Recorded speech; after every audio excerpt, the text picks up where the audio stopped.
Yeah, FE9, but hey. What if no one but I could fight?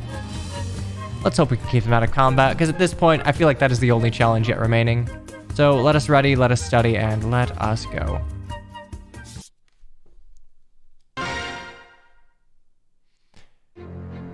Haven't seen post-promotion Ike. So the thing is, I was originally going to do renewal parity, as it is a slight, I'm not gonna say slightly more, but it's a way to give a little reliability to the Black Knight fight, which I'm gonna try and do.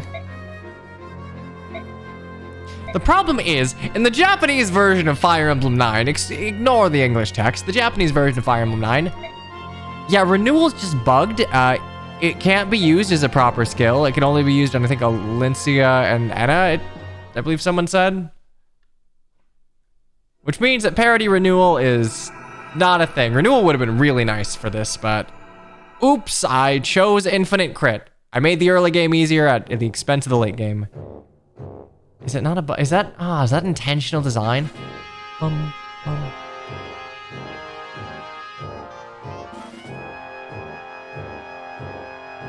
Smash isn't that bad Smash is not a bad mechanic. It is an entirely negligible mechanic, which there's a difference between a mechanic being like actively detrimental to the experience and a mechanic just like, you can kind of ignore it. It's like, I don't think the weapon triangle in Engage is very good. I understand what they were going for. I just don't really think it worked out. No stat swing means that weapon triangle advantage and weapon triangle neutrality are more or less the same thing on enemy phase, which is kind of a bummer.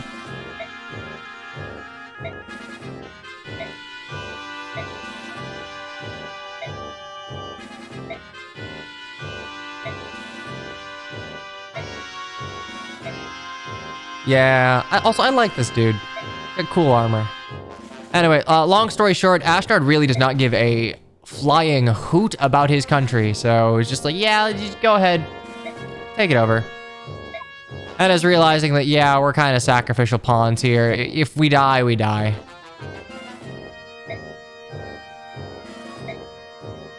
Yeah, Ashnard, no strategy, full unga bunga.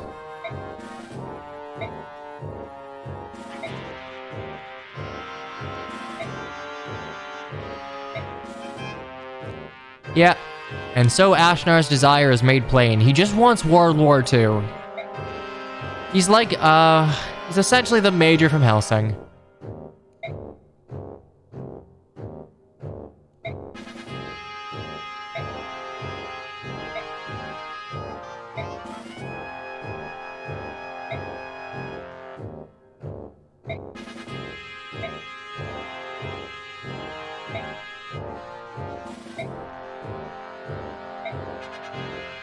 And one final measure.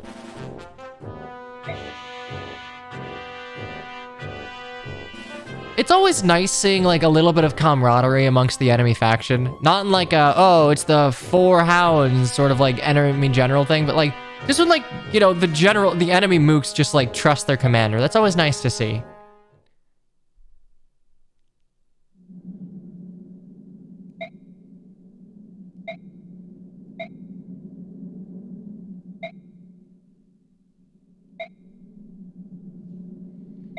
Yeah, as far as we're concerned, this is Sacred Stones, and this is the final chapter. Yeehaw. Unfortunately, we've got like a good 8 or 9 left.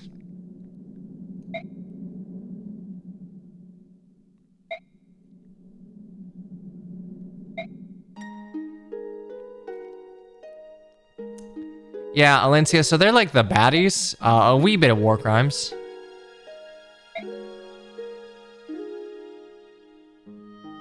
You know, Soren, that's probably the most tactful way you could have described what happens to the citizenry of like a losing faction in medieval warfare.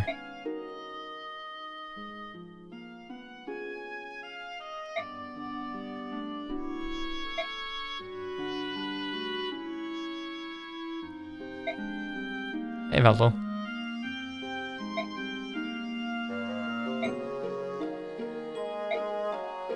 Okay, you know, I get it, Lincia's crying, but like Soren really tried his best to be tactful here.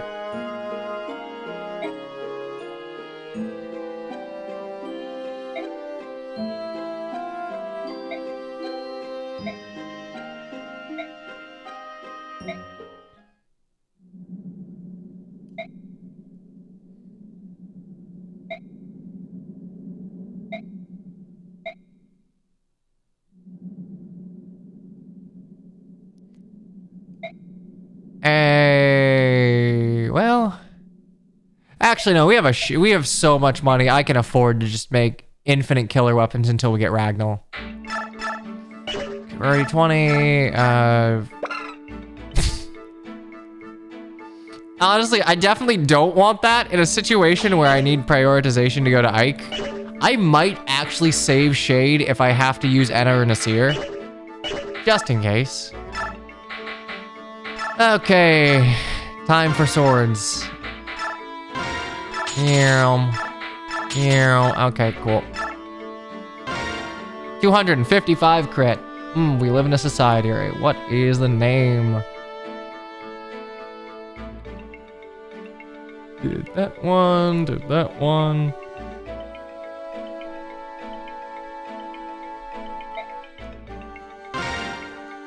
I have no idea if this will fit, but let's see.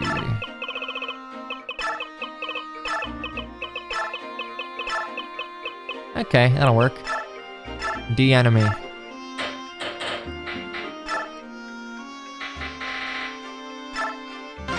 There is someone force deployed for endgame. Correct. Enna or Nasir, whichever one you get, will be parked out there for endgame. I am guessing that was done, and I didn't remember this. I'm guessing this was done to stop you from like getting soft locked by way of not knowing.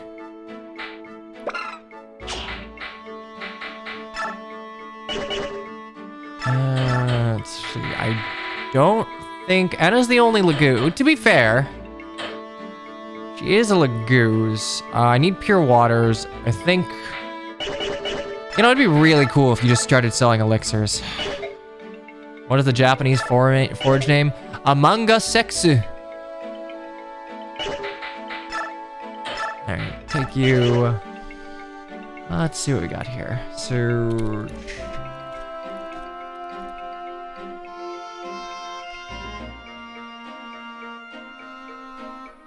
Okay, so we have a parody scroll here. I don't have a depth though, damn. Parody. There's an energy drop, which I do not need. A talisman, which I do need. And a brave sword, which actually, Okay, energy drop, talisman, parody. Will parody be that useful is the thing. I can stop. Wrath is gonna be probably the way I have to deal with a Black Knight here. And I believe parody would stop my skills from activating. I think parody renewal is the way to do it. Without renewal, I can't make this worth.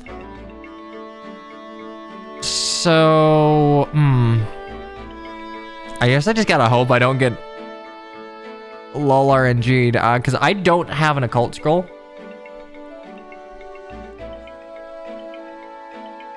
I could ether, but honestly, I think Wrath is just slightly more reliable. Hopefully I get a goddamn elixir before then, because I'm going to need one. Talisman. Talisman and Brave Sword. Wrath Nihil is more reliable than ether. Okay, well, where do I get Nihil? I don't know. I don't really think I get Nihil before that goes. Ether's one of the worst. However, it's very soulful. It is very soulful. I need you, but I'd also need another one. If I'm not going to use parody, I don't think Nihil. If Nihil's a scroll in Path of Radiance, I don't remember. It's on the Joffrey. Really? Okay, that might be good. Chapter 24. I genuinely don't remember that being a scroll, but then again, Nihil is far less useful in Path of Radiance than it is in Radiant Dawn. Okay, that being what it is, I'm just gonna bring one chest key. We are gonna get the Brave Sword because I don't really actually see that being used. I really don't see the Brave Sword being that useful, but I'll get it just to get it.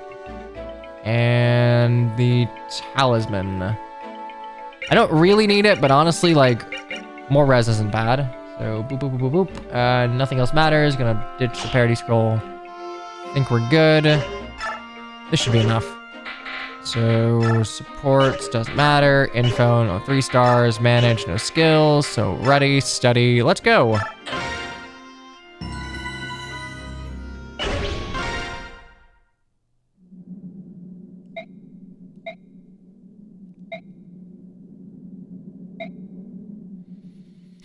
We know it's a trap, but we're going into it anyway. That doesn't seem very tactically advantageous.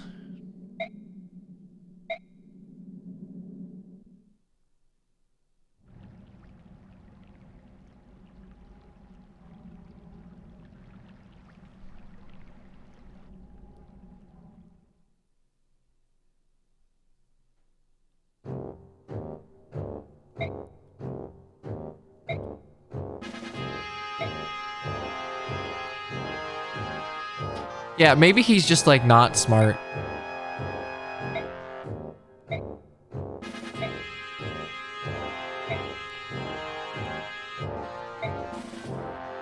And then it's like, hey, I need you to not be racist. I really gotta wonder though, like, I know Dragon Lagoos aren't like super obviously Lagoos compared to like the other Lagoos tribes, but she still does have pointy ears. I guess her markings could maybe be written off as spirit charmer things or like a tribal thing, who knows?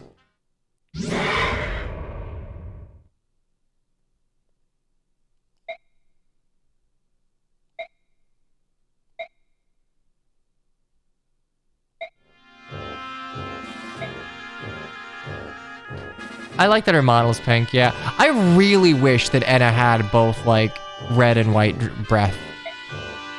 It's more a Radiant Dawn thing than a Path of Radiance thing, because in Path of Radiance, she's just like the, hey loser, you didn't kill the Black Knight, I have a worse dragon. Which like, kind of strikes me as a weird thing, because like, presumably, if you didn't defeat the Black Knight, that would imply that your Ike is like worse.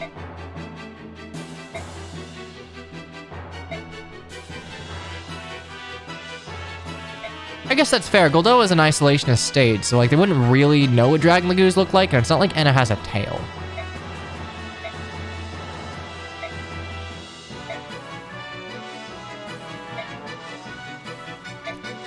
I don't know. It would have made more sense to make Enna like somehow less like universally useful, but like better at dealing with Ashnard. Like, maybe Nasir has 1-2 range, and then Enna, like, just happens to have a statting to just, like, be able to deal with first phase Ashnard relatively easily.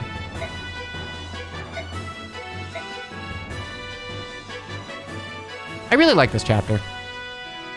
More like, I really like the chapter's layout. Despite the map not being super large, like, tile-wise, it is a very drawn-out experience due to how many enemies you just gotta carve through. Ashnard always goes for one range combat, which is why it's like, if you gave Nasir 1-2 range though, well, then again, like realistically, you got them for what, Twisted Tower and then Repatriation, right? There's not really too much use that you'd have for 1-2 range. I don't know how you'd fix that. You know, this map is windy in a way that doesn't feel super contrived. And like there are threats placed around, like I believe this asshole has sleep, which I'm gonna hope to get by. You have longbow archers stationed in a situation. It sucks that like you can trivialize a lot of this with flyers, but like, hey, it's this era of Fire Emblem. Flyers kind of reign supreme. It's a bit fun. Okay, actually, that is a fair criticism. I think if, you know what? If your map is going to be windy like this, I think the best way to go about it is to have some sort of split deployment. Again, split deployment, I fucking love it. Like, I don't know, have like a group of people sneak in through the fucking sewers and come in up here or something. I don't know. Because like with the amount of deployment slots you have, you're just gonna get funneled to where units can't move their full movement, and if they don't have a lot of movement, they won't be able to break away. Split deployment, it's fun. It forces you to have more competent units to split. It forces you to split your strength, which requires you to be building like competent units throughout. I'm not going to use a pure water until I get into sleep range, which is magic over 2, so 7. I don't think this guy moves, period. 2, 3, 4, 5, 6, 7, 8. Actually, that'd be interesting. I wonder if I statted this guy to make sure that, like, hey, your sleep range is roughly the same as, like, your threat range. Either way.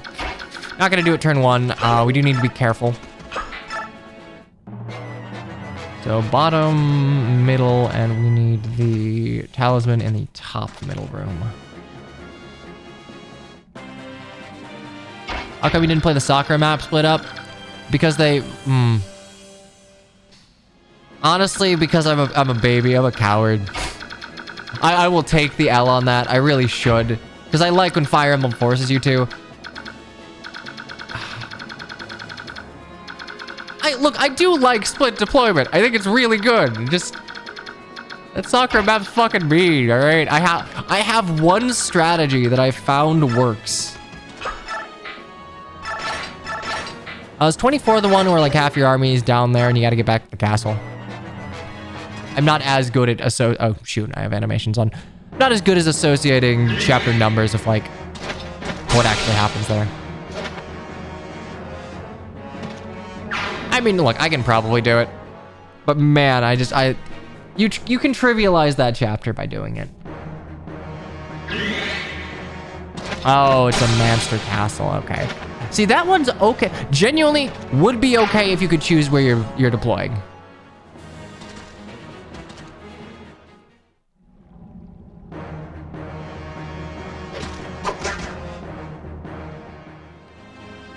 Oh no.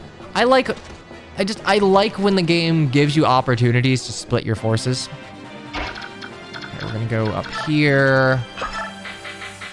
Pure water. Because it essentially gives more permutations on playthrough. Because you're choosing essentially like which units approach each objective of a map based on their starting location.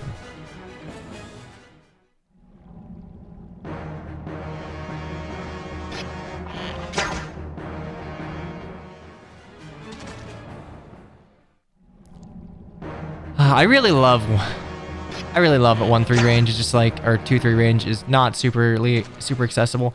I don't like Wind God and I think it's Wind God and whatever the fuck Olwyn's ring is called. I do not think readily accessible 1-3 range should ever be a thing. It just breaks maps. And like granted, in the context of Engage, there's so much shit that breaks maps. It is such a minute criticism. I don't think it's a good idea. Yeah, I'm gonna turn animations off soon. What, you're getting tired of Ike just like, I go first and just like one-shotting everything? I go first. Boop.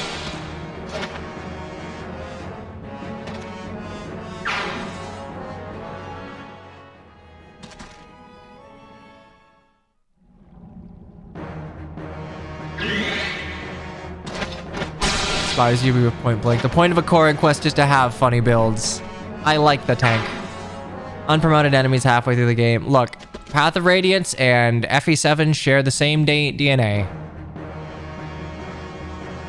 And like the thing is, compared to something like Radiant Dawn, there isn't a reason to withhold final tier units. And Radiant Dawn, like they had to do kind of a funky thing where because you automatically get mastery skills upon promotion. Oh, you're right, this dude. Because you get mastery skills upon promotion, they literally could not have, I mean they could, but they couldn't have tier 3 units reasonably, because then you'd have to just like constantly be afraid of like, hey, without any way to mitigate it, the enemy might just use what is essentially funny lethality on me, and that's terrible design.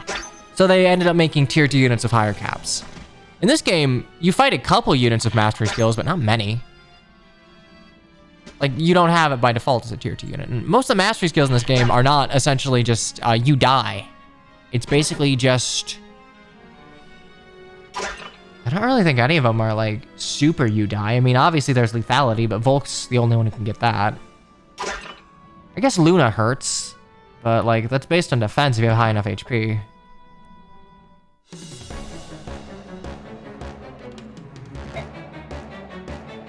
I mean, to make enemies have tier 3 axes in Radiant Dawn, you would have to change how, like, either how skills function or how skills are acquired.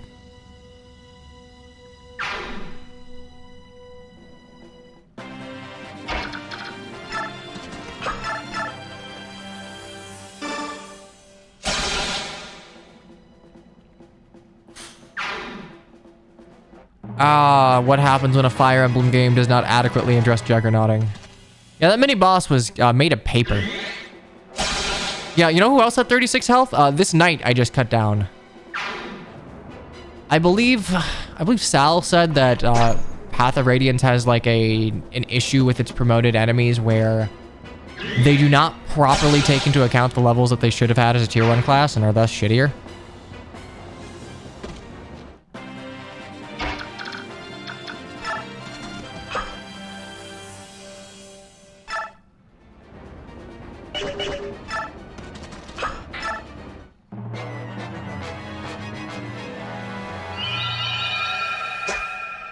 Oh, you gotta go. You gotta go. I'm not sitting here forever. I believe 311 is the...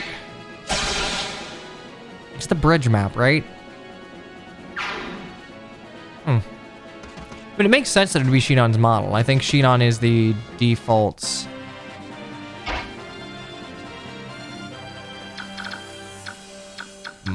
Archer or sniper, marksman? I don't think you'd be fighting archers at that point in time.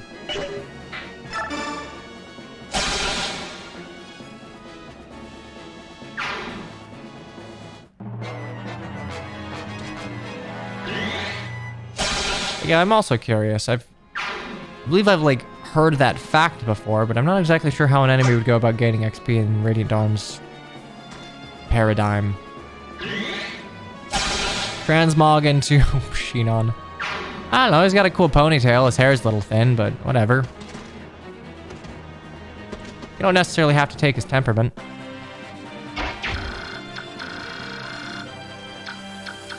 By the way, it's weird to think that, like, they specifically say, hey, no reinforcements will be coming, and reinforcements come. Like, I get that it's within the castle itself, but it's kind of like, you somewhat debated me here.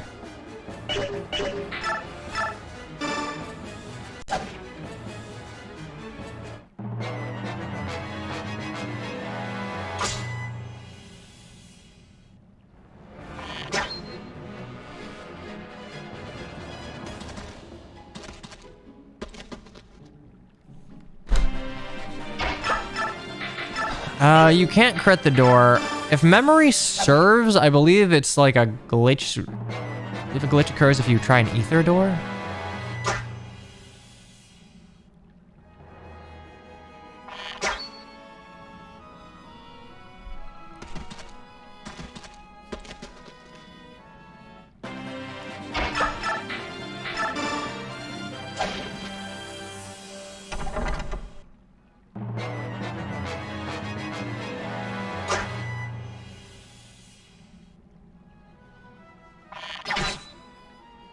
Oh my god, he did damage. Yeah, herein lies the problem. I mean, it's a problem with bonus experience, but it's just kind of a problem with juggernauting in general. There we go. Talisman acquired. Yoink. Sploink. That's why, even though I really, really hate some implementations of how ninjas were used in later game fates, God, I love that they are an anti-juggernaut mechanic.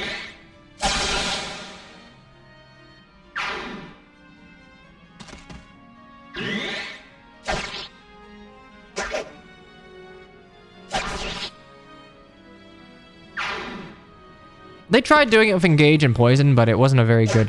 I do think retooling Poison to essentially be like the ninja's debuff mechanic is the way to go about it. The problem is, Poison in Engage is essentially like, if we're using Hero's logic, Steel Defense Res 1, which is like, not really anything.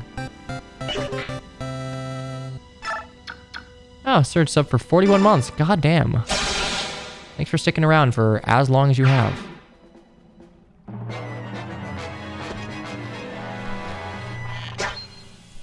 I mean, it is effectively +1 true damage, yes, but I guess in very few cases that distinction is important. Like if you're trying to like coughing baby the boss. What a middle brief sword.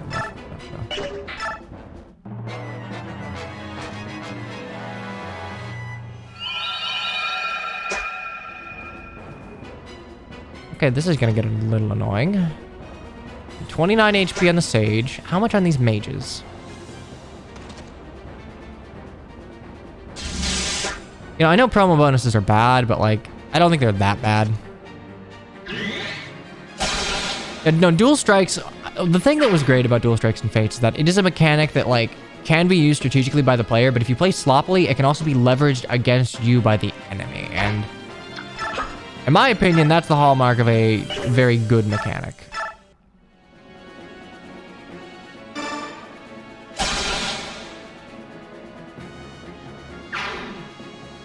Where does Engage rank for you? It's tricky because I can respect some things Engage does, but I think as an overall experience, I am not the least bit invested in Engage as a story. It is not so egregiously bad as to make me want to drop it, but absolutely nothing in it draws me in. It is generic in the name of being reverent, and I don't necessarily think that's flattering to the series as a whole. Like, hey, it's okay. It's just a kitschy by-the-book adventure story meant to pay homage to Fire Emblem's history, and like, I don't think that's the most flattering thing you can say about Fire Emblem's history. If it's like, hey, this is the best of. Chain attacks are, I do think chain attacks are interesting. They are a way to try and stop juggernauting, because I like that they're true damage. They mean that you can't just defense stack forever. That being said, I do still think I dislike it more than I do just like dual strikes properly. I wouldn't even say it's inoffensive. There are parts of its presentation that are downright properly offensive.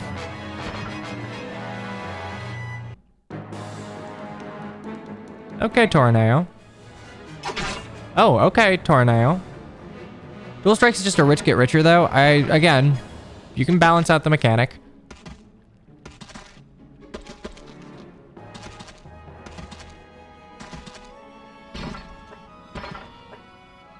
Dual strikes have their own accuracy, which doesn't fix certain issues. So here's the thing. If I talk to Tornado, he's gonna get bopped, so I think you just gotta die, friend. Tornado does not drop his occult scroll, so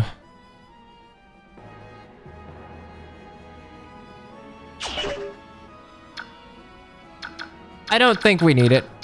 If I'm being perfectly honest, I think we can just cut him down. I'm surprised there's not a conversation here. The thing is, I wonder if resolve, well, actually, yeah, that's not even gonna matter. I will still destroy you. It's a 1.5 bonus, I think.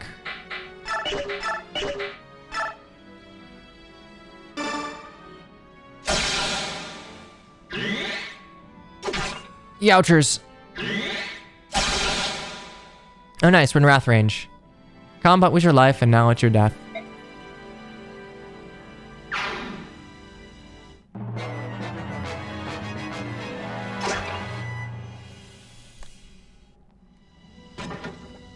Rip Bozo. Your mustache is very cool. Yeah, we're in Wrath range. Now we can crit things.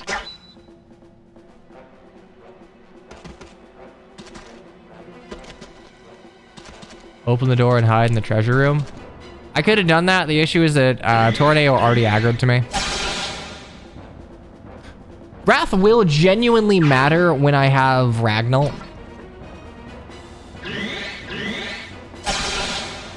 If I can get into Wrath range with Ragnall, I can... And it's not guaranteed. I believe it's just a flat 50% bonus. Even still, with Ragnall, it'll probably make Clash a little more doable. I don't know if Vantage go... Like... I think it might be balanced out by the fact that you only get one, but like, this form of Vantage is mondo fucking strong.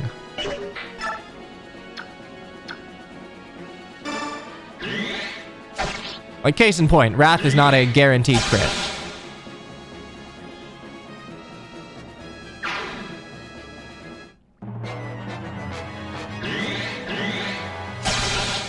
But, you know, it's fairly... I'm not gonna say reliable, but it's a funny coin flip.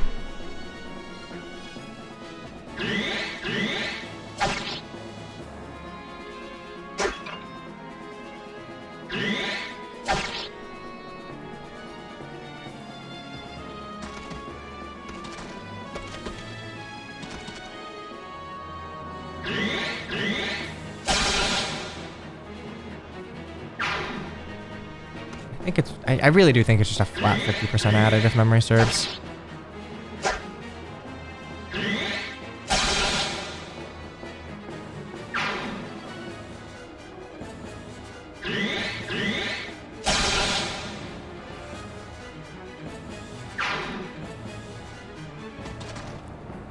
I assume you hear that Anna was meant to be one of the 4 riders of Dayan?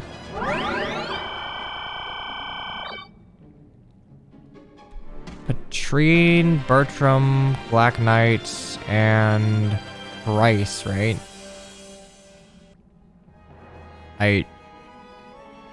Who would she have replaced exactly?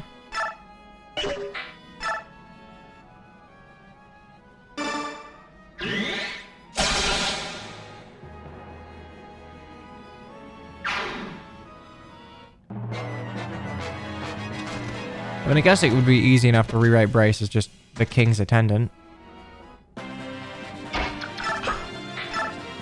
Break you.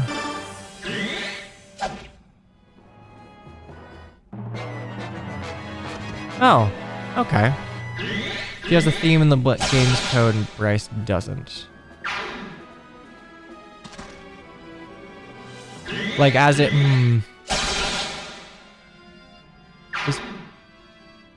Do Patrine? Do Bertram?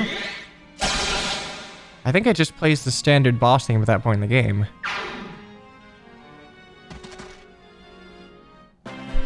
Honestly, I think it'd be interesting for, like, Anna to be a rider of Dayan. It would kind of hammer home that despite the... See? You can crit the door if you try hard enough. You just need to be really, really angry.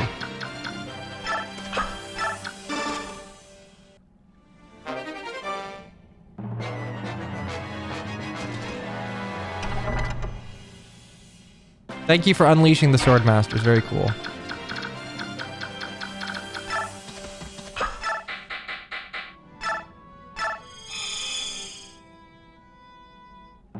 Okay, so they were meant to have a theme. You know, similar to like Nyla not getting a proper theme in Radiant Dawn, it'd be cool to like if you were to remake FE9, give a theme to all of them. It's like a weird ask given how already stellar the music in this game is, but like, I mean, hey, you could do better.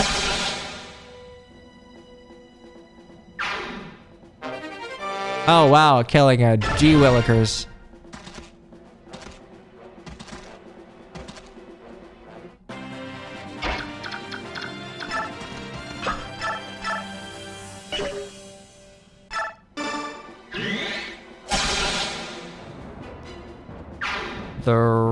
Yeah, dual phrase. Brave Sword gets.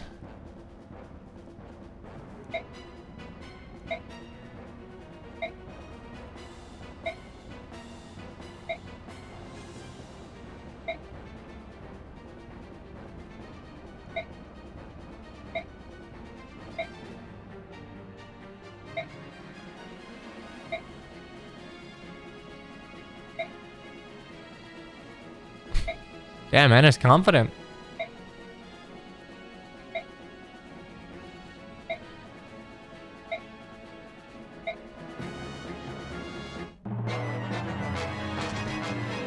In like a proper endgame chapter, we get dialogue when we walk in the room.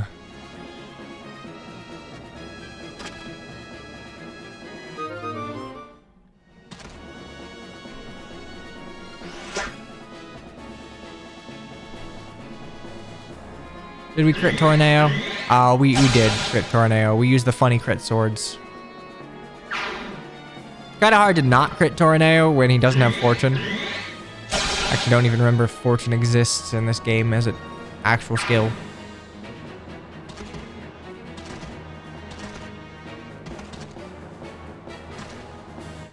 Couldn't have yeah, probably, but like...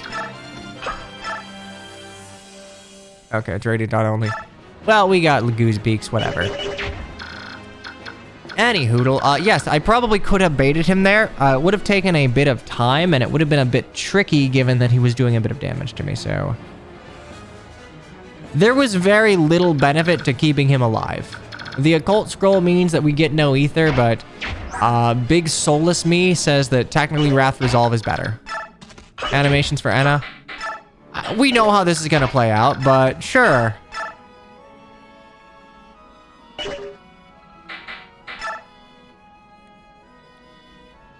You know what? No, this is way more soulful. Let's Brave Sword this.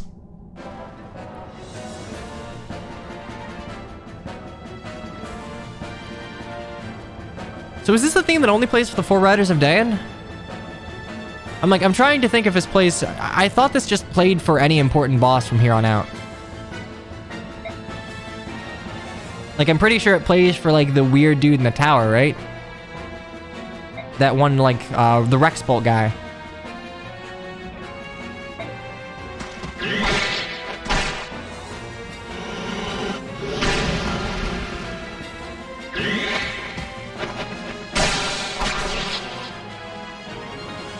Good old Wombo combo.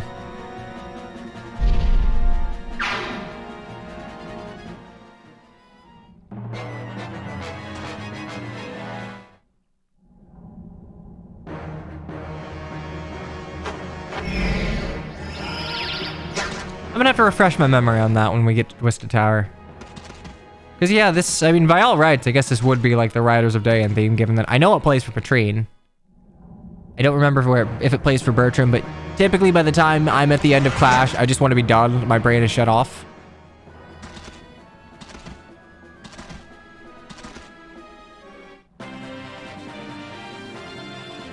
Okay, buddy, you keep snoring. And that's all she wrote. What a chapter. What an experience you have lost. Consider just like critting harder.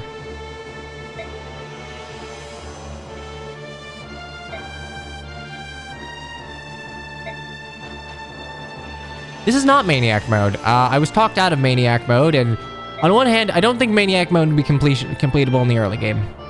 I genuinely think that without even, well, maybe. I don't remember how quickly it scales up. The issue is I made it through an early game chapter by like the skin of my teeth. Yeah, I honestly, at this point, I kind of, oh, okay, that works.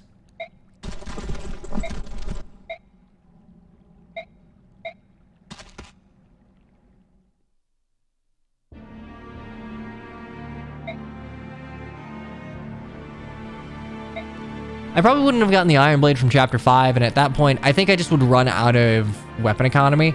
It would be interesting to see if I could get to the point where I can buy weapons in Maniac mode. If that would be possible, then it would be fun to do this in Maniac mode, but given how tight it was in hard with the reduced enemies and reduced quality, I'd say Maniac, even with like a perfect Ike, would have been rough.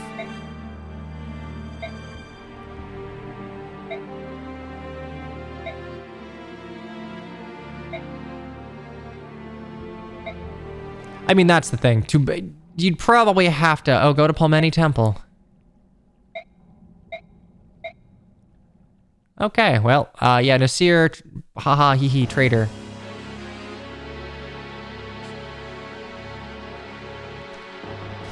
Actually, now that I think about it, I do wonder if... Do the Grail Mercs realize that Nasir is a Goldoan? Like, we recognize that he is a Laguz, since, you know, that was made clear upon meeting him, but... I guess maybe, like, Goldoans, when transformed into a human, are... just not super distinguishable. Yes, this is the babies chapter. It's the baby shield.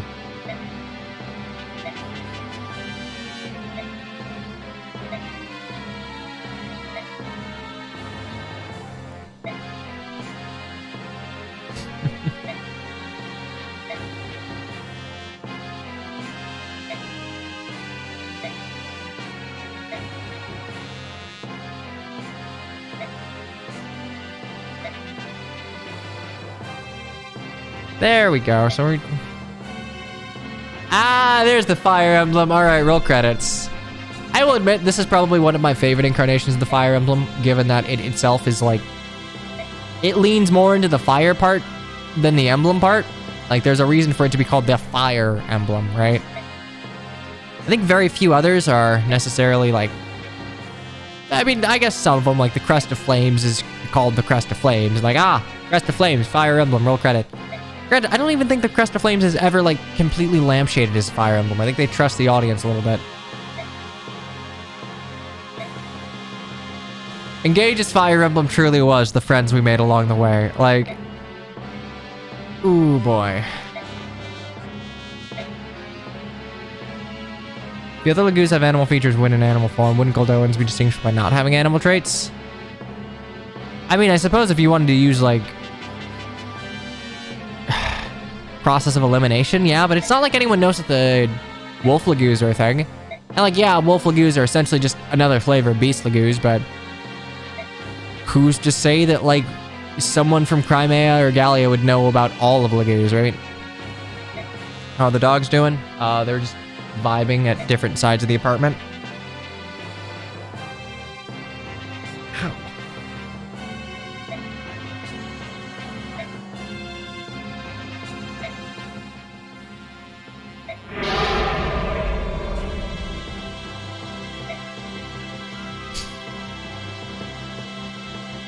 I guess Ashnar does kind of have a big old honking nose, but I think it's more that he just has really beady eyes, just like a big face.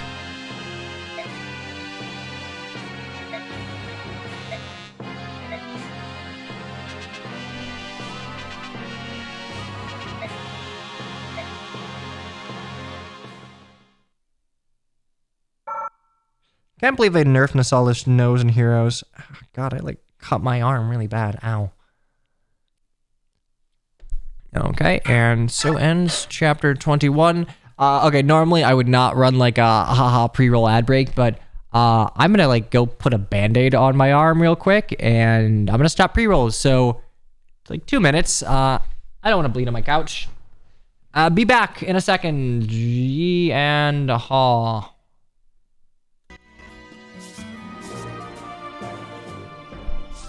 There we go. Nice little band-aid.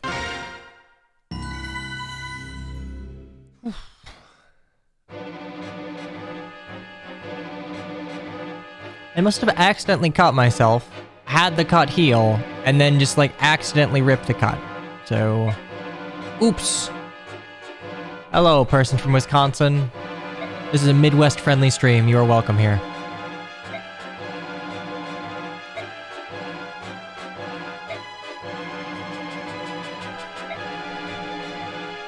Betrayal.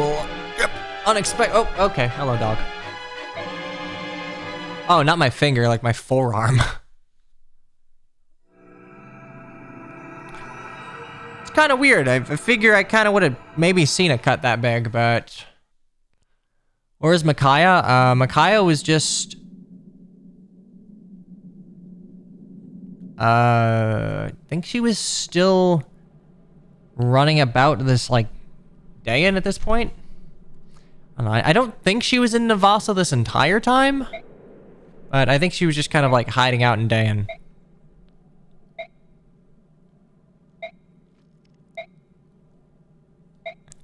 Oh man, General Zelkis, what a nice guy. Also, I really... okay.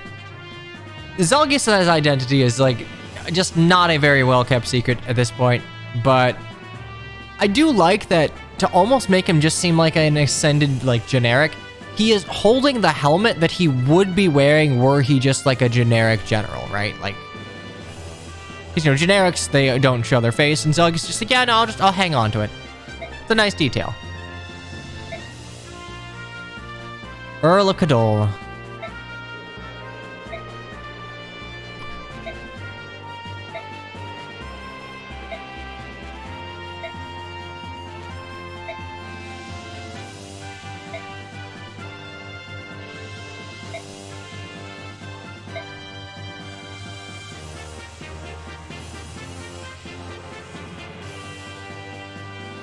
Really shows up and just like the most sane person in Benyon.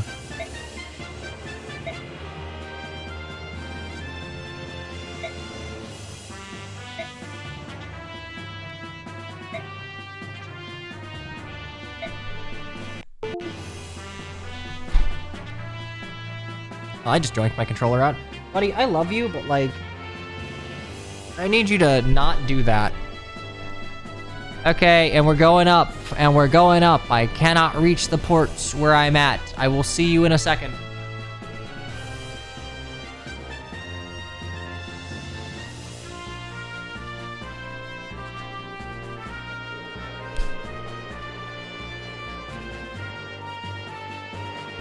Does he know? Oh, lovely.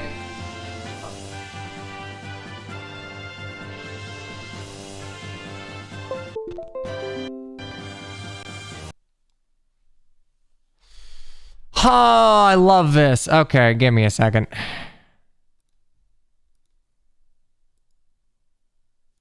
I just killed audio. Yeah, whenever I can.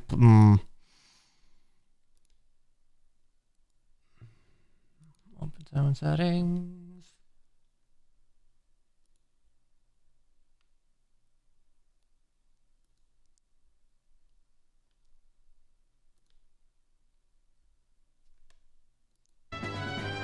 There we go. Every time I plug in the controller, it reads as a new device, which means that I have to go ahead and disable its audio drivers. Hate it here.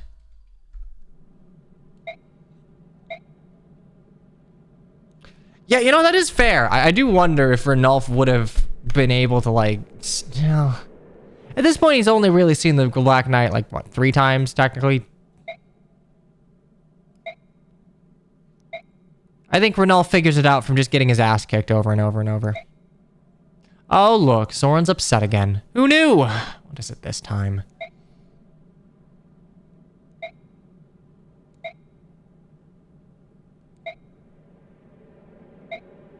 Soren does make a very good point, though. Benyan's only looking out for Benyan.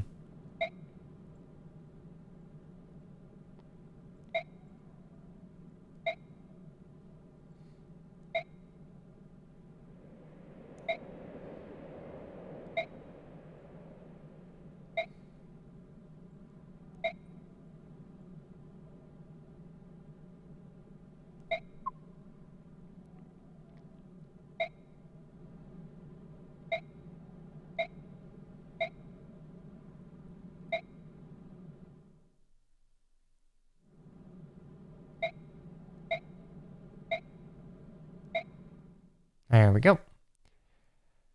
It is nice to have someone in your, like, immediate cadre that does butt heads with you. I think Fire Emblem games are kind of loath to do it. At least not super willing. Okay, Sonic Sword. Grab one of you.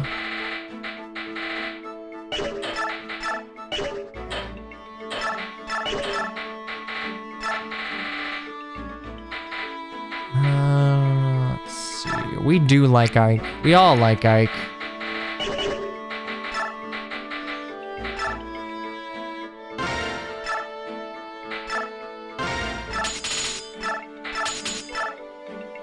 Okay, what do we have? Man, I'm running out of sword names.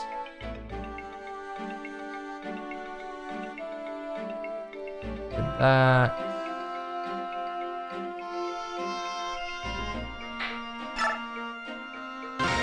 Ah, yes, the slim sword, my favorite.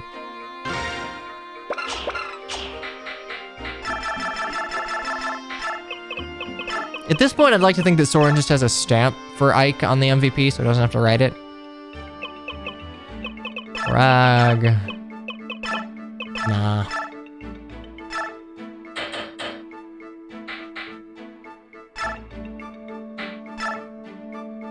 Is Lynn actually my favorite lord? Yeah, she is. In order, I think it's Lynn, Micaiah, Ike, well, yeah, Lynn, Micaiah, Ike, probably someone like... Leaf's actually up there, having played his game in proper English. And I guess Hector would be around there. Actually, you know what? No, I think I actually prefer Marth to Leaf. I like Marth being essentially just like... He is a very bog standard fantasy tale, but like, that is entirely my cup of tea. No, Alm. No, I don't particularly care for Alm. Alm is like an inoffensive character. The problem is he is too perfect of a character for the story he's in. For Alm to function properly within Shadows of Valentia, he needs to be a more flawed individual, but the story seems so entirely unwilling to paint him as anything other than like universally correct, and that is boring and lame and to the detriment of the game's theming.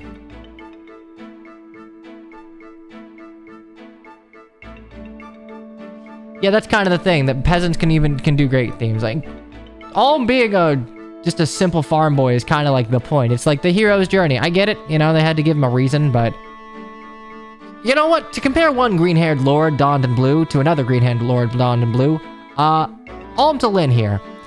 Both are like immediately given some bearing and worth based on them uncovering a sealed sword that only responds to them specifically.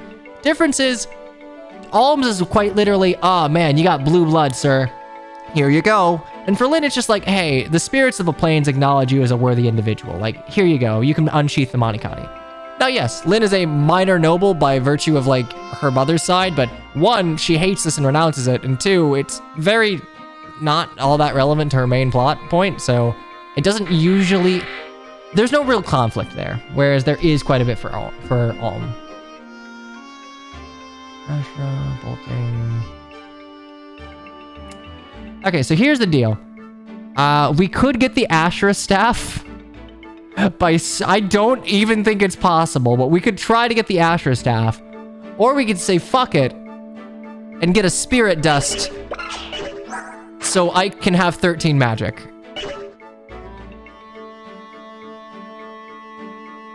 If Alm had more flaws, Celica's wouldn't be so glaring. See, the thing is, I like Celica. I think her flaws are made a lot more... Celica's a lot easier to shit on in the remake because Jedha looks like an evil slime monster, and Alm is... They've changed the mechanics of the game to where Alm is not, like, actively, you know, stuck. He can move about while Celica has to make her hard choice. Spirit Dust for Rune Sword. Yeah, all right, we ball. Info? Nope.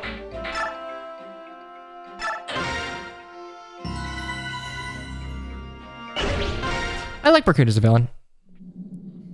I think people romanticize him a little too much, but like, whatever. Casting in Sinclair in a role, I'm gonna like that role. It's a universal truth.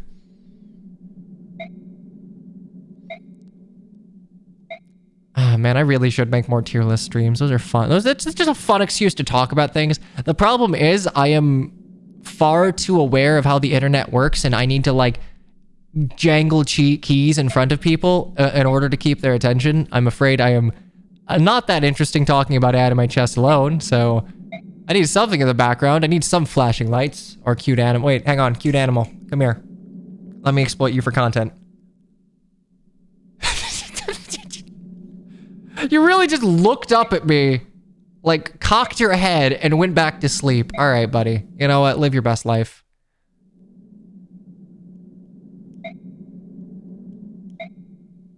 Do I like Bunei? Man, I like him more than fucking Llama, dude. I'll tell you what. I think it's, okay, from a design perspective, I think it's a little weird that, like, the only people from Solm that are, like, slightly darker than pale are the royals, and all of their retainers are, like, lily white. Like, very, very pasty for living in a desert nation. Hey, Rayson! Oh, man, okay, this is a different scene. Normally you'd have Rayson in your party.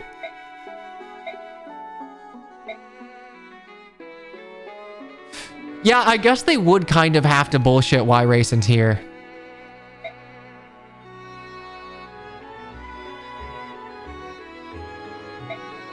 Bunei's kind of nutso, but like, whatever, he cooks. You can put that on a dating profile. Yeah, honestly, I'm with Ike here. Like, damn, so you just like left Phoenicius, flew into enemy fucking territory alone as like one of the few survive. Okay, you know what? I guess the game really doesn't want you to give up Rayson.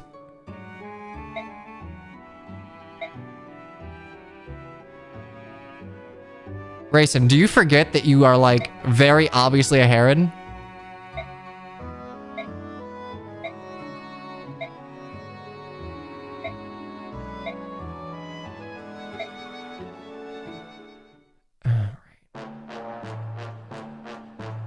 Good old Schaefer. Schaefer Illis.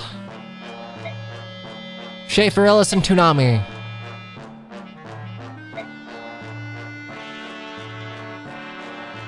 Am I gonna kill all the priests? I'll try not to, but like... I don't think this is an objective that is super easily surmountable if you're just using one unit.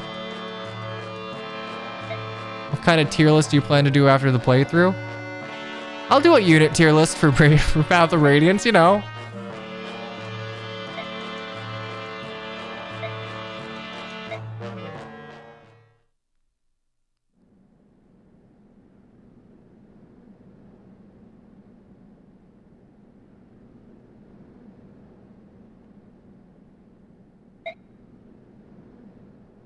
This is a very large room.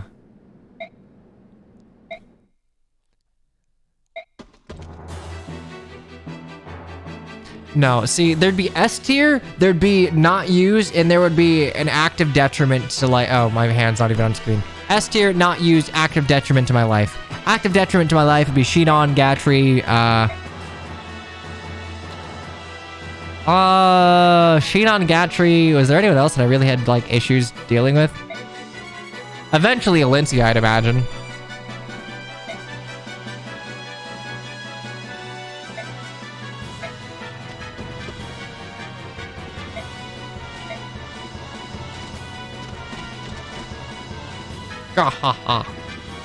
To be fair, this is genuinely a pretty fun chapter from like a conceptual standpoint. Not from a practical standpoint. From a practical standpoint, I don't think this gimmick lands, and I don't think the reward is necessarily worth it, but like, you have a chapter where you have to use like the one mechanic that Tellius added and shove to make it through.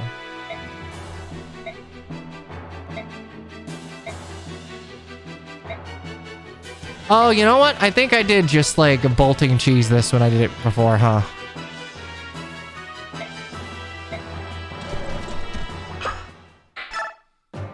Okay, choose units real quick. Boop, boop, boop, boop, boop, boop, boop, boop, boop, boop, boop, boop, boop. There we go.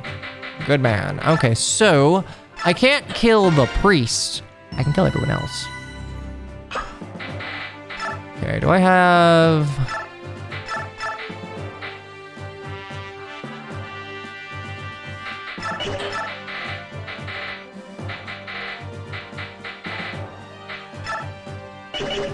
Yeah, it's probably fine. I don't want to burn through all of like my hee-hee-ha-ha funny crit swords, because I'd like a full 4-stack for Clash. Actually, probably a 3-stack in Sonic Sword now that I think about it. Anyway, defeat boss. We are getting... shoot, did I did bring a chest key into pure water. Okay. So what I would like is left side, top chest. Oh man, this is gonna be annoying.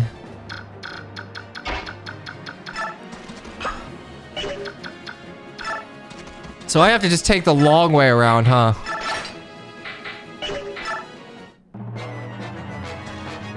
Oh shoot, animations are on. Okay, sorry, you're gonna have to see Ike decimate people. Oh, there are very few lords in the series that I actively dislike. I think most of the... Oh, well, the Avatar lords, which ones do I like actively dislike? I actively dislike Corrin. I actively dislike Byleth. I think their presence makes their games worse. I dislike Chris for how they interact with, like... Chris in and of themselves are fairly, like, inoffensive. The issue is, like, how they rewrite FE3. I think Chris, in terms of, like, how they are used for their own sub-arc with, like, the Assassins and the Platoon, honestly pretty well done. That being said, I'm not gonna smile on Chris. Oh, wait, shoot, I gotta kill that thief. Oh, shoot, I gotta kill that thief. Okay, one. Oh, wait,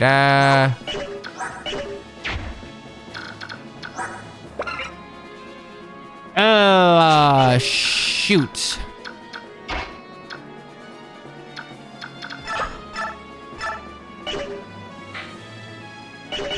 Okay, hypothetically speaking, if I had a Sonic Sword, like 20 damage... Absolutely no shot. All right. I don't think I'm getting that. Nah, Shez is the best of the Avatar lores. Like, fairly I don't think there's much contest if you take out your own personal bias as far as like who you like shipping with, who is your best vehicle for shipping with the personified body pillows. I used the talisman. Yeah, I used it during preps. Yeah, I'm not gonna get the spirit dust. Dang. You don't, nope, you only dropped the first one. Aleer comes second. It is a far second. Aleer is not that, like... Aleer themselves is fine. It's that the game, once again, kind of suffers from bending over backwards to make them the greatest thing ever. How do I... Wait, how do I even do this? I have no 2 range. What makes an Effie avatar an avatar? Typically as far as what I'm concerned, an avatar would be any Fire Emblem character whose name you can choose, whose body you are meant to personify, and who has like some bearing on like how the plot plays out.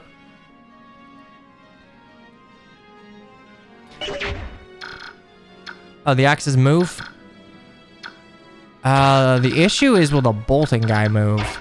The axe is moving, I'm not really concerned about.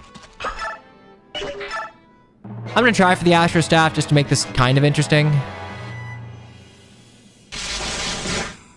I think I'm just gonna have to wait out the bolting and hope he moves, because with a line of 3 priests, unless, what's-his-face actually moves to attack me, which he might,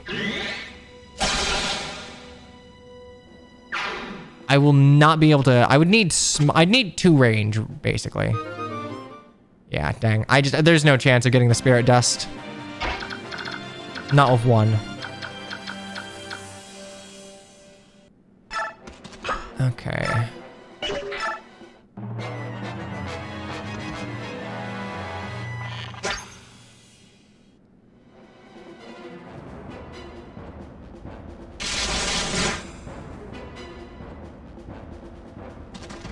Actually, I don't think Aleer's a second. Actually, now that I think about it, no. Aleer is worse than Robin. As far as being an interesting character of her own right, no, Robin has more going on. Having, like, finally shuffled through all of the supports, the issue is that Aleer is very much meant to be a blank slate, and there is... Actually, wait, can I... Oh, I can shove him into the corners. All right, that'll do. Okay, so shove you, shove you, shove you, shove you, kill you, shove you, move, move, move, shove, murder. Okay, there's the plan.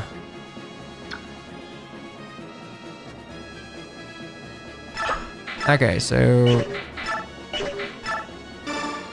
shove you. The thief will only drop the sleep staff since that's the first chest that he unlocked. It uses GBA rules.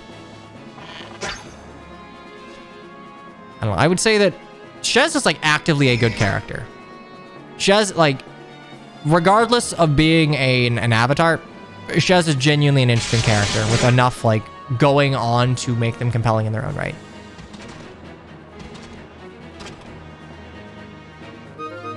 Olganon.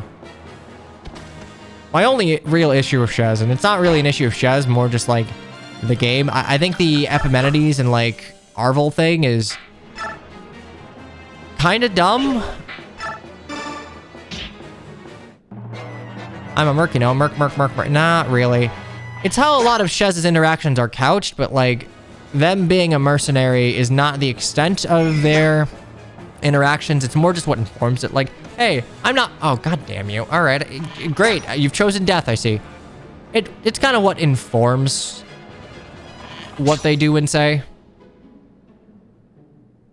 Now, the bonus chapters actively make 3 Hopes a worse game, which is a shame because, like, I straight up think that ruins Dimitri's route. Like, it so ruins Dimitri's route. And it was such a good route, that aside. All right.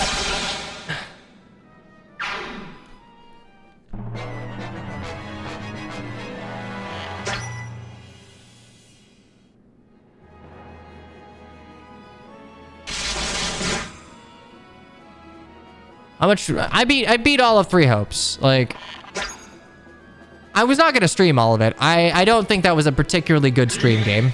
It was a good game, but like, ultimately that's like me just like zoning out on the couch, just like mouth agape, just like, ah, yes. Number go up, enemies go die. I'm having a good, like, that is what I do when I play a Warriors game. I just zone out and mow people down. Okay, well, I mean, like, in like a fun Muso way, not in like a should be put on a watch list way. I still think Three Hopes is a worthwhile experience for what it's worth. No, I wouldn't say skip Azure Gleam. I would say don't get like the true ending in Azure Gleam. It is genuinely a better story when you don't.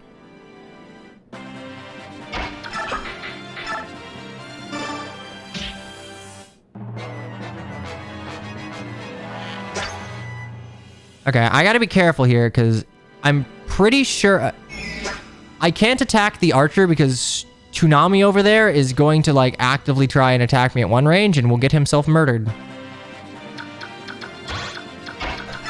Okay, I need you to move out here to attack me.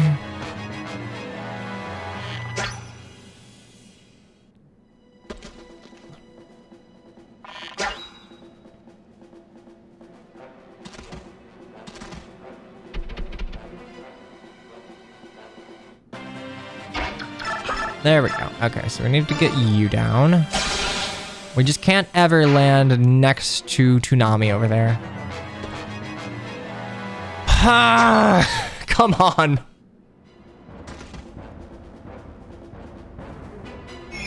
They know that Toonami just does not want to live and will attack me at one range if given the chance.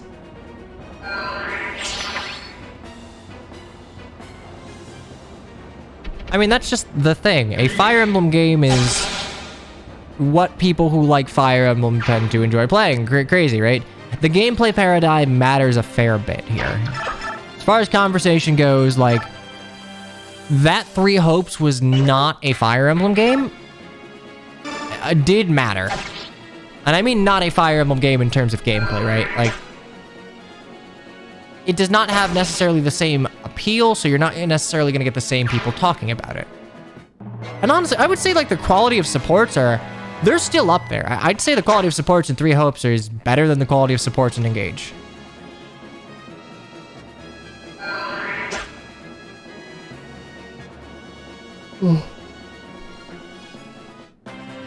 I know it's not saying much, but like, I guess a better way to put it would be, I believe the quality of supports in Three Hopes is up to the standard one would expect from a good Fire Emblem game.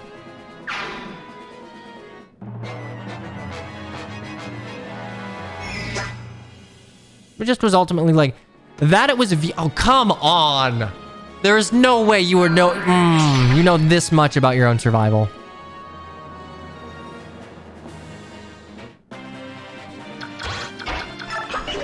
I would still play Three Hopes over Three Houses any day of the week.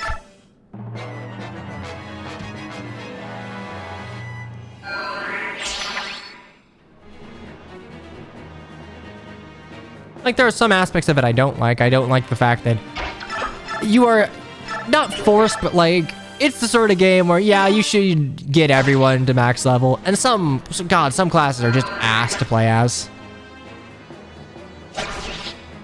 You're held back by the incessant need to make it so Photoland isn't automatically better off without Byleth. I would argue that it kind of still is.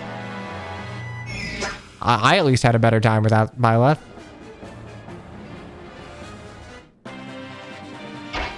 I mean, yes, they are distinct games, and having conversations about, like, which one you would play or not, it's a strange conversation to have. That being said, I would rather play what I find to be pretty well done Muso game over playing an SRPG whose gameplay merits are very suspect.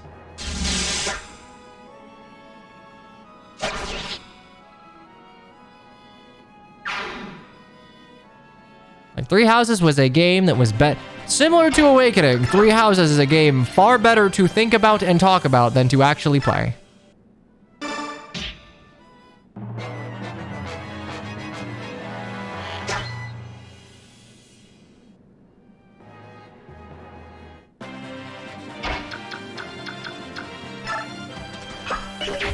Okay, are you gonna move to like prolong your life?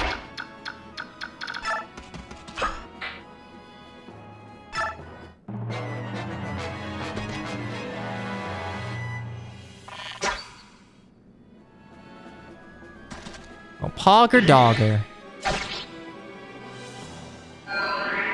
What would you say is better for replayability? Three Houses is genuinely... Despite the fact that it has multiple routes, I would argue that Three Houses is one of the least replayable games in the series, just due to how much of an unbearable slog the monastery is. Like, when I say I will not go back and play Three Houses until, like, I have ample reason to, that is not just, like, my cynicism speaking. It is genuinely a very unfun game to replay due to its incredibly poor pacing issues and the amount of time you have to spend in prep. I love preps. That is my cup of tea. Anyone who has been here longer than like 3 minutes can tell you that, man, this asshole spends way too long doing battle preps and managing items. I love it. I find it like almost therapeutic. I hate spending so much time in the monastery. And the issue is that, like, from a gameplay standpoint, you are actively sabotaging your power by not doing that to the fullest. Like, if you want anything resembling solid class balance, oh damn. All right, Fortnite. You have to just like use the monastery feature to some extent. You can cheap through a lot if you don't want to do supports, but boy howdy, it is just not fun on replays.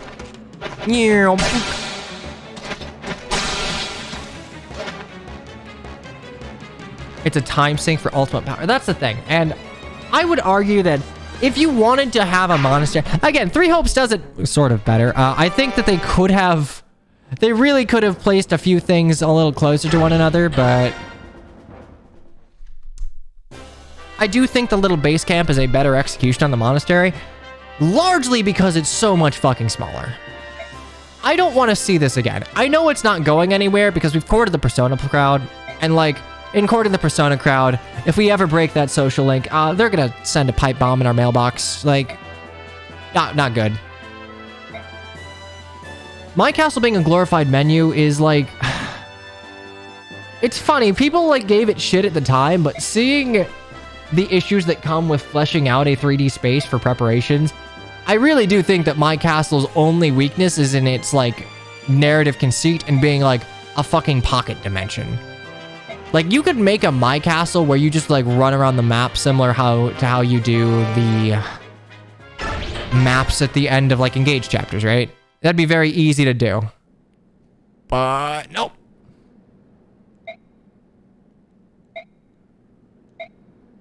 Just don't. The thing is, like, personally, I think Tellia's base... I think the best way to go about it would be a combination of Tellia's base conversations and, like, Shadows of Valentia, Phoenix Wright style things, but like I think that is something that is more amicable to like Fire Emblem games that were couched a little more in 2D.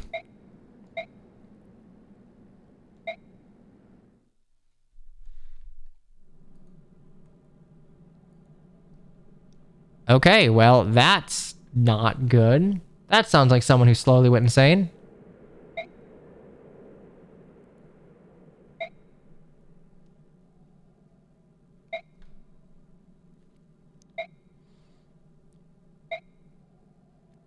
90% of the Somnial isn't needed. Yeah, I would agree. Honestly, I kind of think it's silly to add a lot of them. A lot of the minigames are just like, they're silly, dumb. They don't seem to like fit well within it.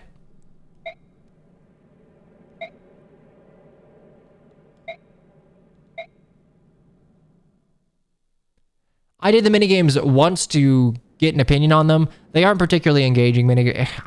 I promised that I'm not meaning to like engage pun you, but like, they're not like terribly well fleshed out minigames. They're like just simple timing things and simple shoot 'em ups.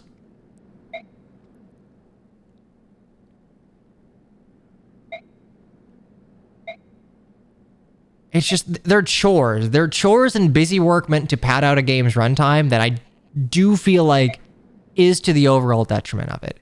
Because like if a player can discern that like power is being withheld because they don't want to do like the dumb busy work, it's like that's gonna kind of sour things a little bit.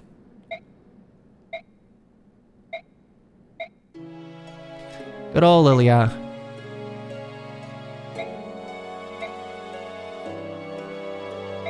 Like, Fates has chores too, but like, it's just, hey, talk to the people with icons over their head. It takes literally 10 seconds. Fates cook, no, I agree. Fates cooking and Fates forging feel like shit. That's the reason that everyone who plays Fates in modern day, like, artificially inserts max resources. Because like, that forging system it's super RNG, it's super unfun. So is the cooking system, right? Like, the game feels like you should have access to like the ability to cook. Maybe just make it to where like it's just RNG or something.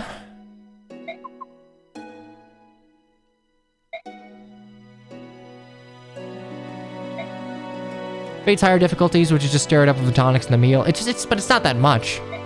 It takes you like, you can do preps in my castle for like it takes like a minute max. A name, perhaps? But yeah, it says Elena. Translated into our language, it was probably Elena. Can confirm.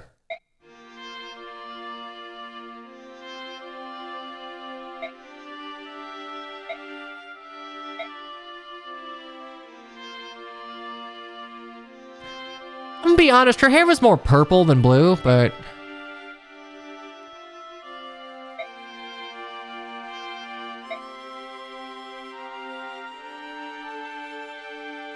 Okay, also, one small thing I liked about the character design of Elena and Grail that I can missed. I'm really not a fan when, like... when there's, like, a canonical parent pairing, and their children are just, like, younger, same-gendered versions of them. Like, my hot take for Fire Emblem, I think Leaf's character design would be so much better if he just had Ethlyn's pink hair. Like, just straight up. Because, like, as it stands, he looks very, very, very, very similar to Quan without, like, any Ethlyn in him. That would clash with his armor so badly. One would assume that if you are changing a massive part of his character design, you would probably tweak his armor to match. You get literally one... No, I have to have my fucking anime hair. Or pink hair for Altana. You not put men in pink? I'm pretty sure there's like a pink-haired dude in I think it's like the East Games?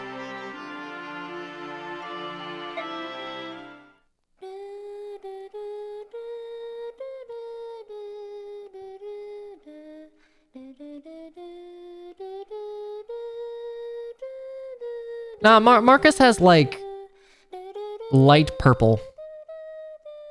Oh yeah, Holst also exists. That's true.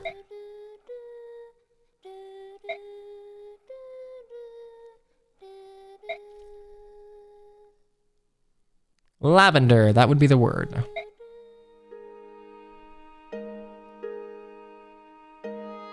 I love this arrangement of it.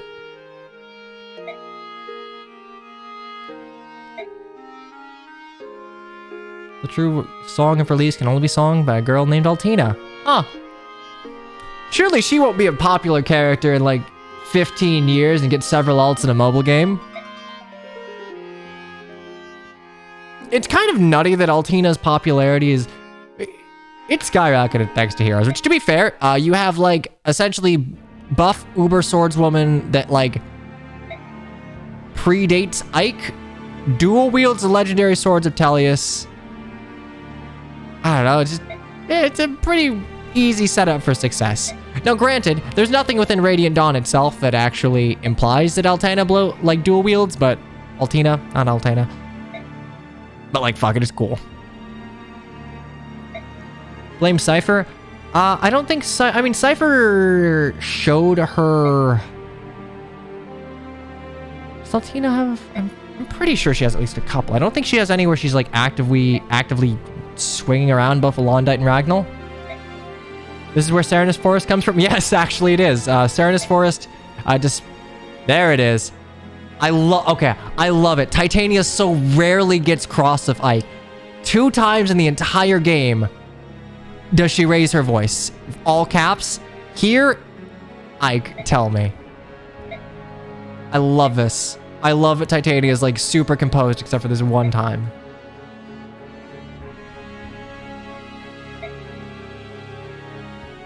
No, in Radiant Dawn, the CG we get of Altina has her having one of the swords sheathed. She's pointing with one hand and wielding another sword with the other.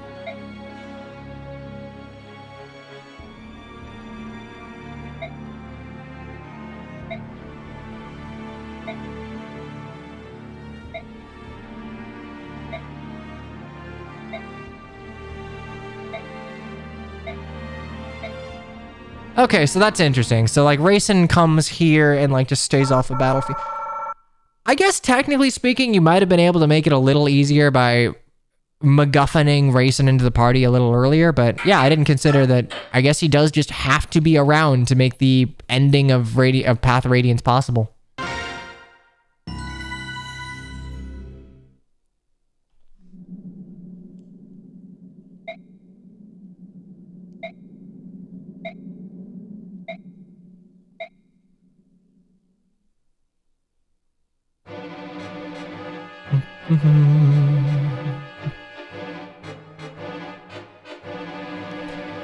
You know what's funny?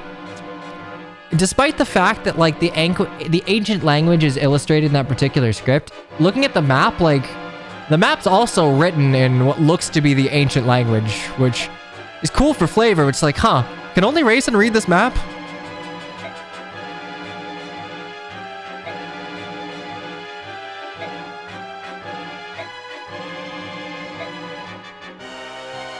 We need more unique fighting techniques in Fire Emblem. True, cut off Mia's arm. True, sister, cut off Mia's arm. All these places start with the same letter. A lot. Okay, so if you look at the ancient font, like, here, let me. You know what? Fuck it. I'll just yoink this from Serenus real quick. So like, they look very similar. They're not the same, but they have the same like pseudo G curve there, right? But like there's a difference. It's just that uppercase letters look very, very similar.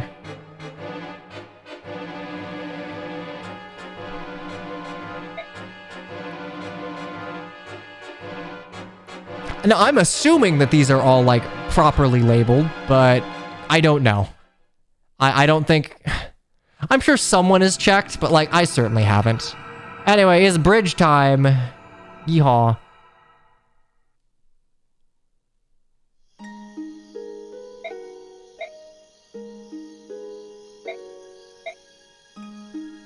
It's so weird to go through this chapter from Path of Radiance side. I replay Radiant Dawn way more, so it's weird going from like right to left. Can you download that as a font? Yeah. If you want to, just like go to Path of Radiance's page on Serenus Forest and click Ancient Language. Like 3 different people made fonts for the Ancient Language of Serenus. It's been around since like 2009, 10? It's been around for a long time. Like I had that on my old computer.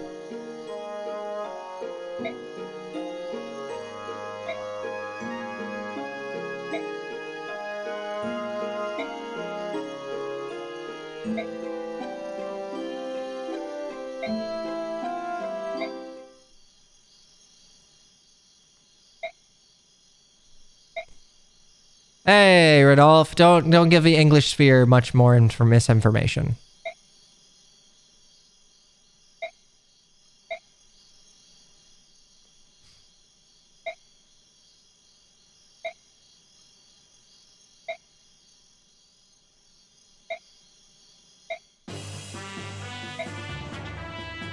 Yay, we finally earned Gallia's aid.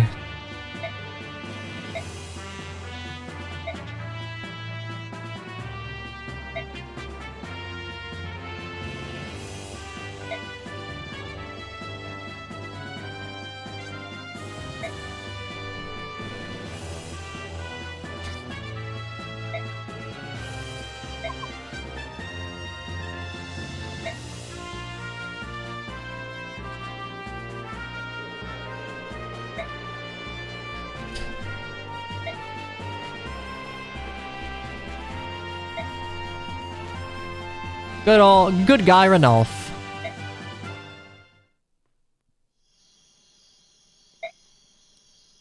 Ah, man, we're like burning through our cash. Okay, I probably want to keep 20k in the bank. I don't remember how much money I get for endgame, but when or if I can buy elixirs, I don't actually remember if I can. I want to make sure I can stock up with them. So why don't I'm sorry, it is just like force of habit, green, go to it, check. What does Soren give me? Oh, hang on. Okay, this one's funny. I'm glad it gives me something so I have a reason to watch it.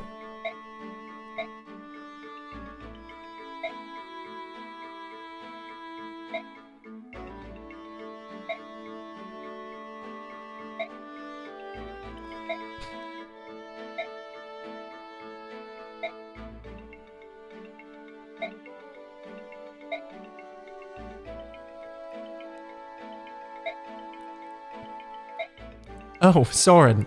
Ew. Hi.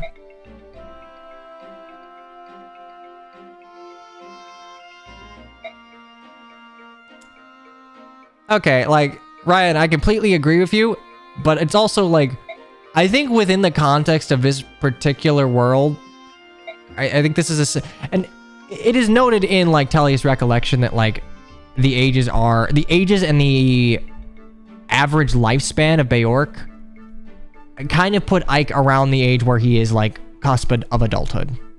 Young, but like decidedly an adult by this world's standards.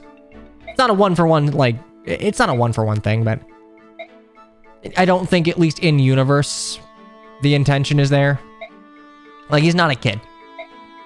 I think modern Fire Emblem games run into that issue because they try to play so much on modern sensibilities in terms of like character design, appeal, and the whole shipping simulator thing, where it's less like pairing characters together and it's more like, oh, hello, player behind the screen. Which of these like anime characters would you like to tongue? And like, okay, then you gotta kind of consider that a little more. Endgame's the only chapter you can buy elixirs in. Okay, that's actually handy. How old is Aimee? I don't know, like, old enough to be an adult? Anyway, I got the Hammer and Staff. Wish I could use it, would save me like 20k.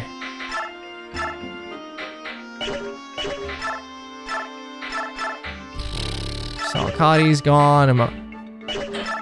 I got 3 of those. I want to keep them. I think I should probably...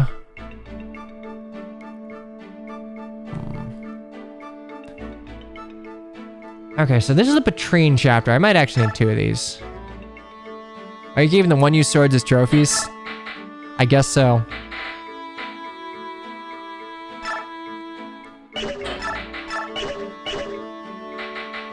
How'd Hamurn function in a game with unbreakable weapons? I would function like it does in Radiant Dawn and just give nice defensive stats, I guess.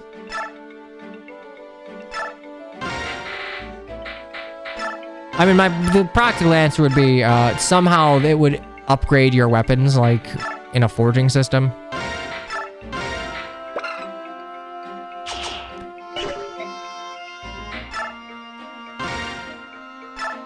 Ah, that's true. Yeah, staves still have durability, so. I love that making a fucking 18 might silver sword is like still less expensive than making the god. Jesus, it's like a double over. Yeah, just make an 18 might silver sword and go to town. Actually, I don't know what you'll spend it on because channel points are a feature of Twitch that I'm gonna be perfectly honest, I don't think was necessarily a home run for everyone. Pure water, yeah, drown me. I'm sure there's not like a limit on that or anything, or I don't just ignore it half the time.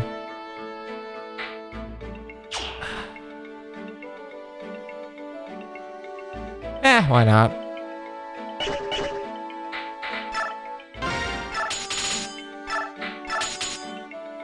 Yeah, I'll just make another one of these.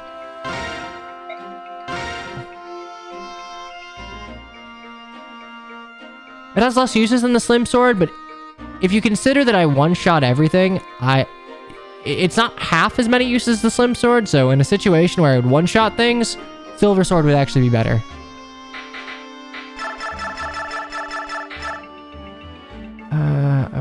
Okay, so I'm running out of weapon names. Hey, if you want to like use your channel points, name weapons. Like you can. Red Sword Titania, great.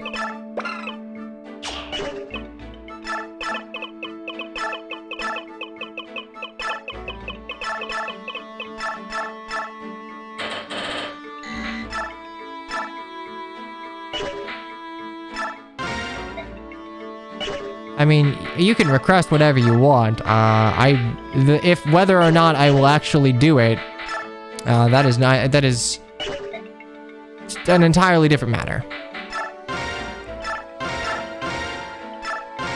Oh, you can only give one name per stream? Oh.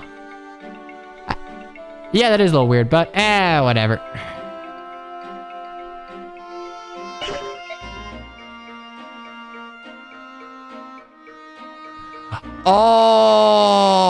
Oh my god, I just understood why Twitch thinks you guys are being racist for saying kill the Black Knight. Like, yeah, okay, so just like call him the Burger King or the BK if you're gonna ask me to kill him, because yeah, Twitch is not happy.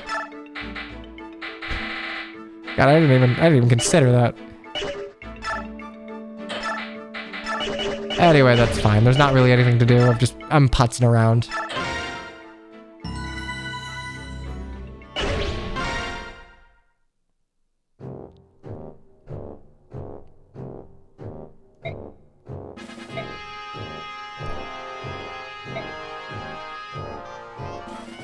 Man, the Burger King value pack truly was one of the best deals in gaming. It's up there with the Smite Ultimate God pack. Especially given, like, legitimately the Black Knight is still a very usable unit in Heroes.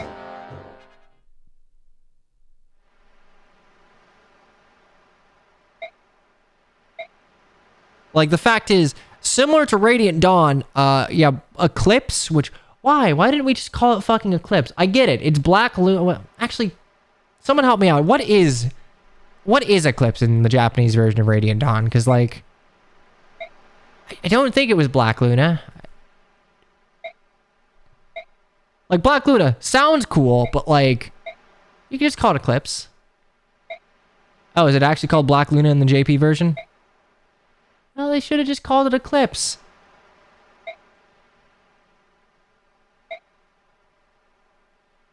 Suki... Yeah, okay, yeah, it's roughly Moonlight.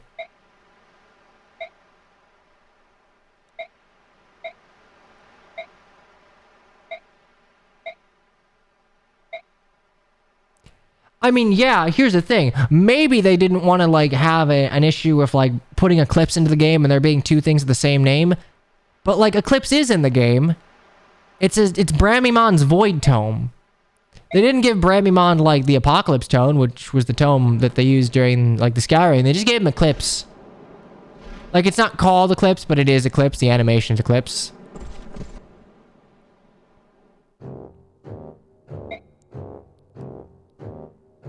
Huh. Alright, well, canonically, within Fire Emblem Path of Radiance, someone calls Patrine Mom. Patrine does have mom energy.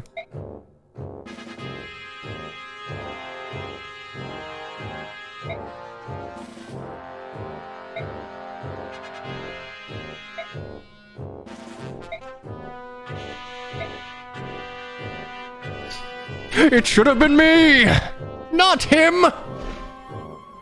I mean, given that Patrine is probably considerably older than her age suggests, or... Then again, I don't know. At some point, like, their appearance starts to beguile their age, but it's not like they're kids for a super long time. I think it's just that, like, they become anime adult pretty for a very, very, very long time. Yu-Gi-Oh! Had this problem with one of its cards and they had to change it. Well, with Yu-Gi-Oh! It makes sense because I know, if memory serves, a lot of Yu-Gi-Oh! Cards like have descriptions where like, hey, if card has this specific name in its text, you can summon it, or like you can gain life points or power off it, whatever. Hey, if you want to make the Pitfall prediction, go for it. I'm not looking at a map. Fuck it, we ball. Bonk, bonk.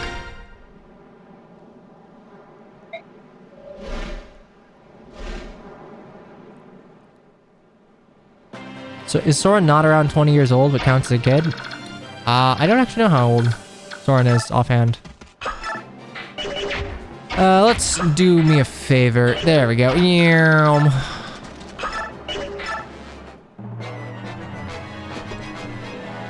I do wish when Hero... I miss the time when Heroes was less about, like, nullifying everything and more about, like, stacking advantages. Like, I believe the easiest examples to give were things like double Brash Assault or, like, triple Quick Riposte Hector.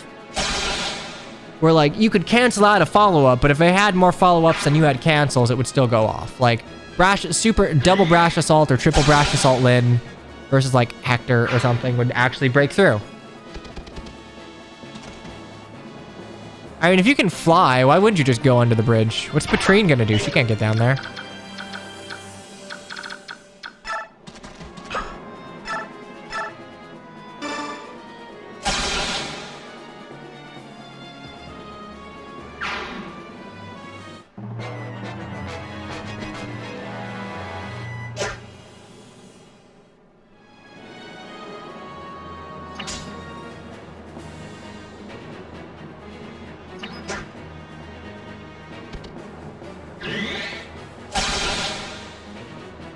Love how 0 isn't an option.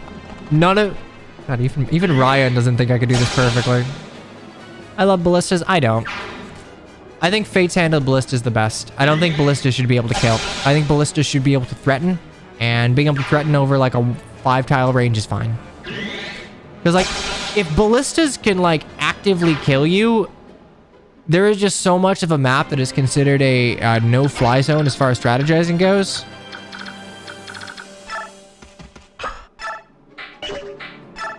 Like, even in Engage, where you can load a ballista with a weapon of your own choosing, which, to be fair, it's such a non-factor in Engage, I almost don't want to bring it into consideration, but... I don't know, I think it was it was best done in Fate. Same with Magic Orb. Which, to be fair, Magic Orb kind of lives on in... Actually, now that I think about it, no, I don't think Meteor's multi-target. That's true, Leaf Paralog. Okay, well, here's the thing. I'm down of Leaf Paralog ballistas, like, absolutely wrecking your shit, because that's, like, that's adhering to lore. I think it's... Nope, fucked it up.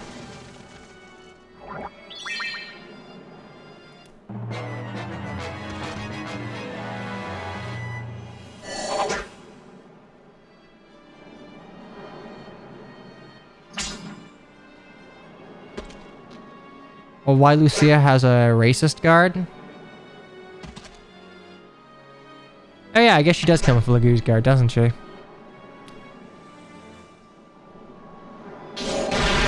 I don't know. There's no real reason that she should, but... I don't necessarily think that they know about the feral ones at that point in time. It's probably just a way to get it into the player's inventory. Also, yeah, that's a bug on your end. No one's yelling at you in my chat. God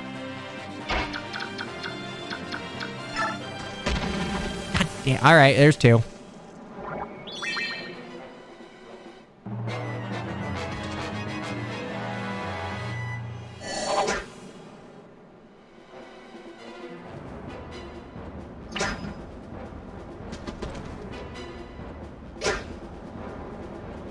Now don't hit anymore. I don't think they changed between Path of Radiance and Radiant Dawn. I am working off of my memory from like FE10 here, not FE9.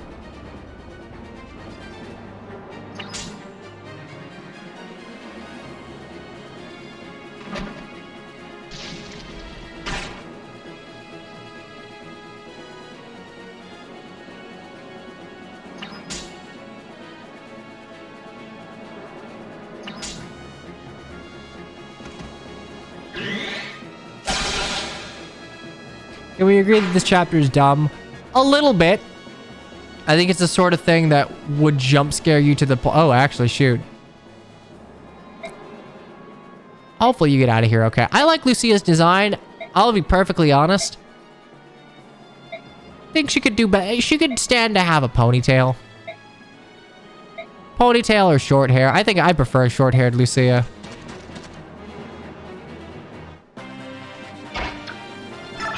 I think... I'm pretty sure I have to kill him. I don't think I could have gone left there. Last better being Radiant Dawn still annoys you? Why not the Dawn Brigade? Here's the thing. I feel like the Dawn Brigade is liked considerably more by Westerners than they are by, like, Japanese players. The Dawn Brigade was made, like, considerably less dogshit in the English release of Path of Radiant, or Radiant Dawn. Like, Calidbolg, Tarvos, Lunasaw... all, like, EN exclusive, and also consider that... Well, actually, another thing, I don't think their numbers were changed at all. I think it's just the fact they got personal weapons. I like the Dawn Brigade. I think it's a case of, like, yeah, a lot of what makes them cool is hidden behind, like, essentially things that are outside of the game itself. But fuck it.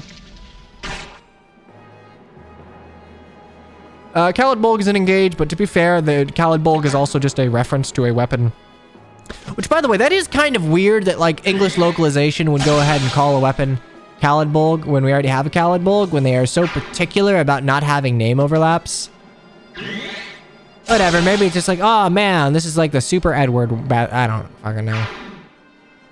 Ascended Nephany, Braum, Heather, and Meg for Radiant Dawn. Why would Nephany be Ascended? The problem with Ascended Radiant Dawn units that, like, don't have story significance is that there is no supports to flesh out that they have any sort of, like, character growth. Edward and Leonardo join at level 1 Japanese. I can, honestly, we can check that. I got the JP copy.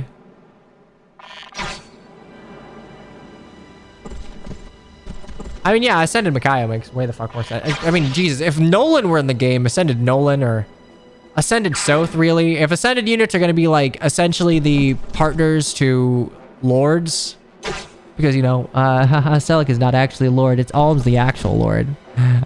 I hate it here, but... Soth would make the most sense. If I'm being perfectly honest, I think Heroes, by lack of necessarily long-term planning, kind of ran the legendary concept into the ground to the point where it's probably not even that profitable anymore. Were I a guessing man, I would say it is kept on life support simply because it is a good way to have a banner with less than a full roster. Ascended Peleus? Normal Peleus is not in the game. What's Ascended Peleus? Like, Knife Peleus? That'd be funny.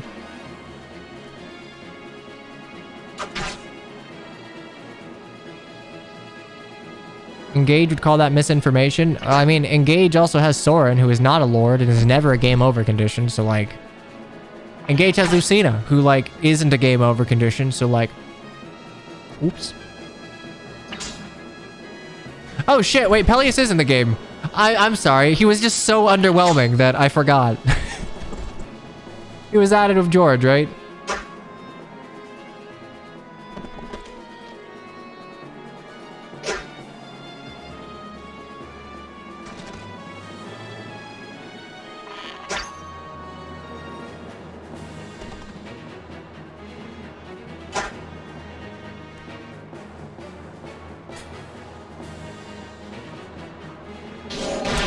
Oh, it was the Gatekeeper banner. Okay. Alright, because George is added on the George banner. The appeal of Peleus is that he's just like a naive fool. It's meant to be tragic because, like, hey, this dude makes so many mistakes that, like, the only conceivable out he can find is to straight up kill himself for his people.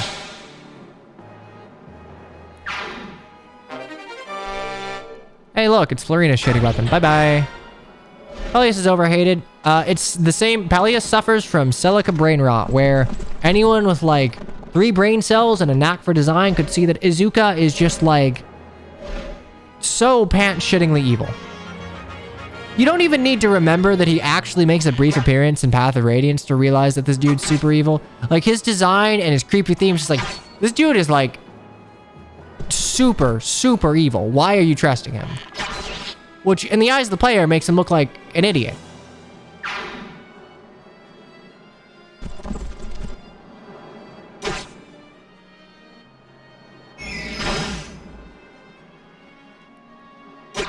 I don't know. I'd say, and the thing is, Peleus is overhated. Micaiah's over. The issue is that the Blood Pact is just a really, really, really bad plot device in Radiant Dawn, and anyone who suffers by proxy to it is just made worse off. Oh, please, like any of you read the terms and conditions of shit you sign. Ah, damn it.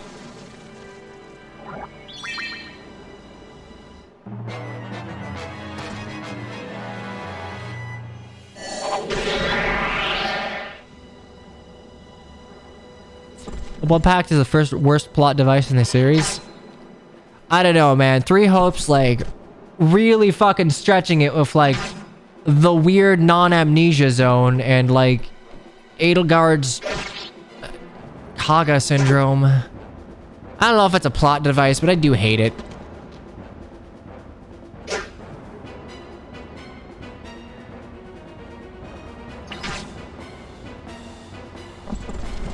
The Valakyrus is Mondo stupid. Best green units in the series: Penta-Axe General, Wrath's units. Actually, the Penta-Axe General isn't a green unit, but like, I guess they're just like non-playables. I guess green units, Wrath units, 313 Archer. That one fucking goated Swordmaster in 3 houses that just like shit cans everything, and I guess Pent. It's kind of cheating to say Pent, but like Pent counts.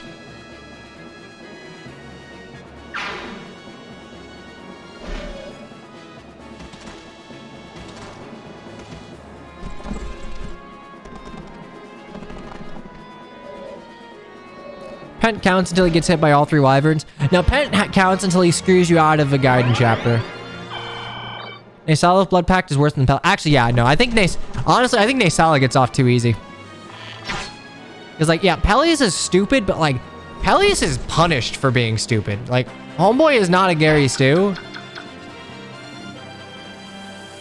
You know, I know that I'm going to run into one here, but, like, I don't want to go around. Oh, shit. Wait, really? All right. But, yeah, no, Naysala's he's never really punished for it, and, like, he straight up, like, massacres an entire island.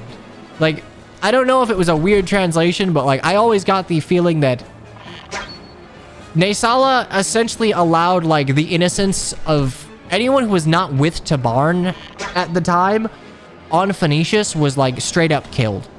And, like, maybe that was an exaggeration for, like, impact, but, like, Skrimir was 100% in the right to rip his head off. Also, yeah, I guess the Black Knight, also a good green unit, saves you from the river chapter if you didn't see it coming. If you didn't get Beast Foe, the Black Knight is a very handy man to have. He had plenty of hawks with him, but consider that, like, the only hawks he had with him were, like, male combatants. Like, all the women and children, all of the men, like, lots who weren't combatants were killed. Like, he straight up allowed for a civilian massacre, and, like, I don't think we hold him to that. Isn't he blue in 3-6? Is he? Oh, shit, you're right, he is. He's not a green unit. You just can't rescue with him in the one Micaiah chapter.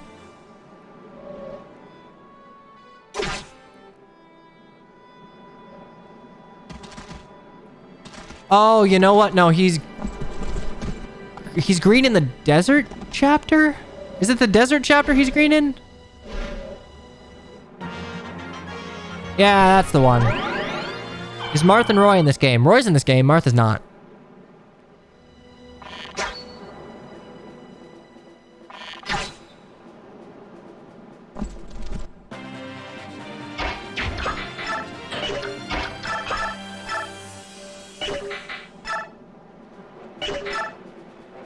Man, this is just the win button. Thank you, Kirby. Very cool.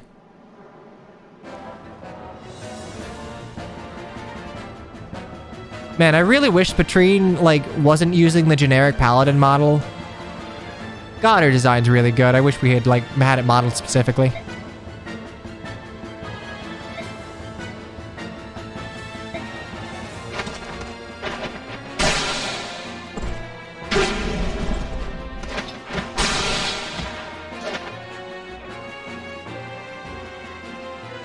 And Patrine dies.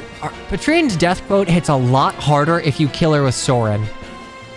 Because, like, I believe Soren's dialogue, Patrine's just like, no, you are afraid like everyone else, and you will die afraid like everyone else.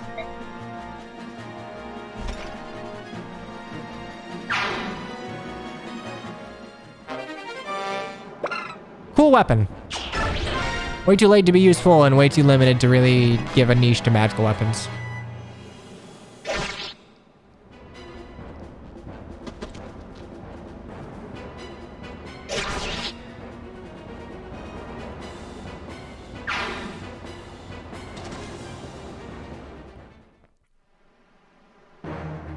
Yeah, it feels like Patrine should be killed by Soren there.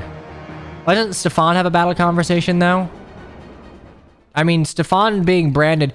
Like Micaiah, Stefan being branded isn't readily apparent. Soren's only able to be marked out as a branded by a Bjork because he essentially wears his brand on his head.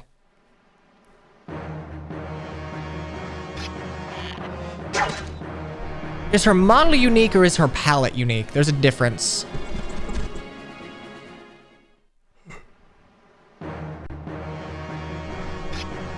Because if she has unique textures, that's not really enough for me.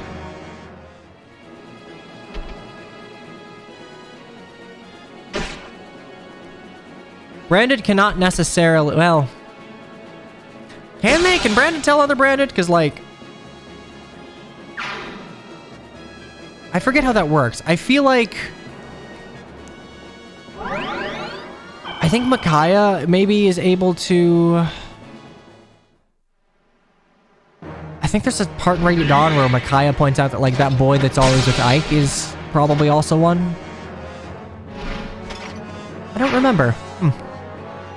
Either way, Stefan does not have his brand readily available, so it wouldn't be like something Patrine could pick out in the heat of battle.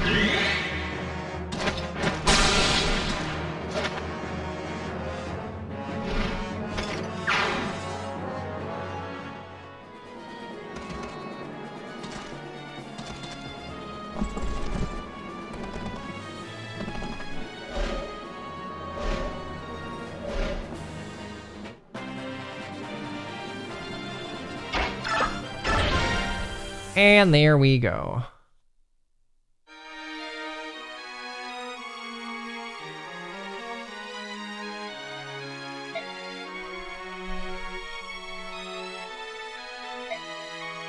I like Lucia's design.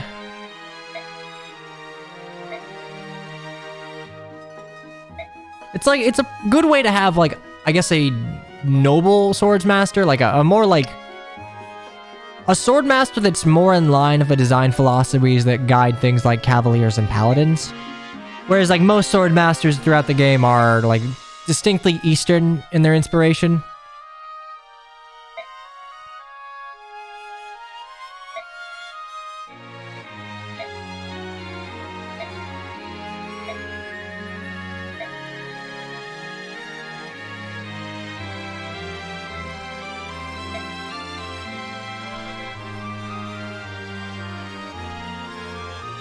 Am I full of shit? You know what?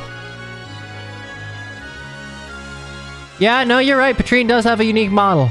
I mean... but maybe that's just the texture, you know? I could make a C meant to be flesh. But whatever, it's close enough.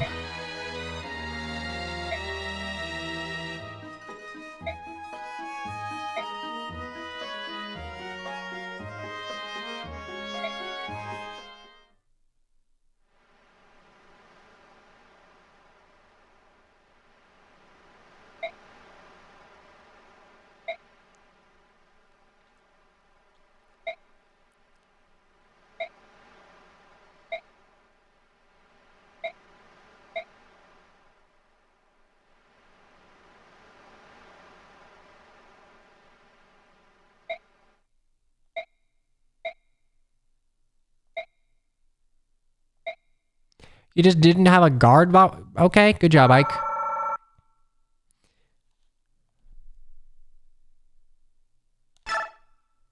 What are you referring to? Well, you know, we'll get to that in a second, because I'm going to run an ad for no other reason that Twitch is going to do it in an inopportune time, like 5 minutes, and I'm going to stop pre-rolls. So, hey, Did you know that you can stand up and get water? It's true. It's free if you have like water that you pay for. Anyway, don't go anywhere. I'll be back in like 4 minutes. Also, hey, do you shit? If you do shit and bring your phone on your shit, maybe do the raid thing. I like paying rent. I don't like paying rent, but I like the ability to pay rent. Anyway, it takes like 5 minutes. I'll see you in a few minutes. Beep.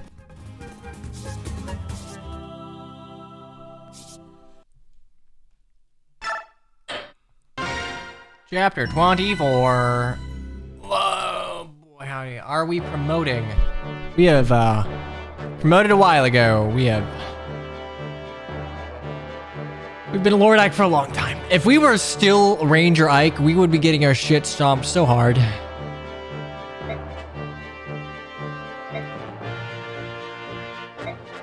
What chapter is Black Knight?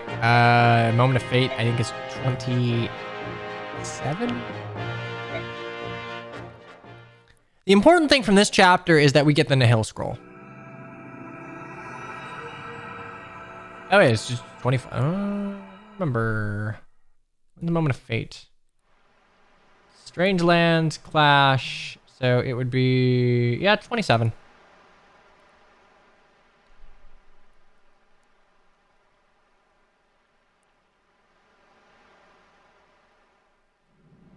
Oh, the Echoes theme, but sure. Okay, look, your name's like Lime Green. I can't really discern the context that you've been here for like the entire scene. Shh, shh, shh, shh. Please understand, randomly generated. Well, actually, they're not randomly generated. You generated that. You chose to be non-discernible.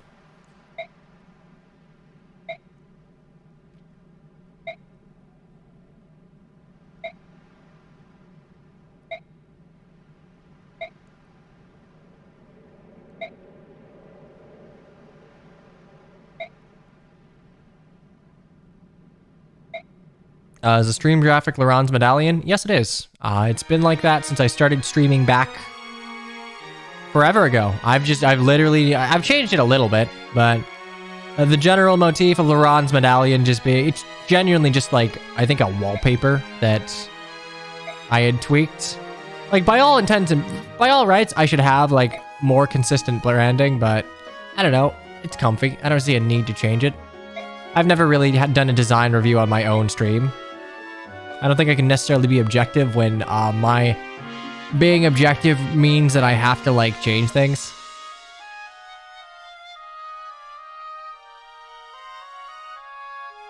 You love it, I'll only see it. Oh, actually, is this a different sprite?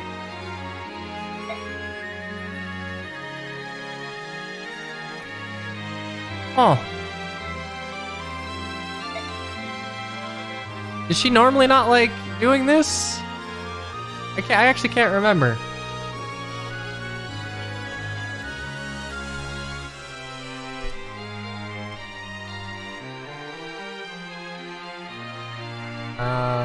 I don't remember if it is.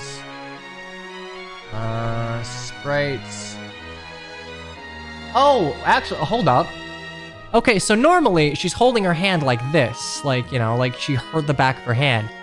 Now she's holding it like this, and she's like happier. Yeah, no, that's correct. Huh.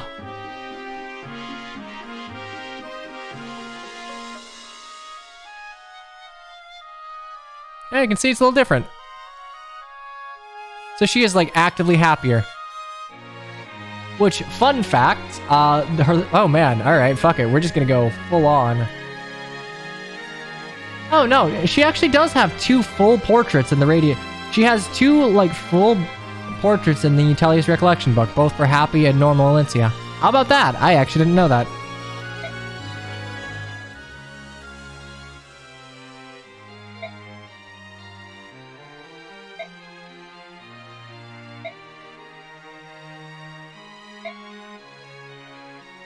I do. Hey, I learn something new every day. I've never realized that she has like two different sprites.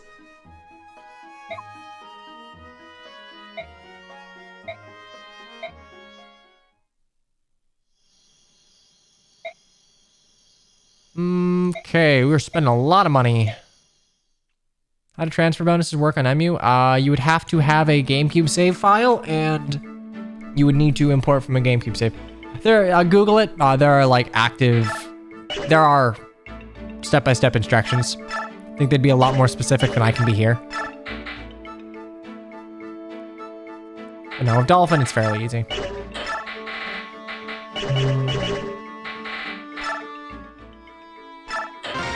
Yeah, there's absolutely no prep work I need to do here. I guess we'll make sure we're selling anything. Like, I don't need you, don't need you. Give us a better idea of the money we have to play around with. Burn. I will keep these two just in case. Keep you just in case.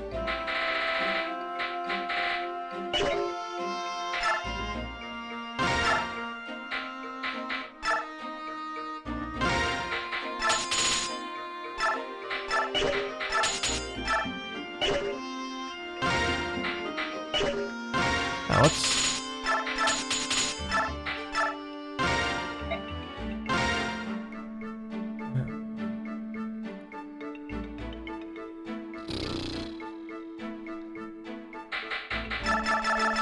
I have no idea if this will fit, but...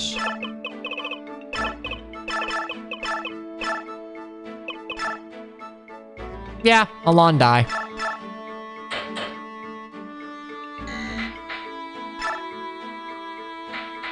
This will probably be the last Slim Sword I can make for a while, and I need to make sure I have enough for Clash.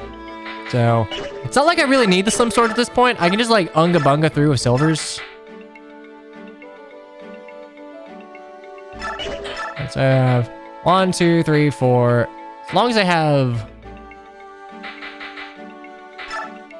yeah, that should be fine. Yeah, make him the talisman. 21 res.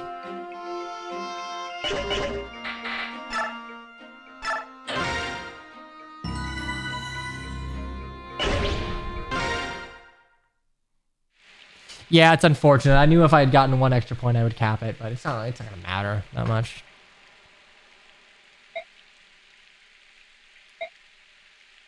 A good unit. He's not that bad of a unit. He is a usable unit by virtue of Path of Radiance being a relatively easy game. And like, I think part of the reason that the general consensus that Ike is a good unit, whereas someone like Elwood is not, because Ike actively has like a specific use case he has to fulfill in terms of like combating Ashard, which to be fair, you can sandbag Ike and then pump him full of BXP for late game. Like, that's fine. But like, the game actively gives you opportunities where like you are punished for not having a strong Ike.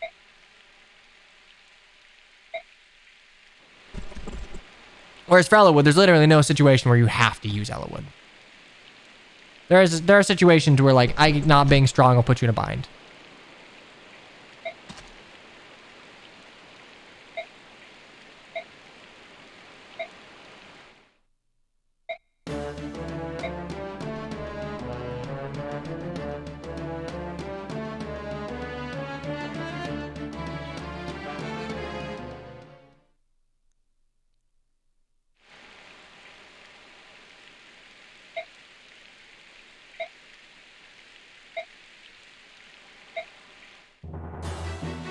I don't know how Bastion made it over here.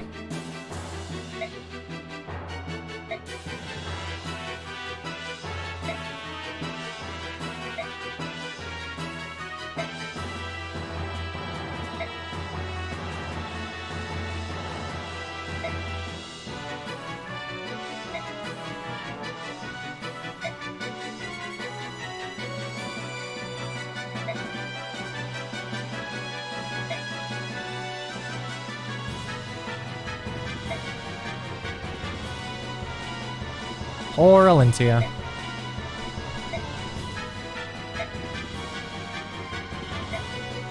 Nope.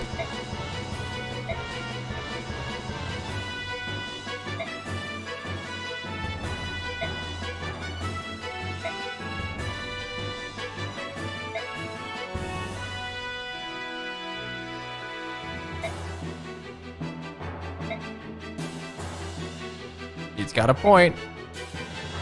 He's still under contract.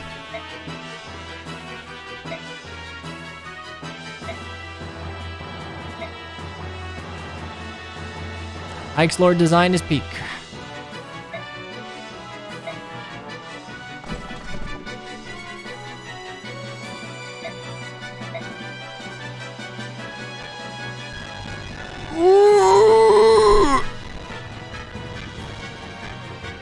Oh man. The game buckled under the strain of a generic Valkyrie. You don't see that too often. Okay, so 15 turns to arrive. Our only real requirement is that we get in the hill from this house. If I can, I'm gonna run back here and just like slap the Black Knight, just for funsies.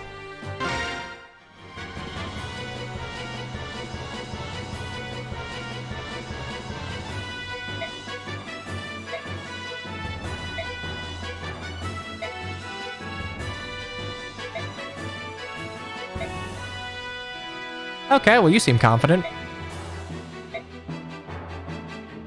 Yep. Fun fact, if you fight the Black Knight in this chapter, you don't actually get the end of chapter cutscene where Ike and the Black Knight fight. Because, you know, it's already kind of established that he can't do damage to the Black Knight without Ragnar.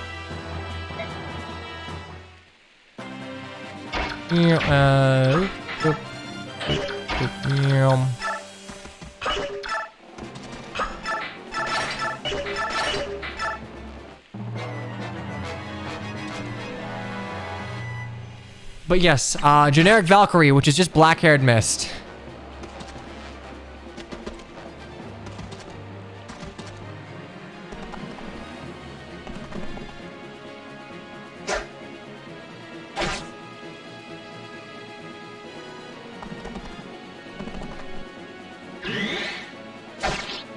Dang, even with a silver sword, I don't quite bop them in one.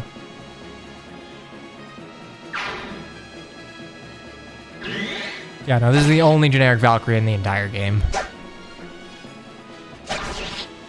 Whoosh, my doggy woggy, you skunky little boy. I need to give you a bath. Man, we haven't had a stream where I exploit my dogs for internet points by bathing them, huh? We can do that sometime next week. Yeah, damn you tier 1 units and having good stats.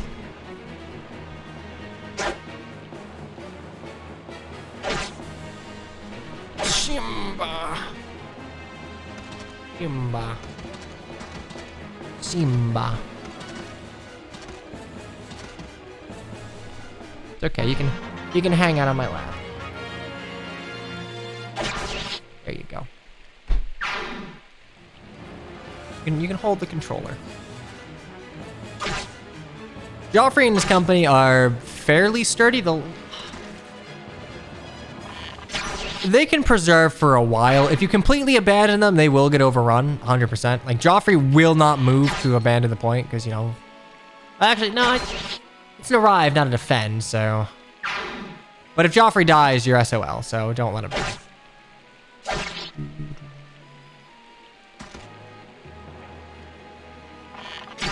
Good old generic Shinon.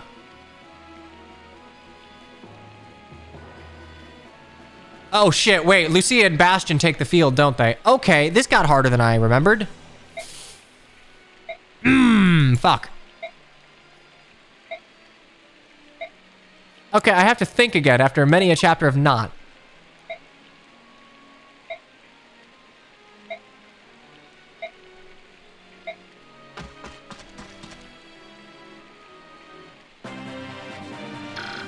Well, I'm fucked. Actually, wait, maybe I'm not. Maybe I'm not. Maybe I'm not. Hang on.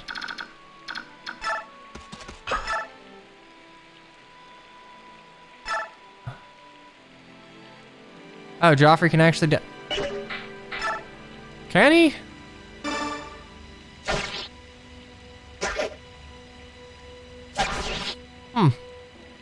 Like, I know Joffrey's in that one CG with Bastion and Lucia, so I assumed he was, like, prohibited from dying.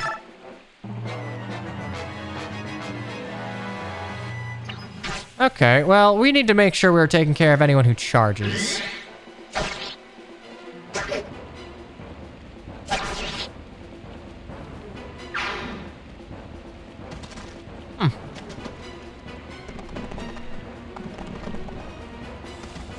That's fair. This game is actually pretty good about having multiple dialogue choices when people die. Okay, I did not actually remember that. You suddenly think it's CG? I mean, it's a really powerful moment. I didn't really think they'd lock that behind, like, doing well in a chapter, but maybe.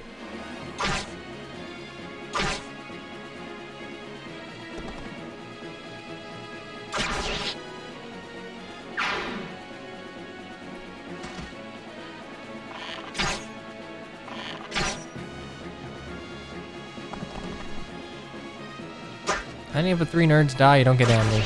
Okay, alright.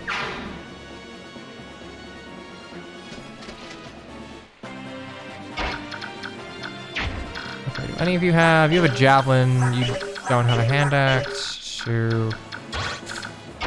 Fucker! God damn it.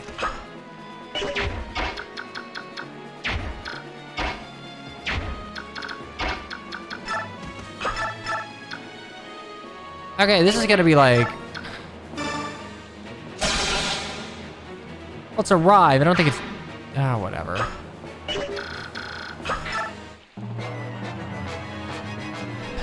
Actually, wait. That cav can probably reach to see ya.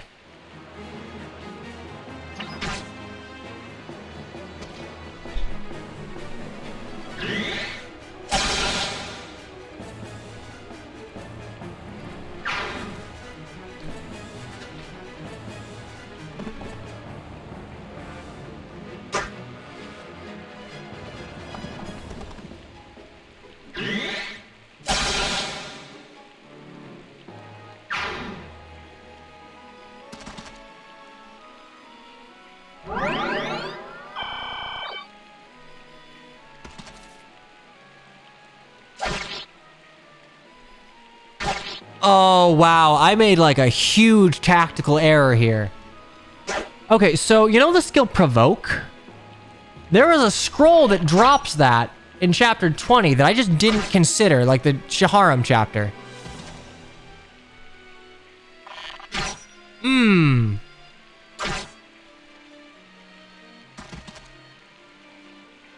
That would have been really helpful, actually.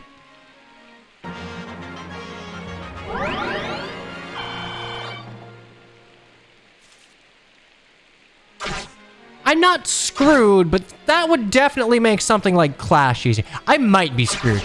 I genuinely might be screwed depending on how Clash goes.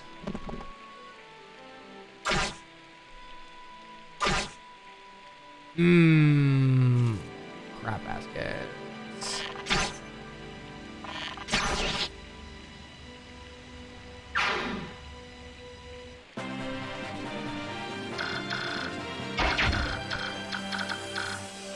Alencia is a force deploy in Clash, and it sucks.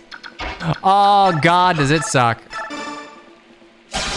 But yeah, no, Provoke would make endgame easier, would make Clash easier. Oh god, I didn't consider that. I really should have fucking considered that. Oh boy, I goofed to such a degree that it might actually make this run impossible if I have to manipulate AI. Because I can't make my Ike any worse. Certainly not compared to someone like Alencia.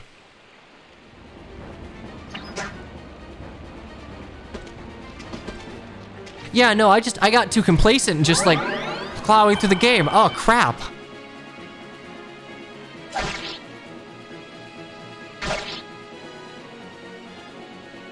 Yeah, so unfortunately our Valkyrie gave up the heal hedge like an idiot, so she's not gonna last long. I have a save from before that chapter technically, but like it is the beginning of a Serenus Forest arc.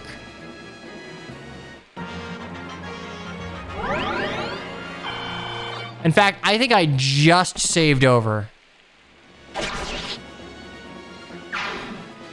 Oh boy. Oh boy, I don't want to do that.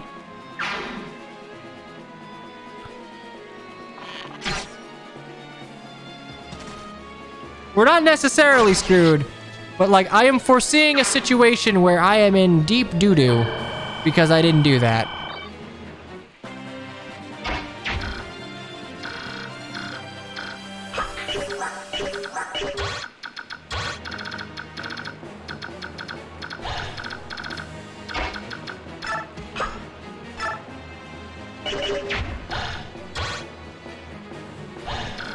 Okay, hang on. I need to... Okay, I'm gonna do that.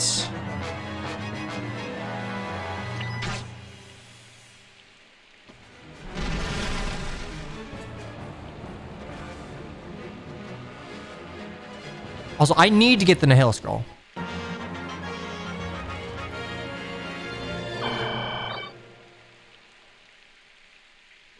I might need to redo this chapter just to head off of Brigands. Because I need to spend a turn attacking the Black Knight, not getting fucking zooped, and... Here he comes. Nihil is my solution for the Black Knight. Nihil Wrath, yes. Because I don't have Adept.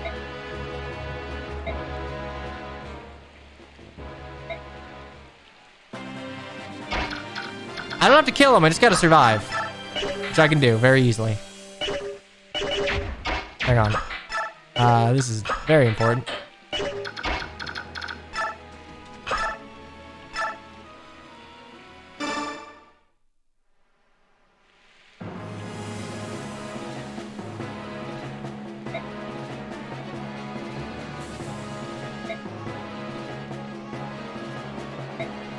Luna will not kill me.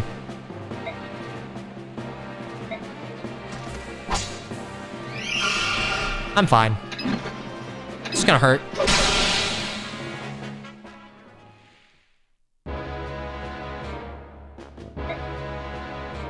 This is not Eclipse, okay? If this was Eclipse, literally no one in Fire Emblem can survive Eclipse. It's impossible. No, he just fucking leaves. The reason I attacked him here is I wanted the Black Knight to leave, so he didn't, like, threaten Bastion and Lucia.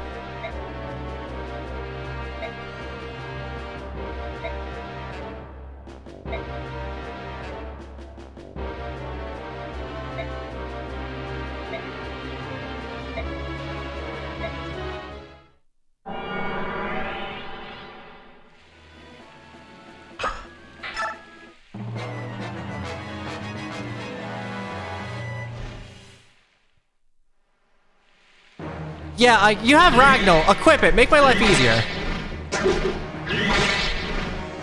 Oh, wait. Shit. That's, Fuck, that's annoying.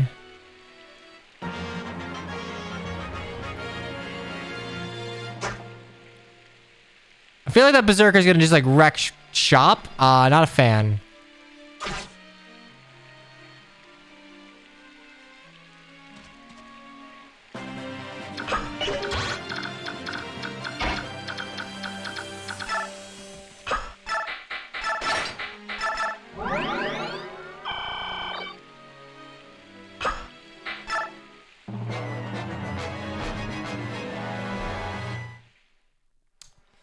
Eight more turns though. 1, 2. Oh shit! Actually,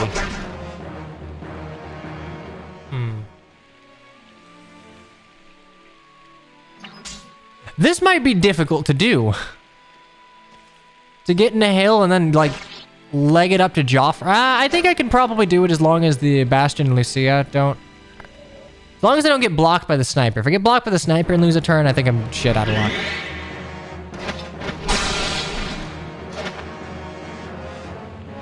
I don't know if the Black Knight has a death card.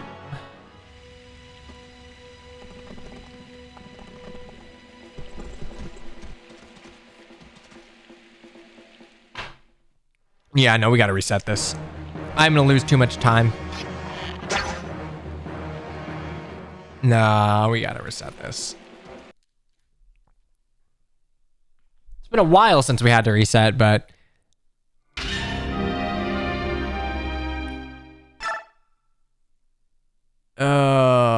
like this is the low. I technically have one from before 20. I'll keep it.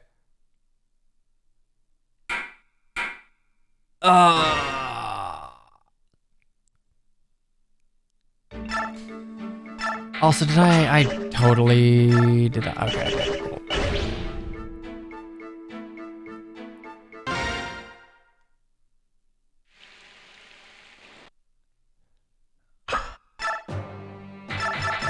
How does the strategy change for the chapter now? So, strategy will change now to... I need to aggro as many enemies as I can turn 1. Instead of just, like, gunning it.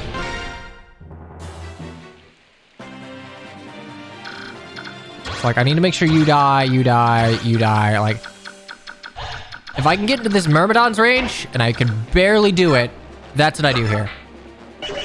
Also, did you enjoy your nap, little buddy? I'm sure you did. I need to take care of as many enemies as I can before Bastion and Lucia take the field. Yes, that is right before Ceratus. I would have to do all of Ceratus if I have to get the Provoke. To be fair, if I redo all of Ceratus, I can also get Adept, which would make things a little easier.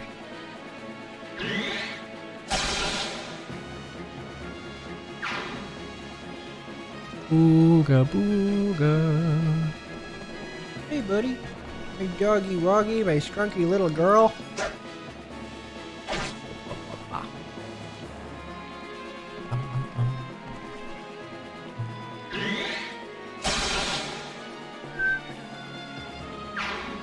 Solid 5 hours of replaying. I mean, I can brain off for that one if I skip everything. I've been showing the story because game's good. It's like, if you're skipping the story of Path of Radiance, you are skipping probably its most laudable aspect.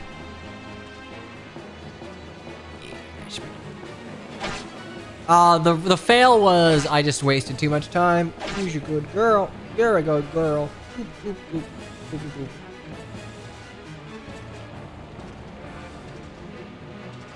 Who's a good girl? Ooh, boop, boop, boop, boop, boop. Okay. Let's hope that Joffrey's squad is not stupid this time around. Might buy us a little more time, though I don't think that's going to be the limiting factor. Average Path of Radiance enemy phase. But wait, yeah, it gets worse. It gets so much worse.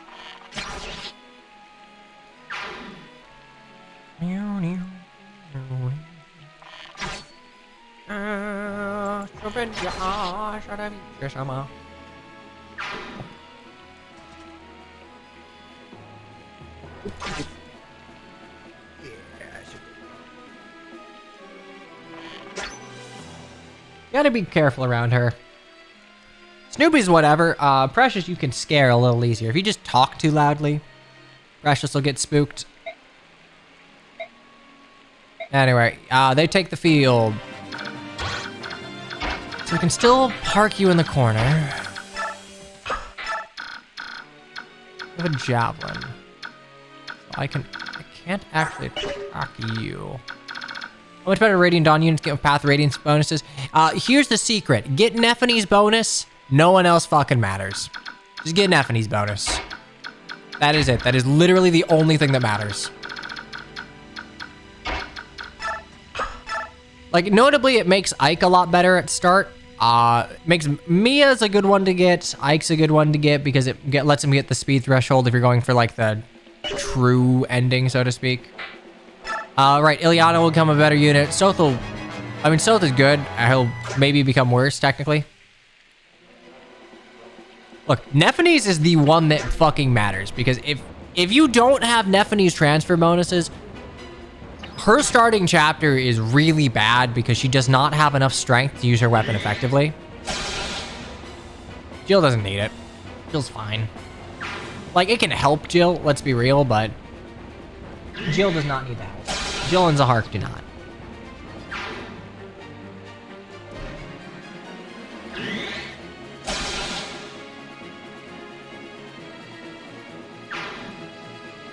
Soaring bonus makes him a good Jag, and yeah, he does something before he immediately falls off.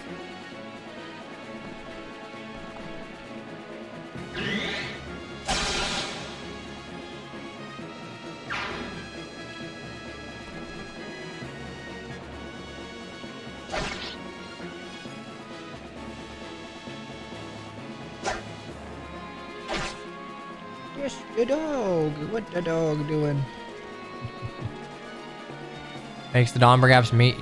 Not really. I think you're just being like, Greg, literally like half of the character things you say in the chat are about Jill. Like, I get it.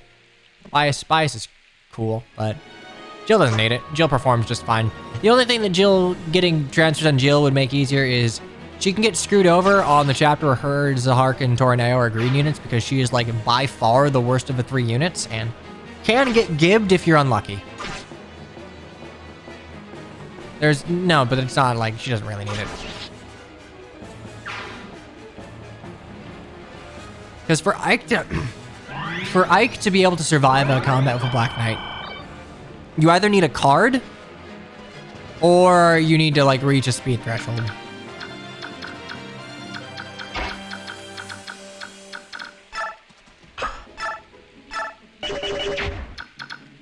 Jab. God damn it.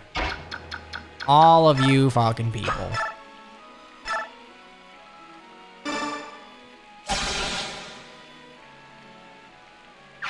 I almost wonder if like Storm Sword would be worth it. If I could, no, because there's no way I could get down into Wrath range and like 11 magic is not enough. Enemies actually have res in this game.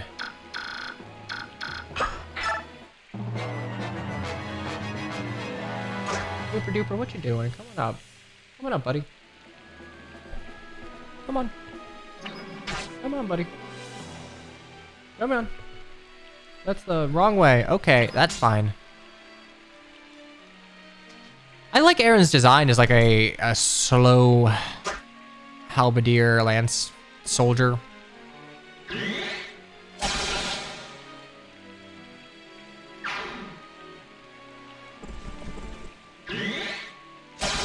Edward and Leonardo had lower levels in the JP version. I mean, that would probably help. The fact of the matter is, as much as they don't like to admit it, Fire Emblem fans are very much like, I am not above it. If a unit is good, people will tend to like that unit a lot more. Oh, let's go Valkyrie! Like, people don't revere Seth because they just, like, adore him as a character. There are much more compelling characters in Sacred Stones. They like Seth because he breaks the game's difficulty in half.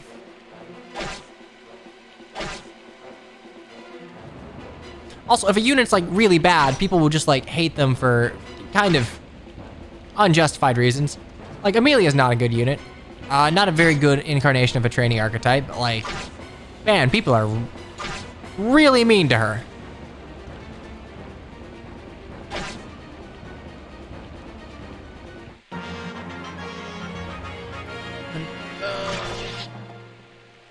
If a unit's really bad, no, so some people enjoy that, like, training up a unit, but you have to consider that, like, there are also people that, I mean, let's be frank, like, some of the older elitist crowd will be like, yeah, no, they're bad.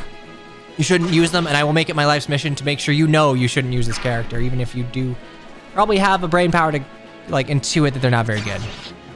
You mean you don't like Meg? I don't like Meg because, like, she has one joke.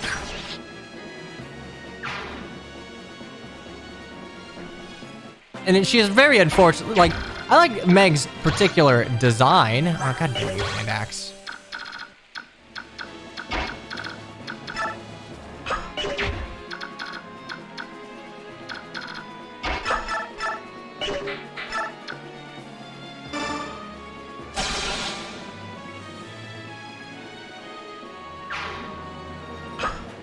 Like, I like the Dawn Brigade. I really like using Edward. I don't think Edward's that bad. I don't think Edward's that bad. Yeah, Mia and arguably Zahark are better, but like, Edward is the example of like 0 to hero. Like, you train Edward up from nothing and he gets a cool fucking jacket. How can you not like that?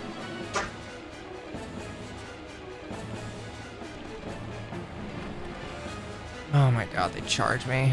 Is Stefan better? I think on average no, but like, he's serviceable. If for some reason you wanted like a double S sword user, he would suffice, I guess. But like, granted, as far as like tower sword users for Alondite and Vague Cat, Ike has Ragnall. If you don't want to trade him, you get Redding for free. And you get Stefan for free.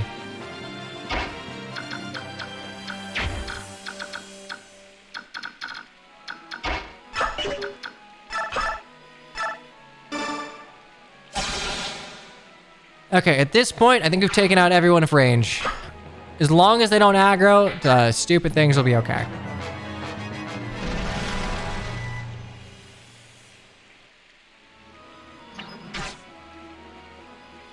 The thing is, like, Radiant's really kneecapped a little bit by not having any sort of supports because, like, Edward's an interesting character.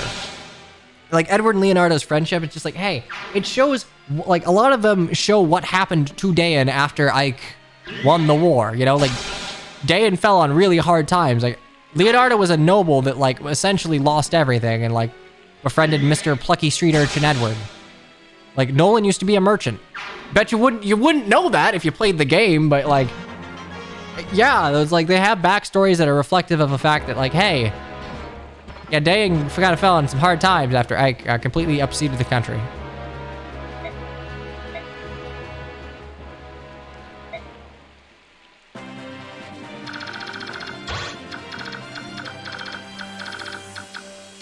I don't think you move. For what it's worth, I think you just fucking stay there.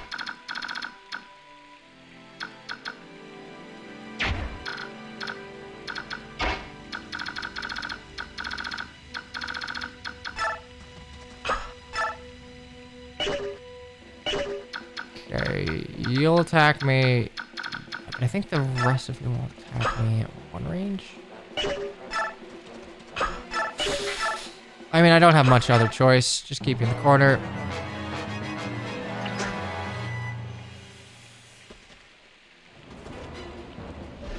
That's annoying.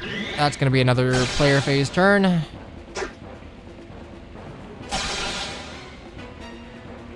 Okay, enemies are getting bulky enough to survive critical slim swords. This is not good. That is the first enemy in a long while bulky enough to survive.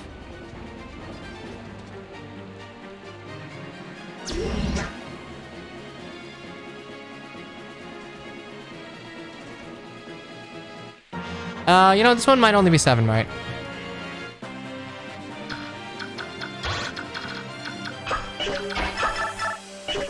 No, this is max might. Oh boy. Okay, so this kind of sucks.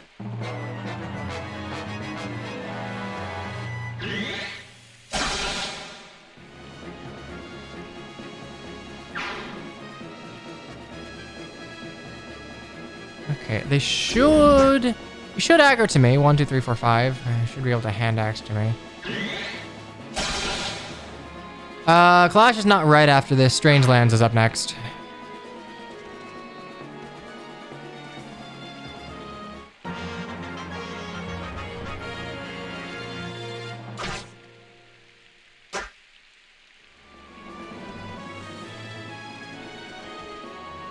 What's your plan to protect Bastion Lucia from the reinforcements?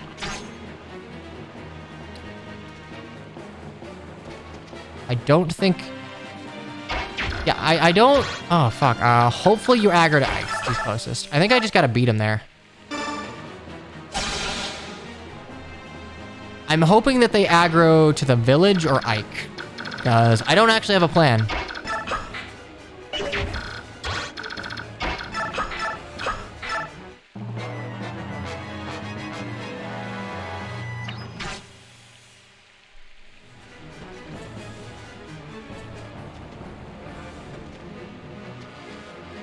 Oh shit, yeah, no, there's no way I can... Fuck, I can't get in the hill scroll.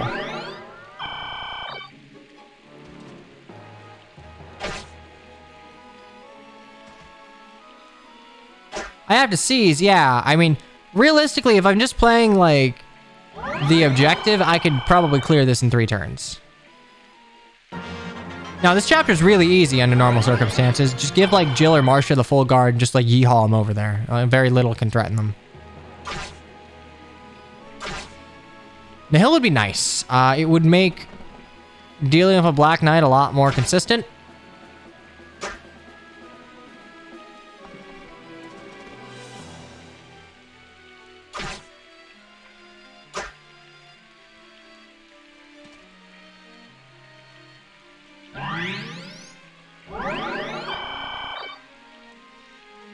It's been a while since I've had to, like, proper think, so 6 turns. Wait. Oh, you're shitting me.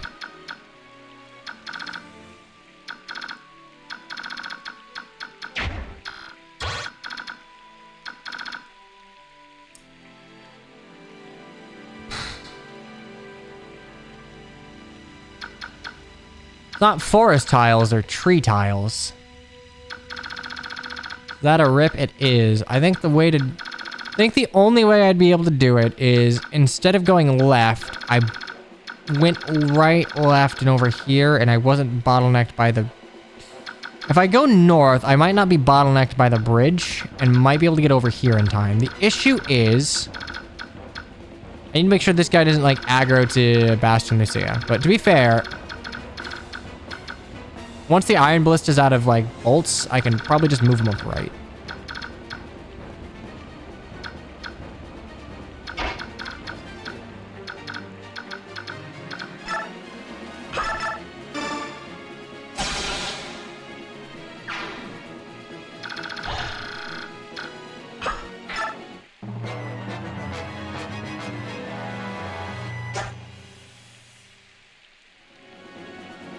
Ike should have 9 move. 7 base, plus 2 from boots.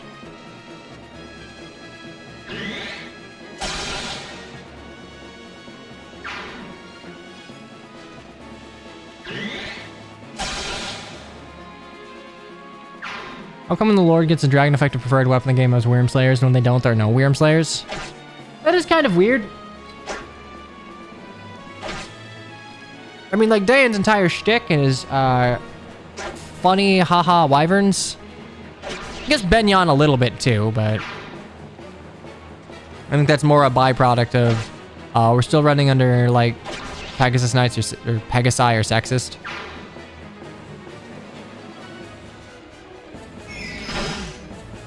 Gonna be tricky. I really wish I didn't have to sit through other phase, though.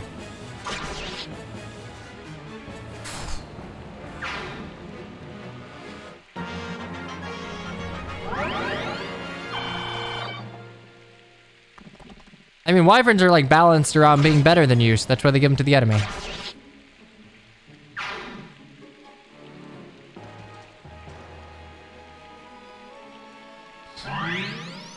I genuinely, when I get to Clash, I might get to the point where I'm like,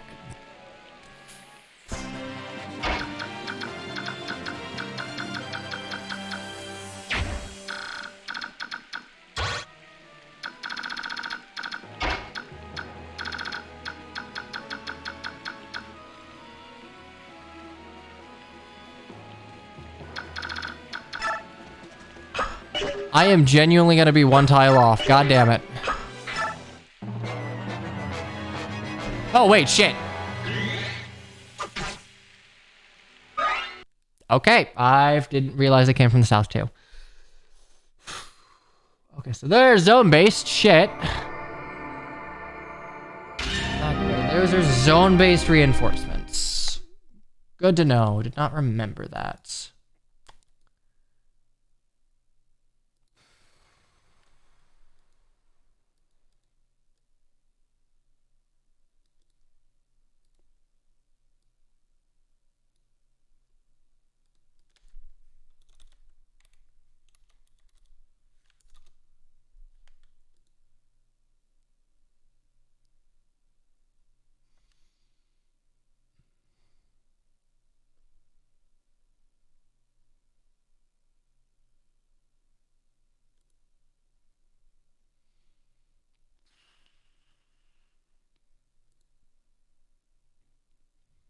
Oh, wait.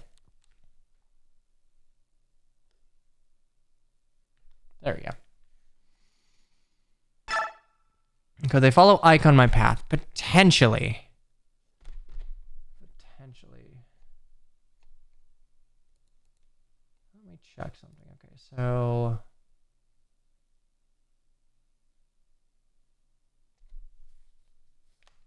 I don't think there is any conceivable way I get in a hill here. If I'm counting tiles... 1...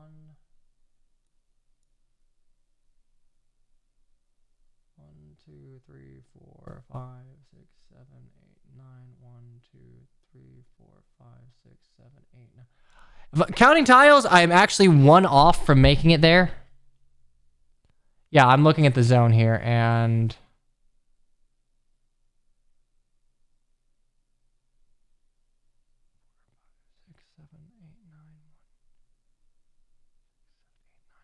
I can make it to Joffrey in 2 moves.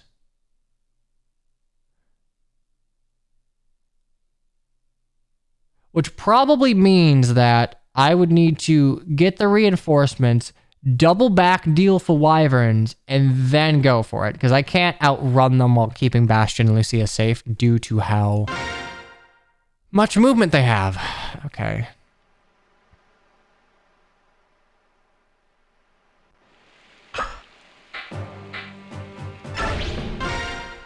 Okay, plan here, bust through north.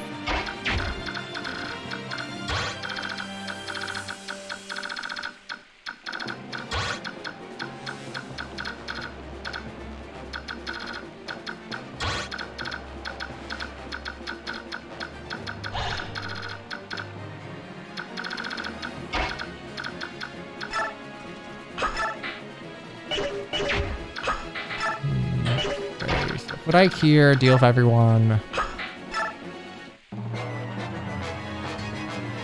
Yeah, I have to give up on the hill here. There is no conceivable way that I am able to deal for reinforcements while pushing forward while... Oh, God, how the fuck am I keeping Alencia safe in Clash? Oh.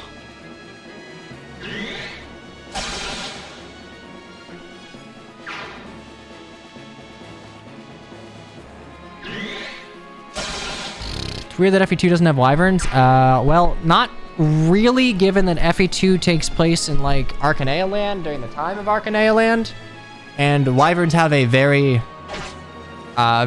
set in stone origin in, like, Marthland. Ike Solo?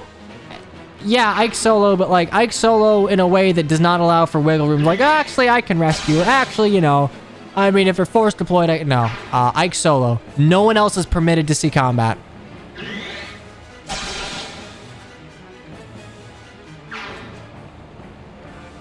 Yeah, but they're in every game. I get that, but, like, the Wyverns of Macedon were, like, essentially tamed wyvern, like, dragons, so to speak, right?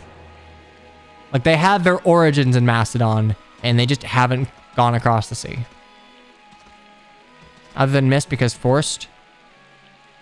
I think it would be conceivable. The Black Knight will never attack Mist. Reinforcements might. So I think the way that I would deal with Black Knight if Mist is not allowed to escape, which I guess that's technically considered an action. Is that an action? Is escaping with Mist during the Black Knight fight considered an action? Because if so, then the only way I'm dealing with Black Knight is just getting lucky before any reinforcements come and, like, burn her down.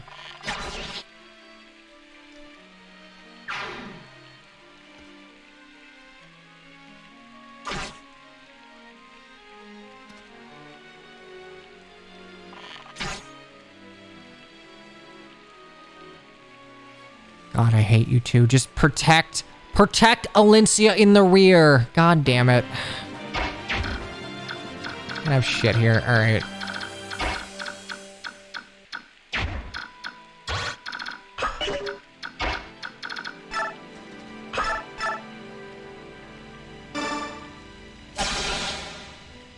Let's do that.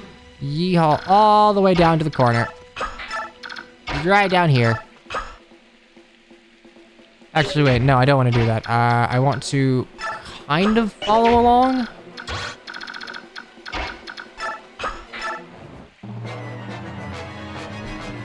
I like Lucia. Because I like Lucia, I would prefer to not hate her because she's constantly ruining my runs. Oh man, this would be way more tolerable if, like, I could just, like, skip through enemy. Oh man, but I don't like enemy phase skip. It ruins. If it was just native speed up.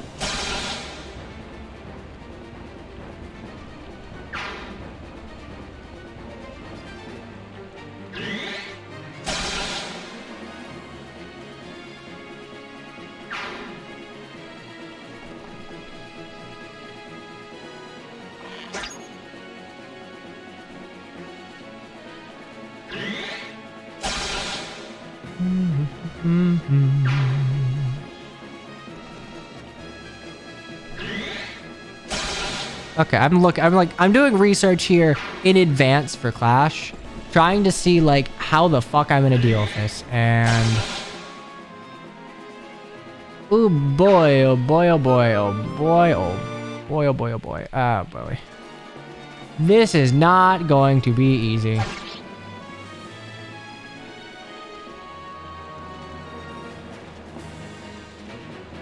What's up?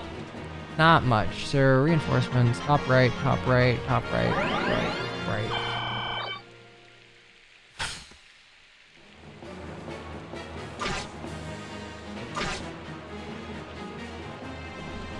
The only issue with Clash is that there are too many enemies of 2 range. That Sonic Sword that has 20 uses, it is going to be used in Clash.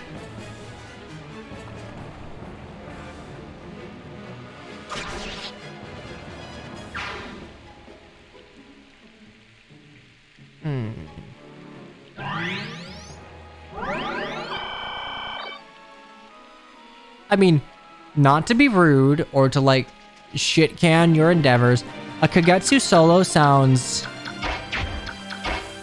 very, very optimal, which is to say also kind of boring. Kagetsu solo is just like, yes, I have played Engage optimally.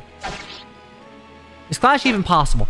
Potentially. There are 2 limiting factors for Clash.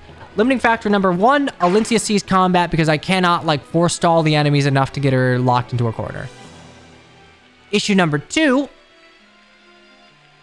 I just ran out of fucking weapons. Like, I will have 4 slots of weapons. I will probably forge iron swords from here on out, just to make sure I have some things. Oh yeah, no, Sonic Sword is essentially 1 enemy face. If that.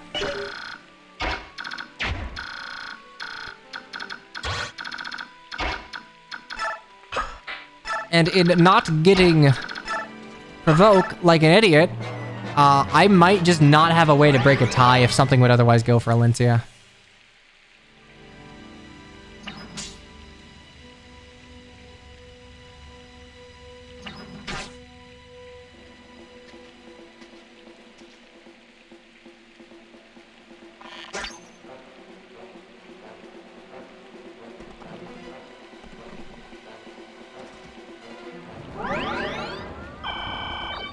I mean, to be fair, Engage does not do very...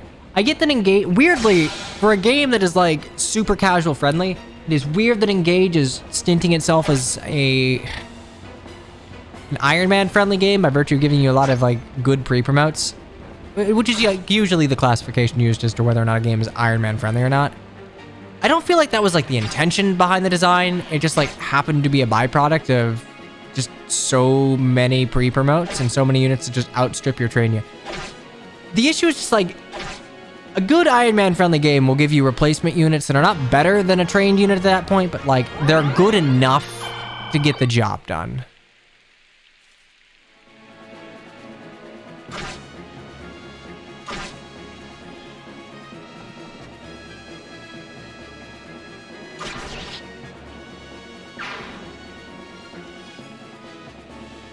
Roll 3, that's a... Yeah, no doubt it feels more Iron Man friendly than 3 Houses. 3 Houses is the least Iron Man friendly game in the entire series.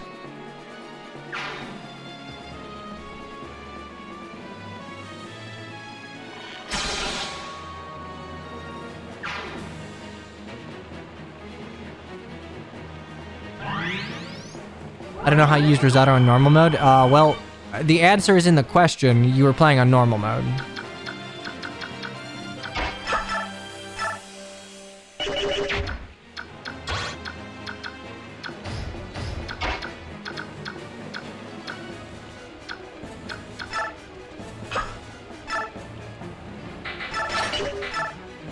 Still like solo?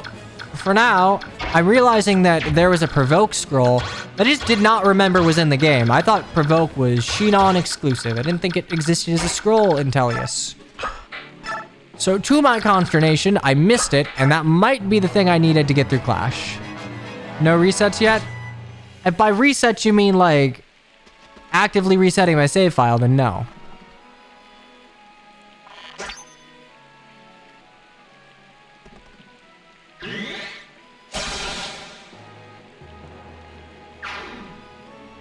Treehouse is solo friendly? Well, yeah, it's, I don't think, Is your house lord ever force deployed outside of, hunting at daybreak?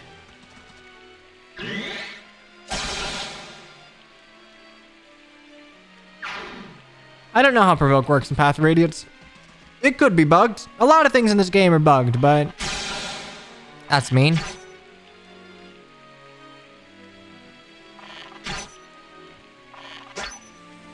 Ooh, God, Sniper Man, you're not doing too hot.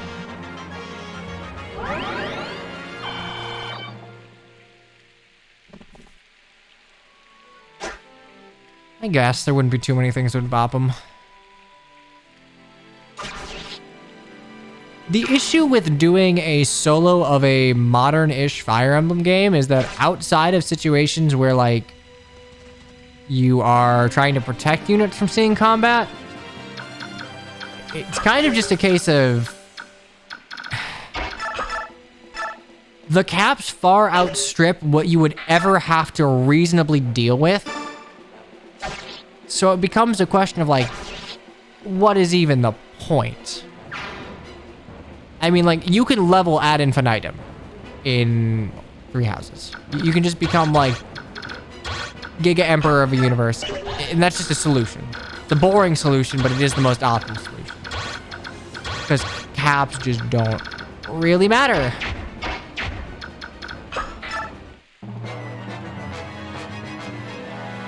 How yo can you get before hunting before daybreak? Presumably you can just get to like max level. I don't think Three Houses has EXP decay, so...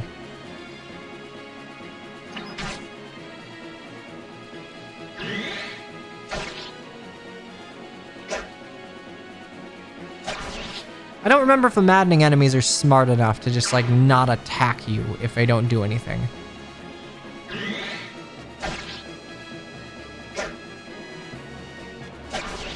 Patched out Infinite Month. Would you be able to leverage Infinite Months to like power level before hunting by daybreak?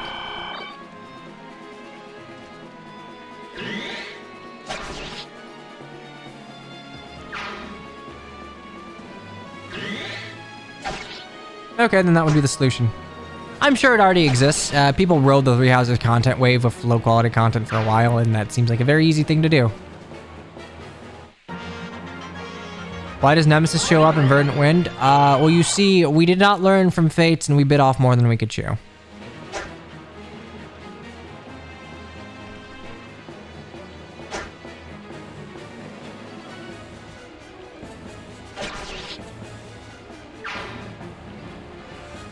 I think there is value in keeping mystery within a game, but I also think that there is value in like properly pacing your game and properly setting scope. I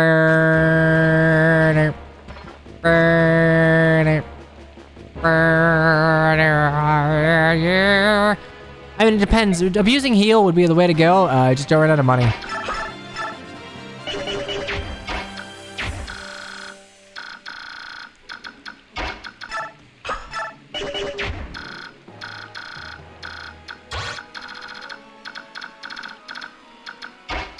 Oh, that's a good point. Thinking emoji.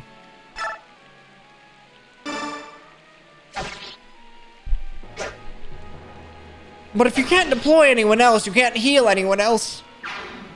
The fact of the matter is, Claude's fairly inoffensive, but like he has no reason to exist as a lord in Three Houses.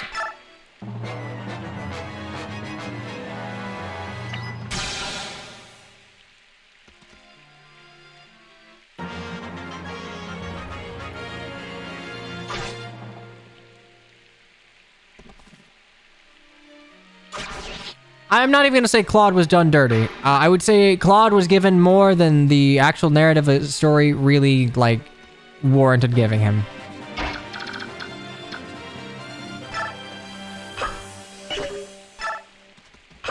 Okay, park here.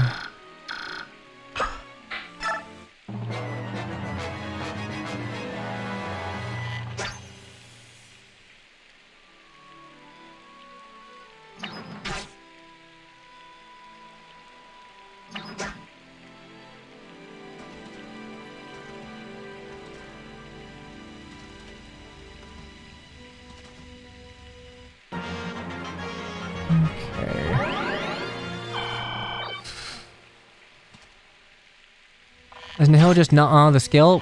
Essentially, that is how it's been abstracted in Heroes, so I'd say it's a fair way to do it here. No mastery skills allowed. Which, to be fair, Nihil is not, like, all that useful in the context of...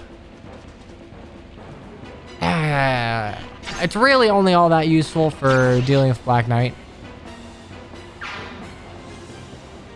No, Azure Moon's a pretty okay. Honestly, of 3 houses, Azure Moon is the... what I would consider the only, like, competent overall story. Oh, shit. Okay, do any of you Steel Lance? Fuck me, you have a short spear. Okay.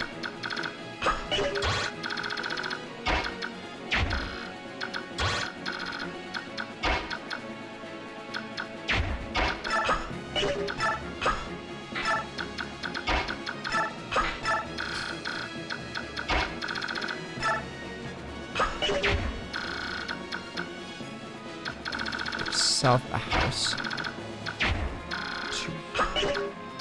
Yeah, okay. One south of the house entrance. I can barely make it there.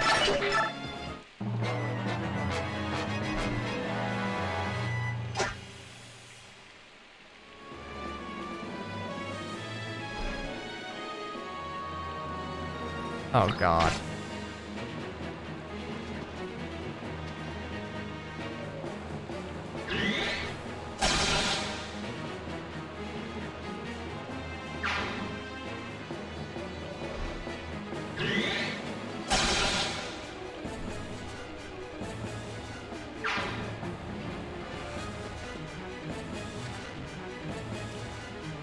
Sonic Sword would only get double might against wyverns. It wouldn't be enough to kill them. This might not be doable without provoke. Unironically, shit. For something that so obviously solves the issues that I am having, I just forgot it existed. Okay.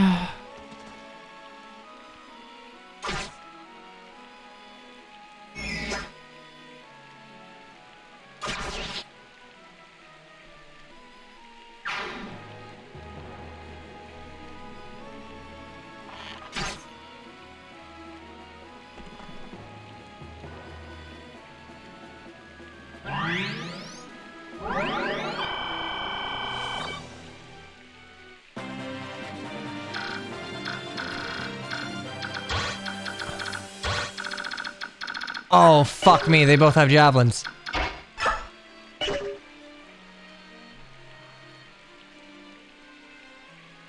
This actually isn't doable. This, like, genuinely is not doable. Wait. Okay, hang on. Hypothetically, if I ran back the clock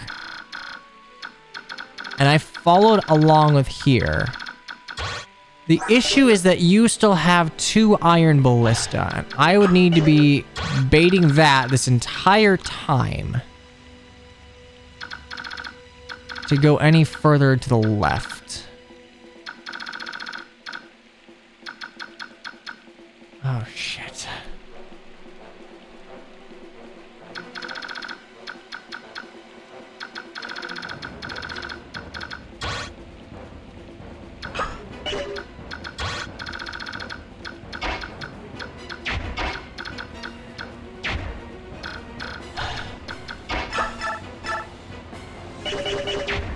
Okay, what's your res? Your res is 8. You would have -8, so like 16. 53. I would have to do 27 damage. I'd have to have 27 attack with a Sonic Blade. Plus the effectiveness. Yeah, that's doable. Right, 27. That is the threshold I would need to make.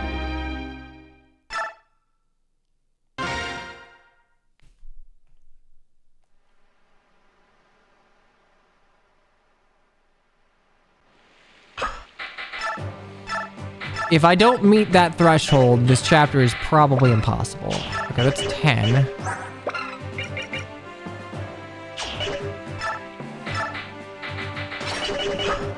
So I need 17. I will technically be able to do that.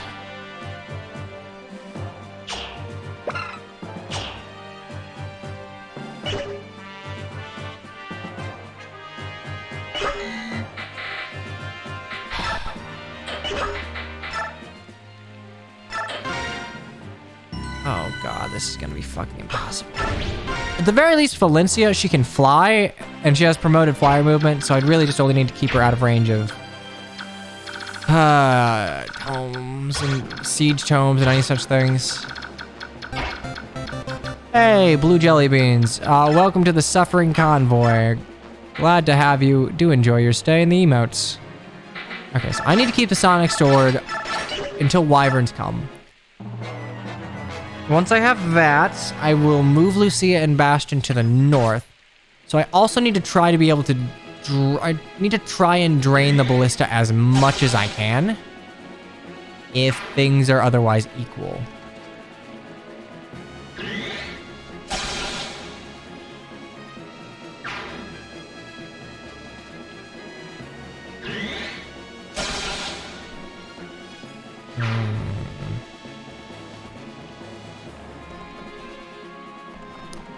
I'd be careful though. Sonic Sword has 25 uses. I will be using 1, 2, 3, 4, 5. I'll be using probably like 10 uses of the Sonic Sword in this chapter, which is not good. I have no way to replenish it.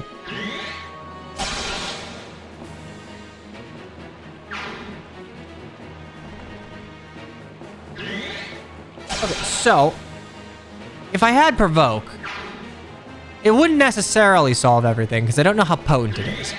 I don't think Provoke is ever going to break the tie when like killing is on the table, but it might if killing's not on the table. ICAS Vantage and everything does roughly 0 damage to him. The reason I gave Vantage was to stop the enemy attack animation. Technically speaking, the skill activation animation's slower.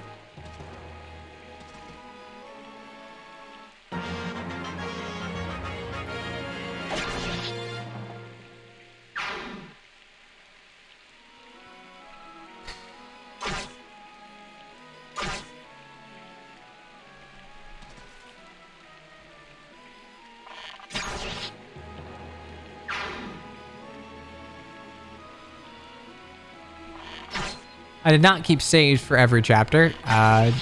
Who does that? I kept a backup save before Serenus. So Ike is still unpromoted at that point.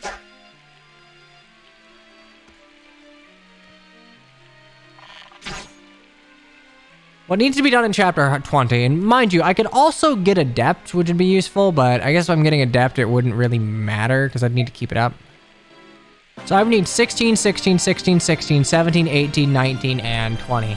That would be 8 chapters. Which I can do.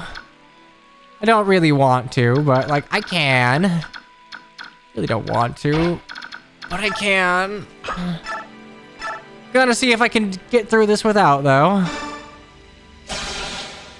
Okay, this will be 1 use of a ballista.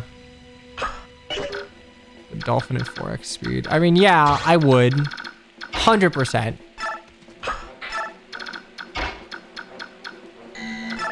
No, this is not for Adept. Adept is like, would just make the Black Knight slightly more reliable since I can't get in a hill. It's for Provoke. And mind you, I don't even know if it would solve my issues. But that I know it exists and I know that I don't have it means that like, things are decidedly a little potentially bad. I mean, I guess, yeah, you would know how Provoke works, so.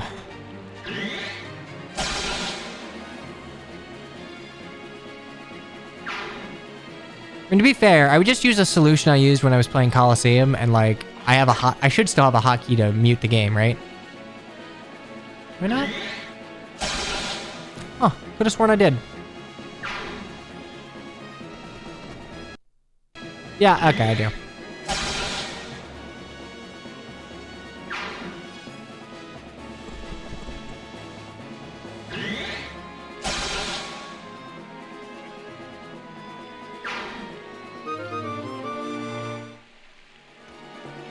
Make tier list while we're playing chapters.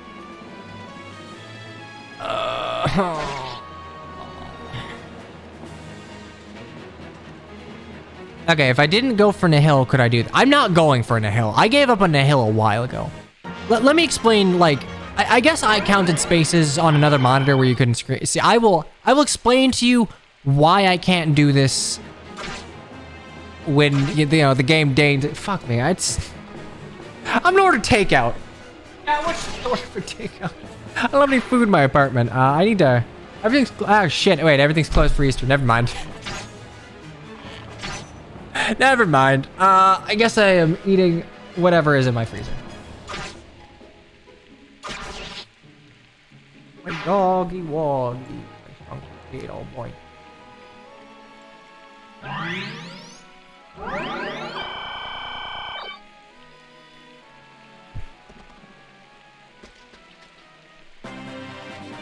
Eat grass? No. Absolutely not. Okay, so the line for the, here, let me actually, so the line for the zone-based reinforcements are from this ballista down to this bridge and over. The quickest way to get to Joffrey's Point will be from going this way. So let's just assume that we go here, we end our turn here. 1, 2, 3, 4, 5, 6, 7, 8, 9. Wyvern spawn. 1, 2, 3, 4, 5, 6, 7, 8. Wait, actually, hold up. I'm stupid. I can do this.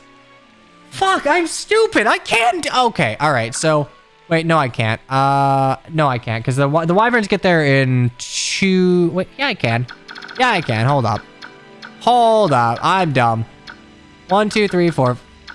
God, this is just rubber ducking coding, but for strategy games. 1, 2, 3, 4, 5, 6, 7, 8, 9, 9. Wyvern spawn. 1, 2, 3, 4, 5, 6, 7, 8, 9. Wyverns move as long as there's a space that they can stand. Ah, Christ. Not get immediately bopped. Oh, this is doable. Also, hello, Jesus Cobra. Thank you for coming in through my brief moment of clarity and also choking to death.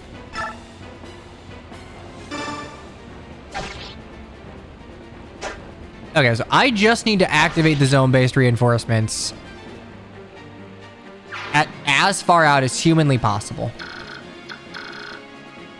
No, there actually is no problem. I'm stupid. When mentally I was doing this math, I assumed that, like, hey, they'd be spawning here. They move once, they move twice. If the wyverns move twice, Bastion and Lucia have no safe space.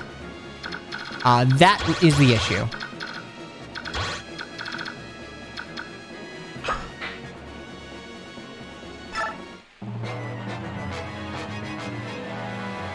Oh. There we go. Okay, never mind. This is actually super doable. In fact, it's super trivial. I need to take care of all of these reinforcements, though, first.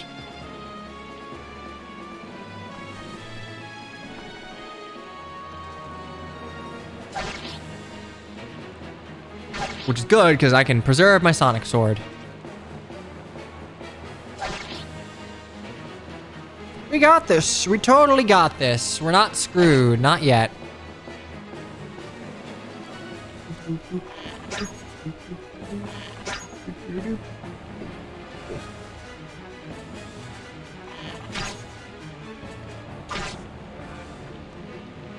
Of a broken Valkyrie that doesn't do anything. I mean, Valkyrie will, like, counter attack, but, like, realistically, she has heal AI. No one's just, like, activating it.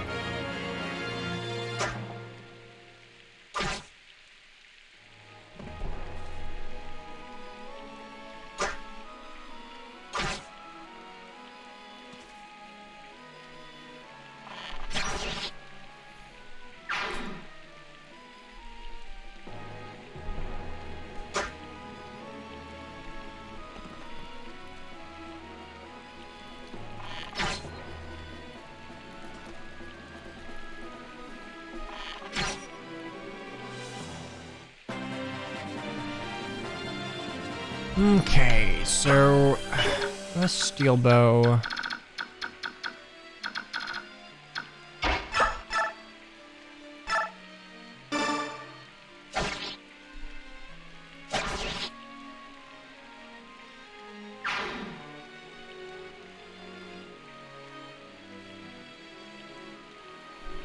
Okay, so you're there. That's fine. You two will attack me. Next turn, I try and bop the hand axe guy. I'm not starting over for an... Okay, I started over for Nihil once. Then I started over because wyverns. Then I started over because I was screwed. And now I'm starting over because I think I'm screwed, but maybe I'm not. Nihil's not worth it now. Which is why I'm not restarting for it.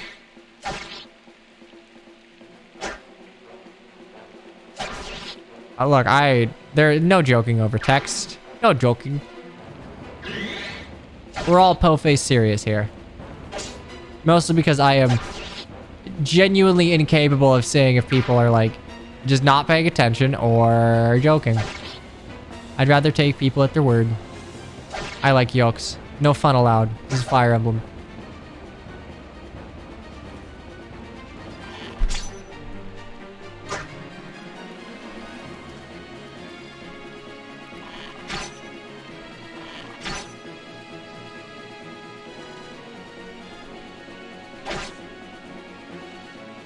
Nah, we're incapable of twisted jokes.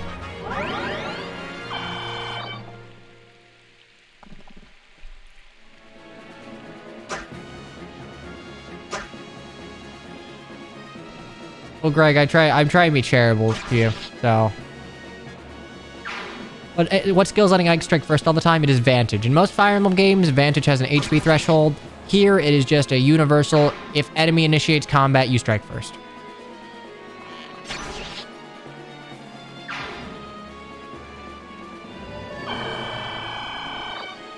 It's balanced in this game by only being on Mia, who will never get 1-2 range that's not dog shit, and existing in the form of one scroll.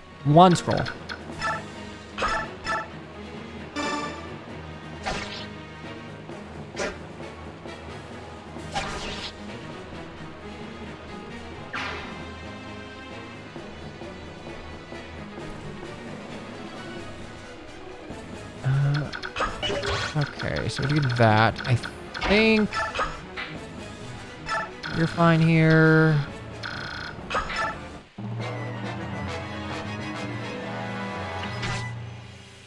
Okay, so hopefully both of these guys go for me. I wonder if Bandit AI is still attack player over go for house.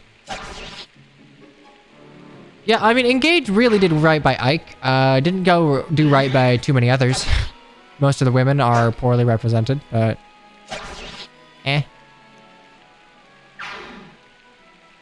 Wrath Resolve and like a super special hammer. Very funny.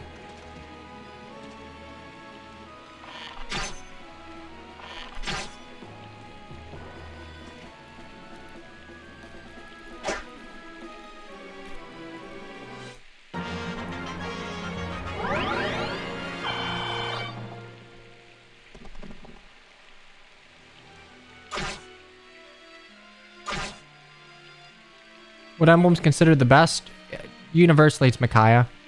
Like, Byleth is a dancer, and dancing is always good, but, like, Micaiah is both an EXP, like, reservoir and the facilitator of warp and rewarp strats.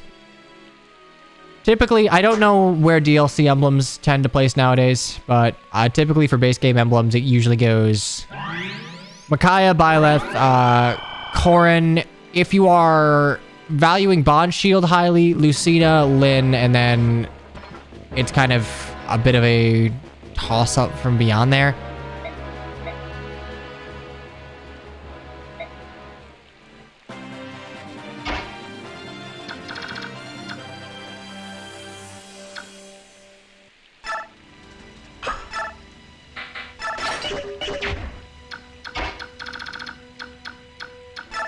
Also, I need to make sure that I have, like, a clean shot through.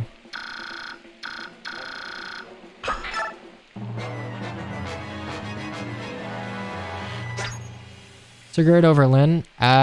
Sigurd has problems with availability where he does facilitate a lot of things, but for the most part, he is contributing in chapters where his contribution is less valued. Lyn can make literally anyone good and is available when the game actually starts getting difficult all the way to the end.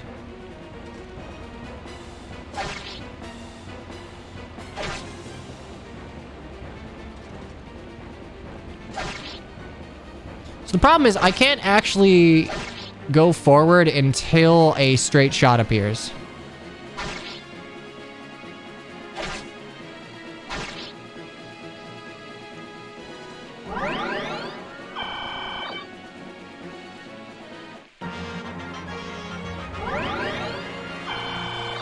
I need that Swordmaster to be gone. Who's the most available ring? Lynn and Lucina? Probably. I mean, granted, Marth has good availability. As Celica, well, no, not really. Marth has good availability, as does Sigurd. It's just that, like, when the game is really tough, you just don't have them.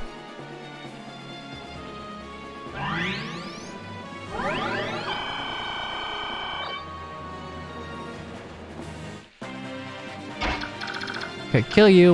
Okay, I think we're good here. That's terrible availability. I believe you get him back around the same time. Do you get it? I don't know how much of Engage's story I should... Fuck it, it's Engage. Its story is not that laudable. Doesn't your, like, sister, like, chuck it to you off a boat? Is that one of the rings? Oh yeah, no, the DLC is broken, and frankly, I'm kind of tired of Fire Emblem making for a worse experience of DLC over and over again. Oh, it's Sigurd? Okay, then I guess Sigurd has okay availability, but he comes after a point where he'd be rather useful.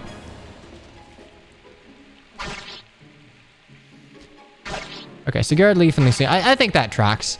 The difference is, like, by the time you get Sigurd back, enemies are threatening enough to where having, like, yeehaw fucking movement is less of a boon, because maps are larger and being separated from everyone isn't something you can just invalidate with Override.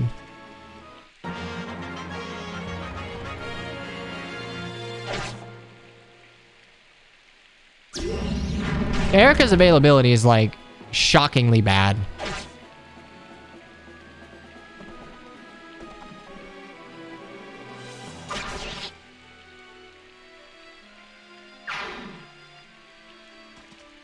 I mean, not all of them are super good. Soren's really good. The Three Houses emblem's very good. Rob and Robin are technically good for certain situations. Hector, it's less that Hector is good and more that Hector allows certain archetypes to function properly. Camilla's not the best. She's workable.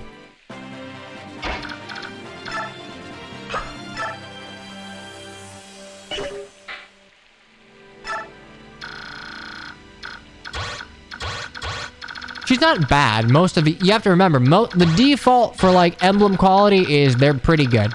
But, like, Camilla's not... She doesn't break the game in the sense that, like, the really good emblems do. Gives flight and move to literally anyone. I guess that's fair. I guess, like, you know, maybe I'm not considering her passive, like, benefit in the same way I am Sigurd's.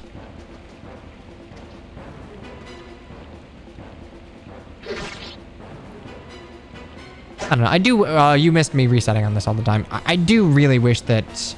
I know that you have to have DLC nowadays. I really, really wish that, like, they had considered it a little more.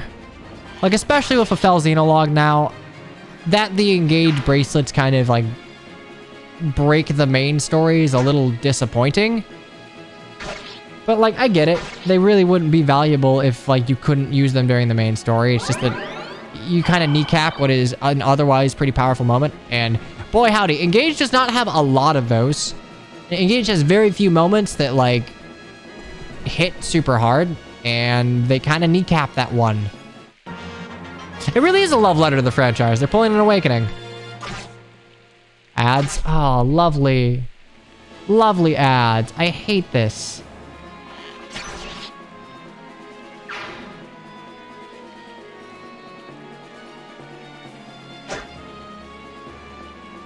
If you give Veronica to Anna, she says her fake what?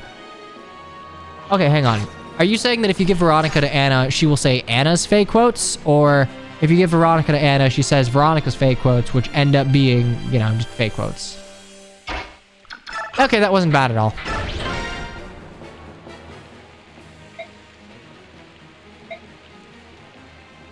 That is really cool, actually. That's a nice touch.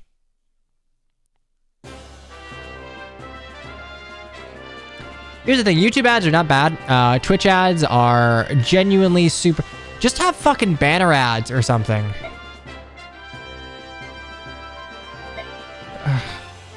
The issue is, again, I can't, like... I have limited options to deal with them other than trying to run pre-roll ads between chapters to stop this from happening.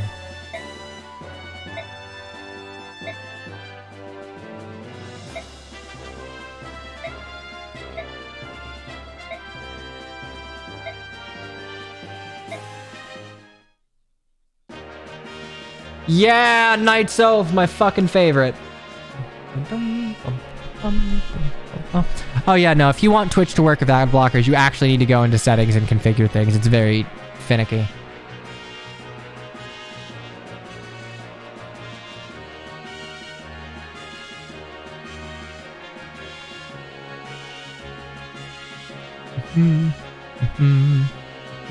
This is your favorite version of Vow and Night's Oath? Yeah, I would probably agree with that. I like it more than the GBA versions.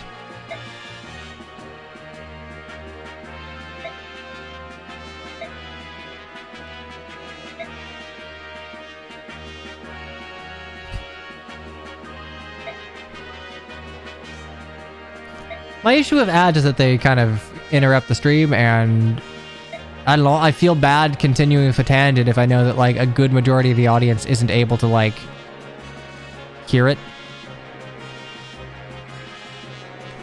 God damn, Lucia has some high heels. That's impressive.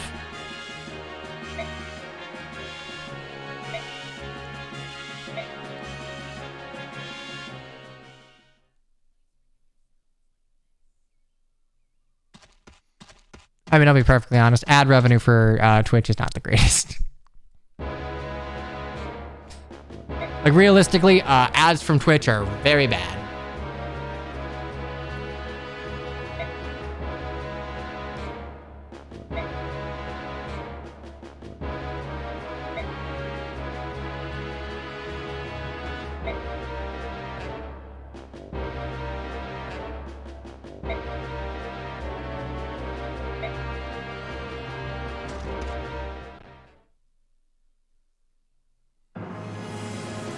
No, it's just like the percentage split isn't that great.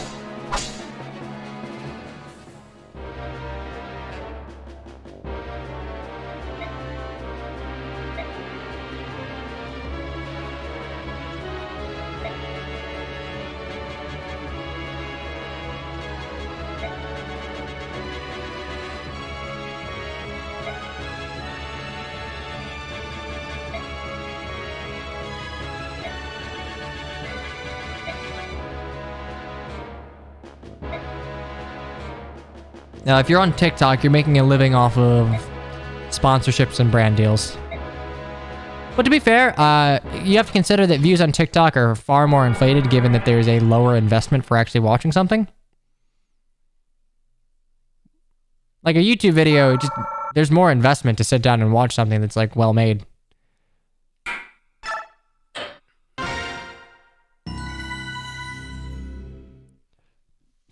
Okay, well, we continue on.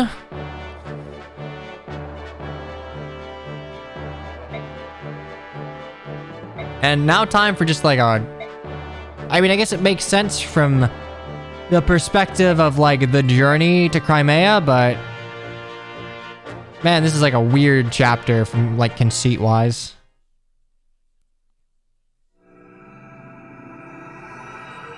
It's like everyone just forgets that Strange Lands exists, and like I don't blame them. It comes up at a weird point in time. It's like, hey, hee hee, haha, funny chapter.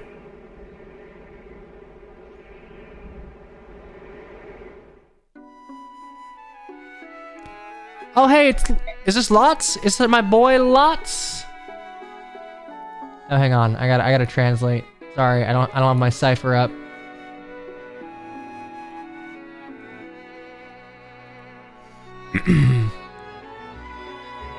King Tamarn! Today I'm feeling most splendid. And I'm growing used to the smell of the sea.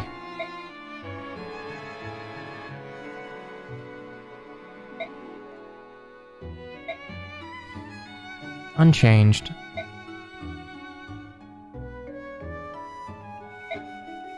Yes.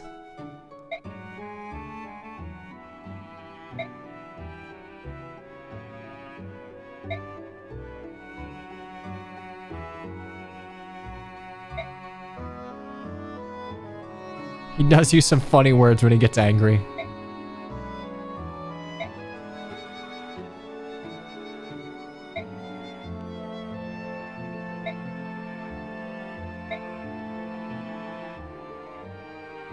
A letter?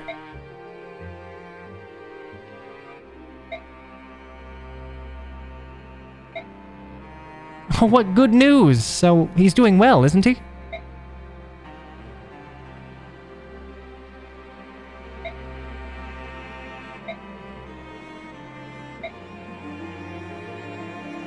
I'll go with you. But...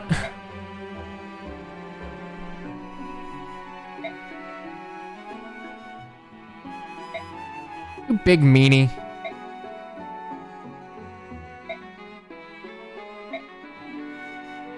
Plan?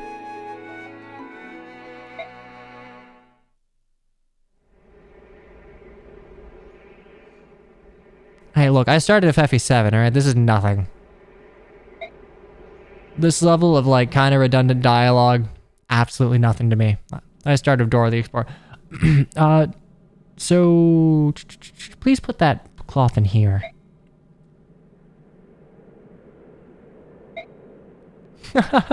You're not very smart. I want you to take this and put it in here. Yes, yes.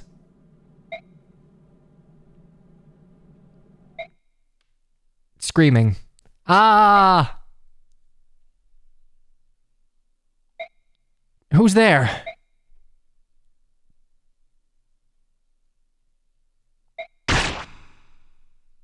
Lots, no! Let him go!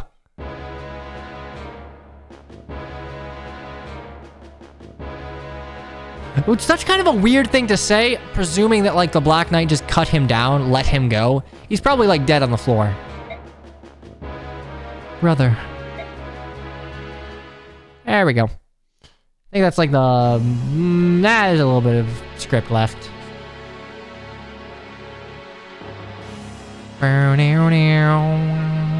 The prodigal son returns. Man, it's super easy to just, like, make things in the plot happen when you warp around. Stupid mechanic. Just remove warping as, like, a concept in Fire Emblem.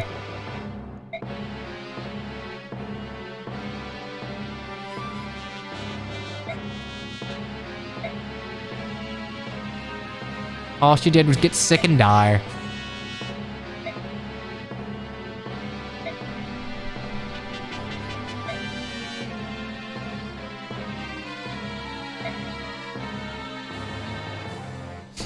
Astron's like, oh, don't tell me it was hard. You warp skipped it. You warp skipped the map. I'm not impressed.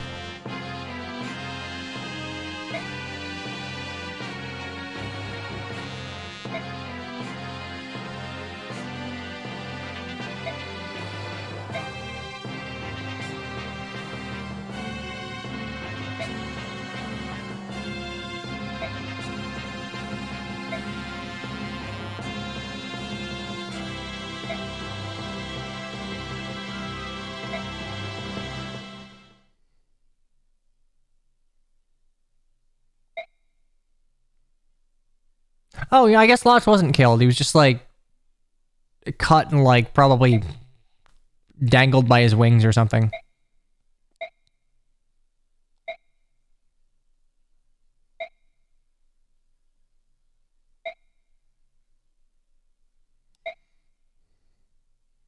He's dying now, but, like, I don't know. I don't expect an untransformed Laguz to be able to survive an attack from the Black Knight.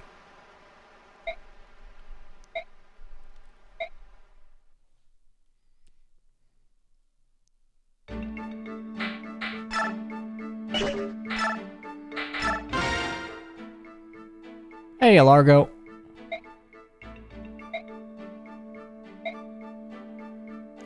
To be fair, Ike, have you heard of, like, he's probably world class given there's no other goddamn berserker in the game. It's really weird how the berserker class is treated here.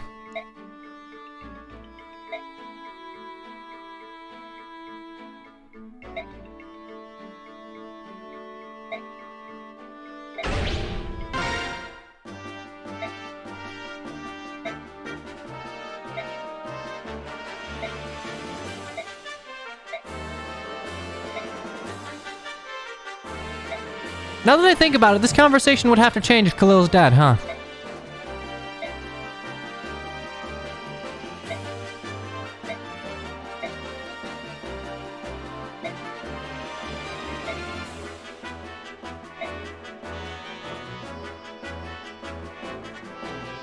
Oh, you can only recruit Larga if Khalil's in your party. Interesting. Alright, I guess that's one way around it.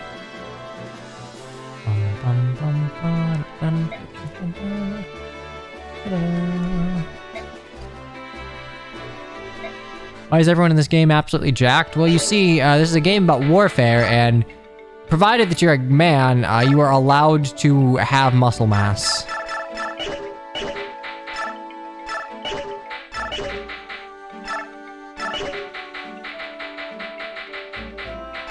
Oh, that's useful. Give me that elixir.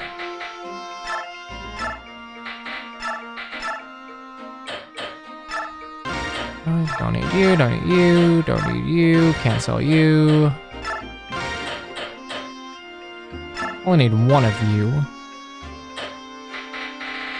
And...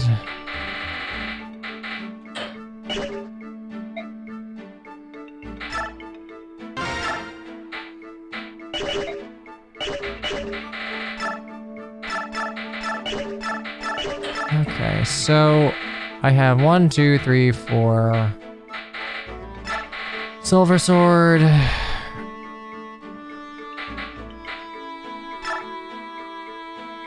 Like, I'm not so stupid as to not understand why it is that, like, from a design perspective, women are typically designed as waifish, even if their role within the story would suggest some degree of, like, I don't know, physical proficiency, but doesn't mean I have to like it.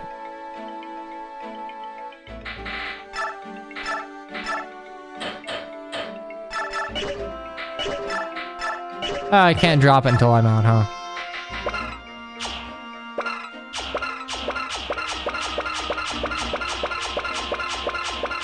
Can't do it.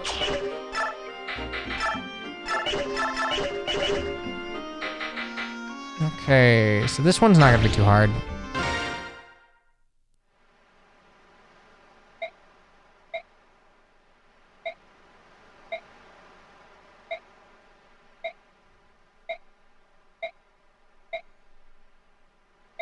My concern are just like, yeah, we just bust through. Cool. Altana's pretty jacked. No, actually... Oh, hang on. I got an infographic for this one.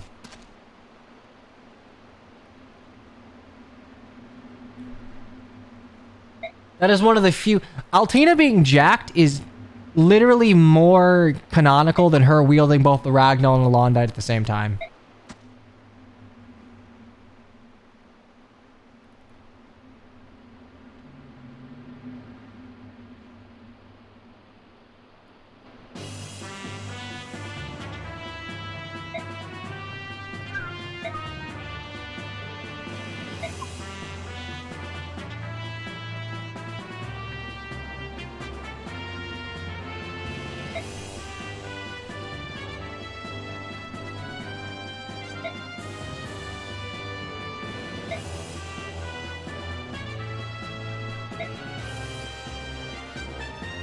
Going somewhere.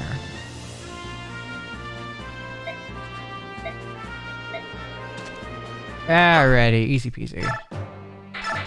She carries both of them in the CG. I mean, she has both of them on her, but like, one of the swords is decidedly sheathed, so...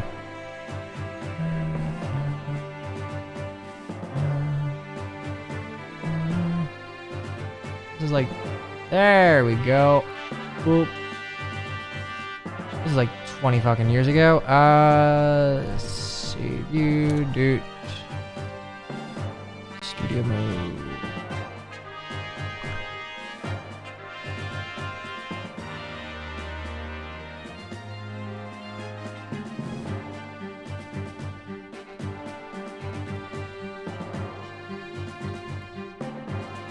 There we go.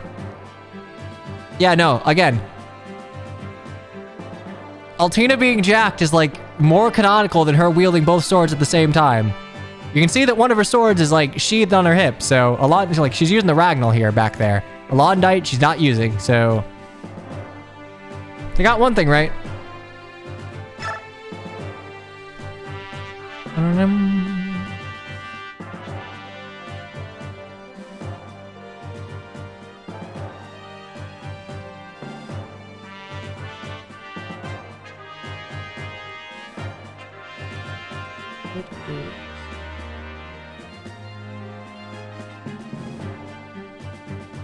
Stacked and jacked.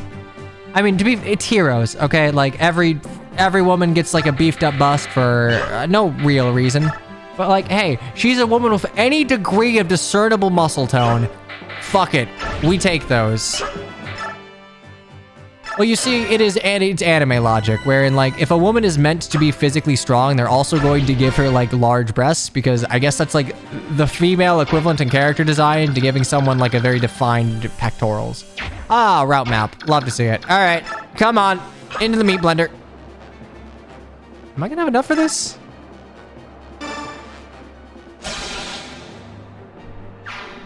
It's the reason that Tifa's still like stacked to all high heaven, because like, hey, female monk.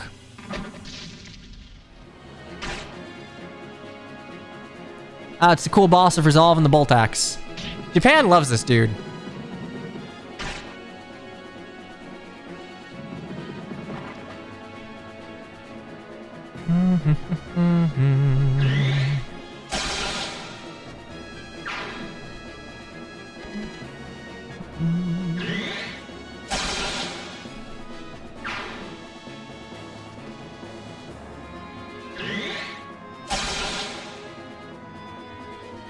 I mean, this chapter's not particular. I guess if you have like a full army, it's fine, but it's kind of a chapter that just kind of exists as a filler chapter. Very little is accomplished in the main story other than like, and we're going to Crimea. I guess it might feel a little cheap if like you just like, hey, I fight the Black Knight, and then again, I guess you could conceivably put Clash right after this.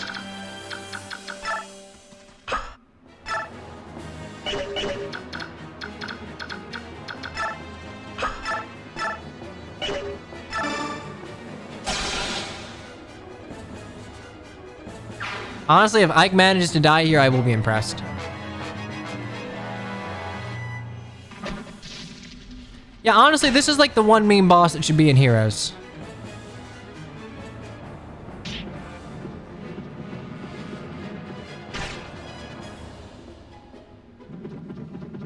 Being stronger than Patrine. I mean, I guess how would you do that realistically? How would you make you fight a rider earlier and she's like stronger than every boss you fight for like the next several chapters? I guess she's stationary, so like you could get away with making her a little less threatening.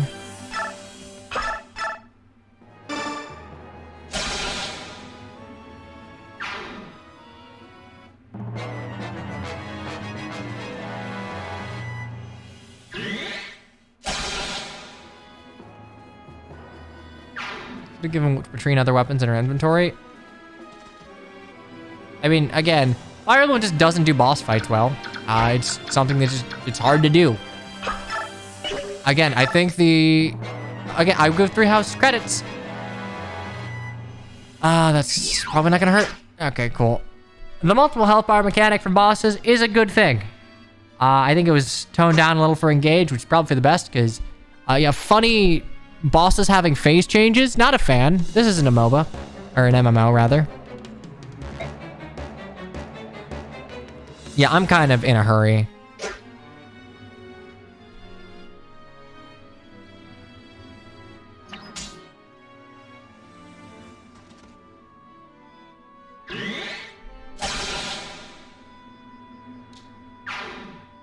Bosses of Emblems literally do have phase changes. Do they? I don't remember. Yeah, I guess they might not have been so egregious that made me want to like eat a gun sandwich, but the ones in 3 houses, boy howdy, was not having a fun time. Was not having anything resembling a fun time. Oh yeah, that's true. Gris gets like stupid awakening counter.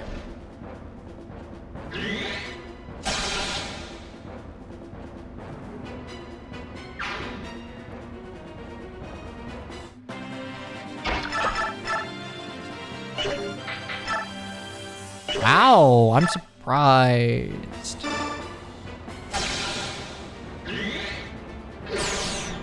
Let's go resolve. Oh man, I'm stupid. I'm actually really stupid. Holy shit. I forgot that resolve would take, like, calculate mid-match. That's okay, I'll get into Wrath range.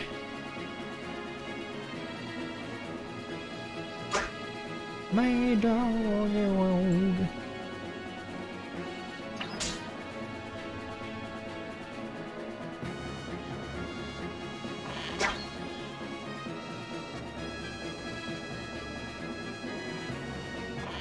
Silver Snow's fine.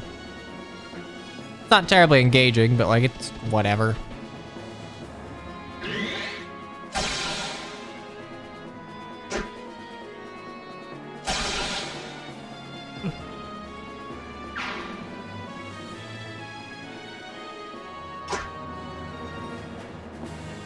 Ooh, buddy, you got a knot in your fur I gotta comb out. I mean, I wouldn't play Silver Snow again, but like I wouldn't play Three Houses again, so that's not really like a unique thing, is it?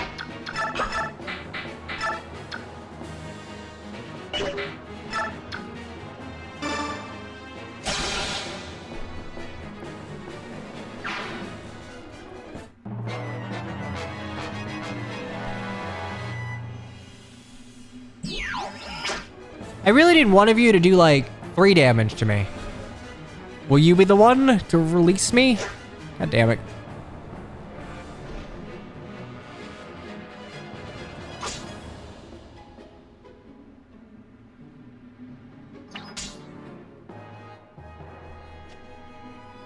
How impossible would this be in Radiant Dawn? I mean, the thing is, it's always been slated as a minimum combatants. Because, like, if you go into this with, like, an Ike solo, then you just, like, you know it can be an Ike solo. The issue comes from, like, keeping people out of combat that don't need to see combat.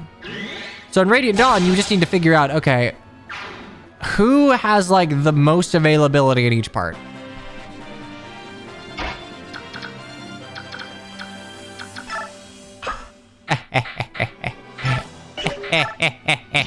You fool!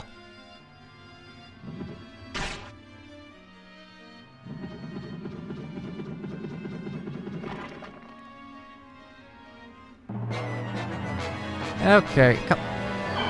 Okay, was that really worth using an elixir? That was like legitimately perfect vulnerability. Alright.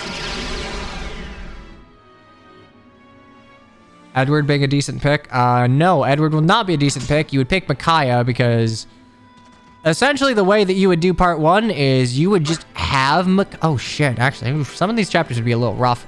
You would have to use Micaiah and you would have to turn her into God, essentially. Because to do a no combatants thing, Micaiah would have to solo the Black Knight puzzle box, which is not fun. I know, 1-9. The question would be, hypothetically, would like a theoretical perfect Micaiah be able to deal with that chapter?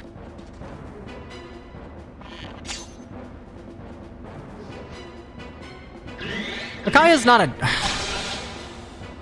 not a great unit for the context of what Radiant Dawn throws at you, since enemies have resistance, but as far as like mages go, she hits like a truck. The issue is that like all non-Thani light magic is doo-doo dog shit worthless as far as damage goes, and she doesn't have speed and any bulk, so like you have to play around the fact that she will die instantly if anything looks at her.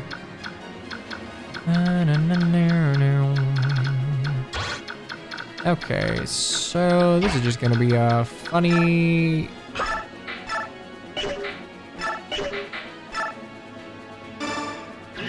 Just use Edward and the Black Knight in part 1.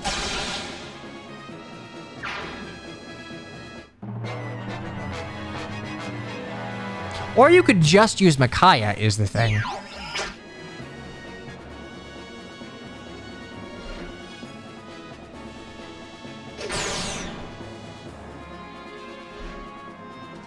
Like, my math is not perfect, but last I checked... Please correct. Funny. Last I checked, 2 is greater than 1. So as long as it's theoretically possible to get through 1-9 with Micaiah and not using the Black Knight, I think we're Gucci. Isn't Soth starting a group of enemies in 1-2 or so?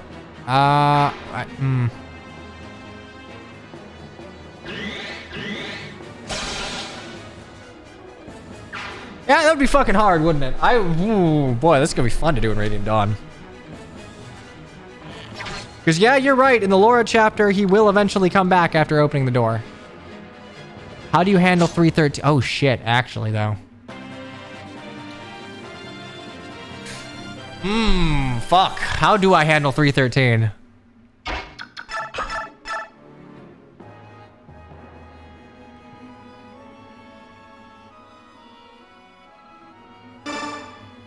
How'd you handle part 2? Brahm, Nephin. Here's the thing. I would probably have to use... Marcia? I guess, because Marcia appears in Joffrey's squad and then appears in... Oh, God. Oh, Jesus. This is gonna be hard. Because, yeah, it would be Marcia.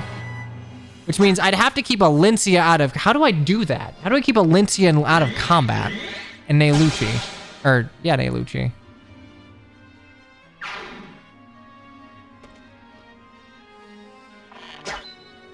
So I guess, Nephany, Marcia.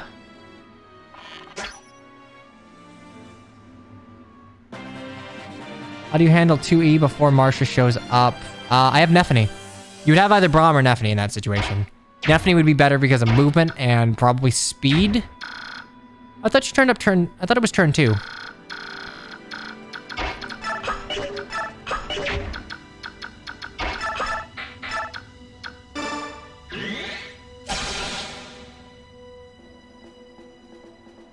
Yeah, I can direct. Yellow units... Actually, I would definitely have to change my rule about, like, commanded units, because, like, literally no fucking way you do 313 alone. You can do nothing and win 2 endgame. Yeah, that's true. You can just turtle. You can turtle and win Alencia's Gambit.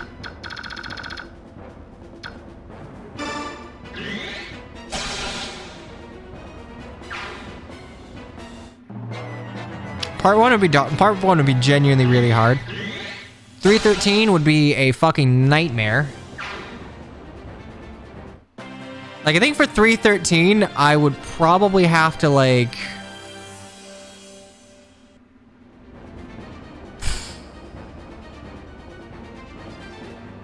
I'd have to get another unit.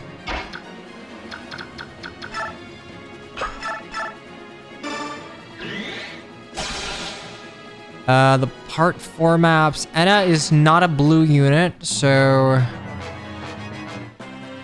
Yeah, you just turtle. Like, part 4 maps aren't terribly engaging or hard, so you just like, whatever. You either just route slowly, or you just sit on the point.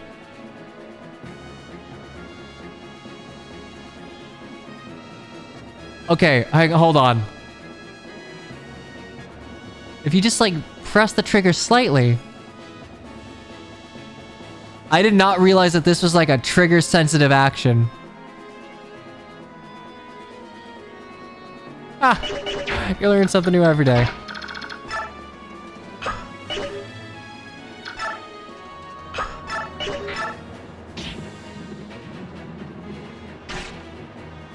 I didn't know that. I didn't realize that it was like trigger-sensitive. I normally just press the button when I want to do it. Can anyone do...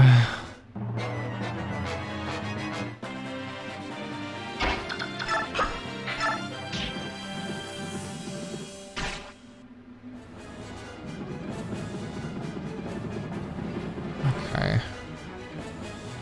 I guess it would also depend on what difficulty of Radiant Dawn you do.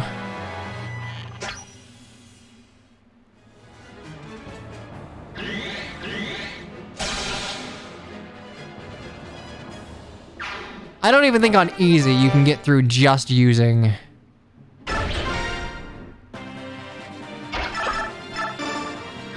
Kaya. But wait, what would happen, hypothetically speaking, what would happen if you killed literally every unit that you got from the Dawn Brigade?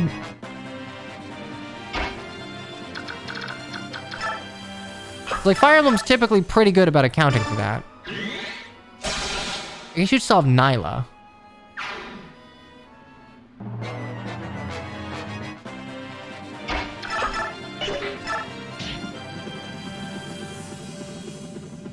No, I get it until 1-4. I'm talking more the concept of like 3-13 if all of them die.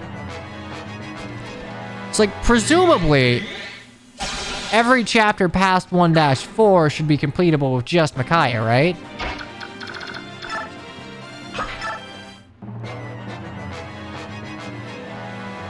It's 1 a.m. Oh, what? You're not enjoying Ike's like slow romp up and down the mountain to massacre everyone?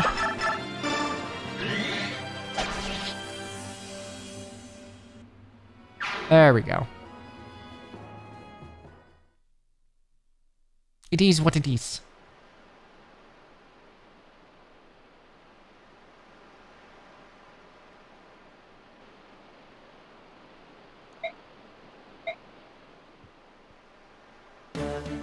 Now we've got you. Eat rock!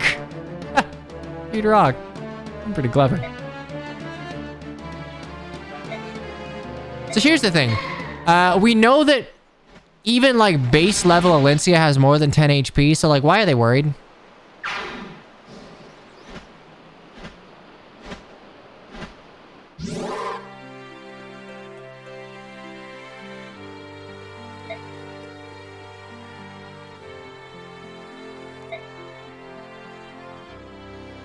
It doesn't matter if she doesn't have the armor. HP has nothing to do with the armor you wear. It has everything to do with like your physical mass. Ranger Ike, you shouldn't be. Wait, was Ike not a lord in that scene?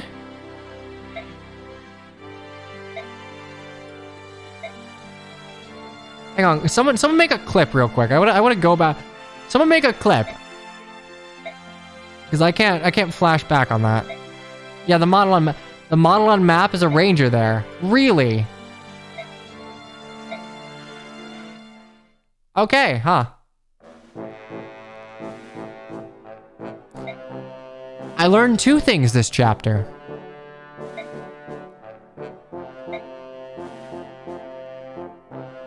Looking at the clip, you can confirm. Just make that clip. It'll be a useful reference for haha hee hee. Tellius made an oopsie doopsie.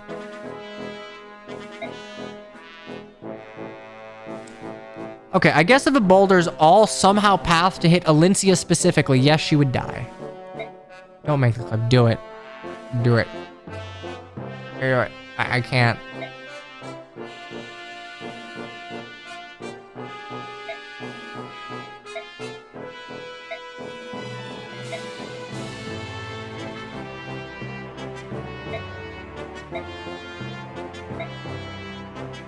Children.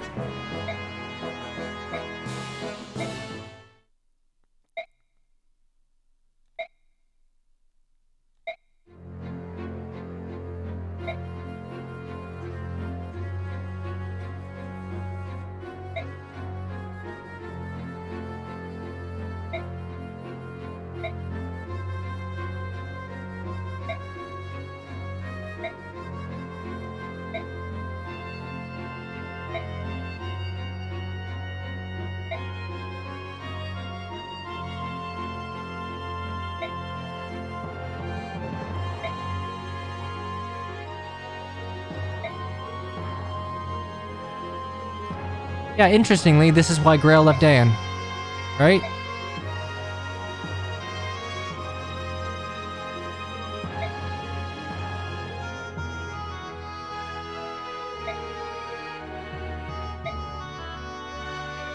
King Degincie. King Degincie. Degincie. We don't spell this correctly.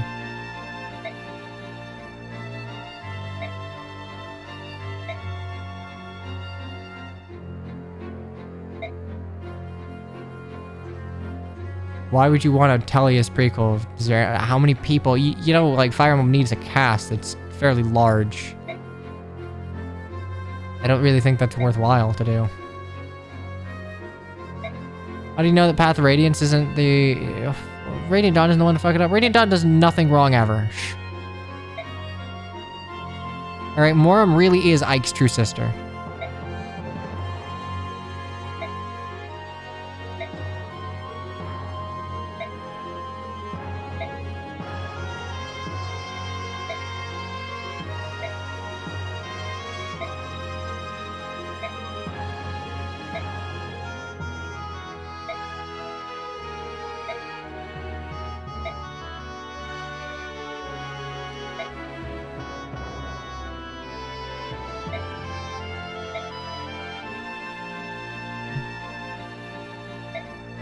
I would really much rather Fire Emblem, like, not sit on its laurels and just, like, do new things. Like, Fire Emblem... It risks becoming a little too Pokemon in that, like, it revels in things that have happened in the past a little too much. You do not get mechanical development if you aren't making new titles.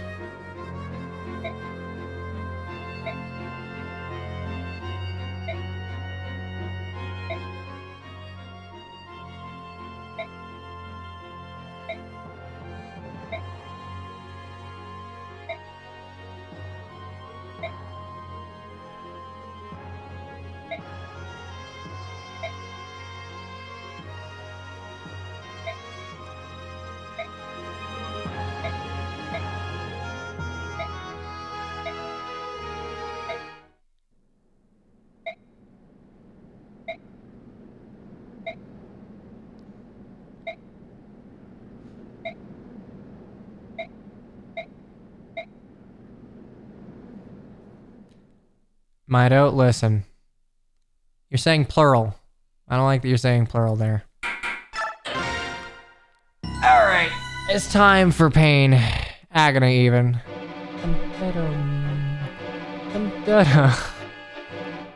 Oh god, this is gonna suck.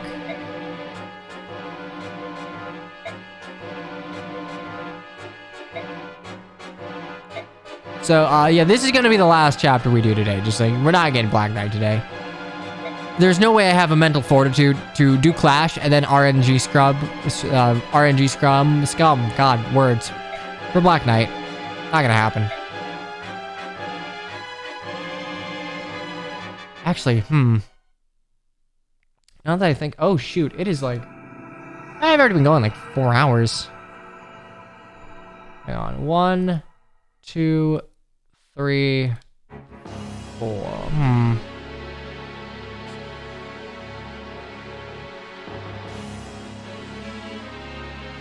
You know, I think it might actually be better for timing to just clean up Clash and everything else in another stream. Because we only have 4 chapters left. Yeah, I think I'm gonna do that instead. Because it is Easter. And I dare say you're all so busy with like your Easter baskets and your Easter candy and your Easter dinner and your Easter nowhere's fucking open, so your Easter not takeout. But yeah, no, this is gonna take like a couple hours. So I figure stop assuming we like our families. Fair, I guess, but also, you know, 4 hours is like the sweet spot for a stream. Because then, you know, I'm not dead at the end of it, really. Is Ashnard possessed here? No, Ashnard does not become possessed until like midway through. You will know when Ashnard's possessed. He turns green. Alright, he just turns like Super Saiyan Broly and he just like has a green aura. When will you resume this? Okay, so... probably Tuesday? Yeah, I guess technically speaking, canonically Ashnard does stay sane when he's possessed.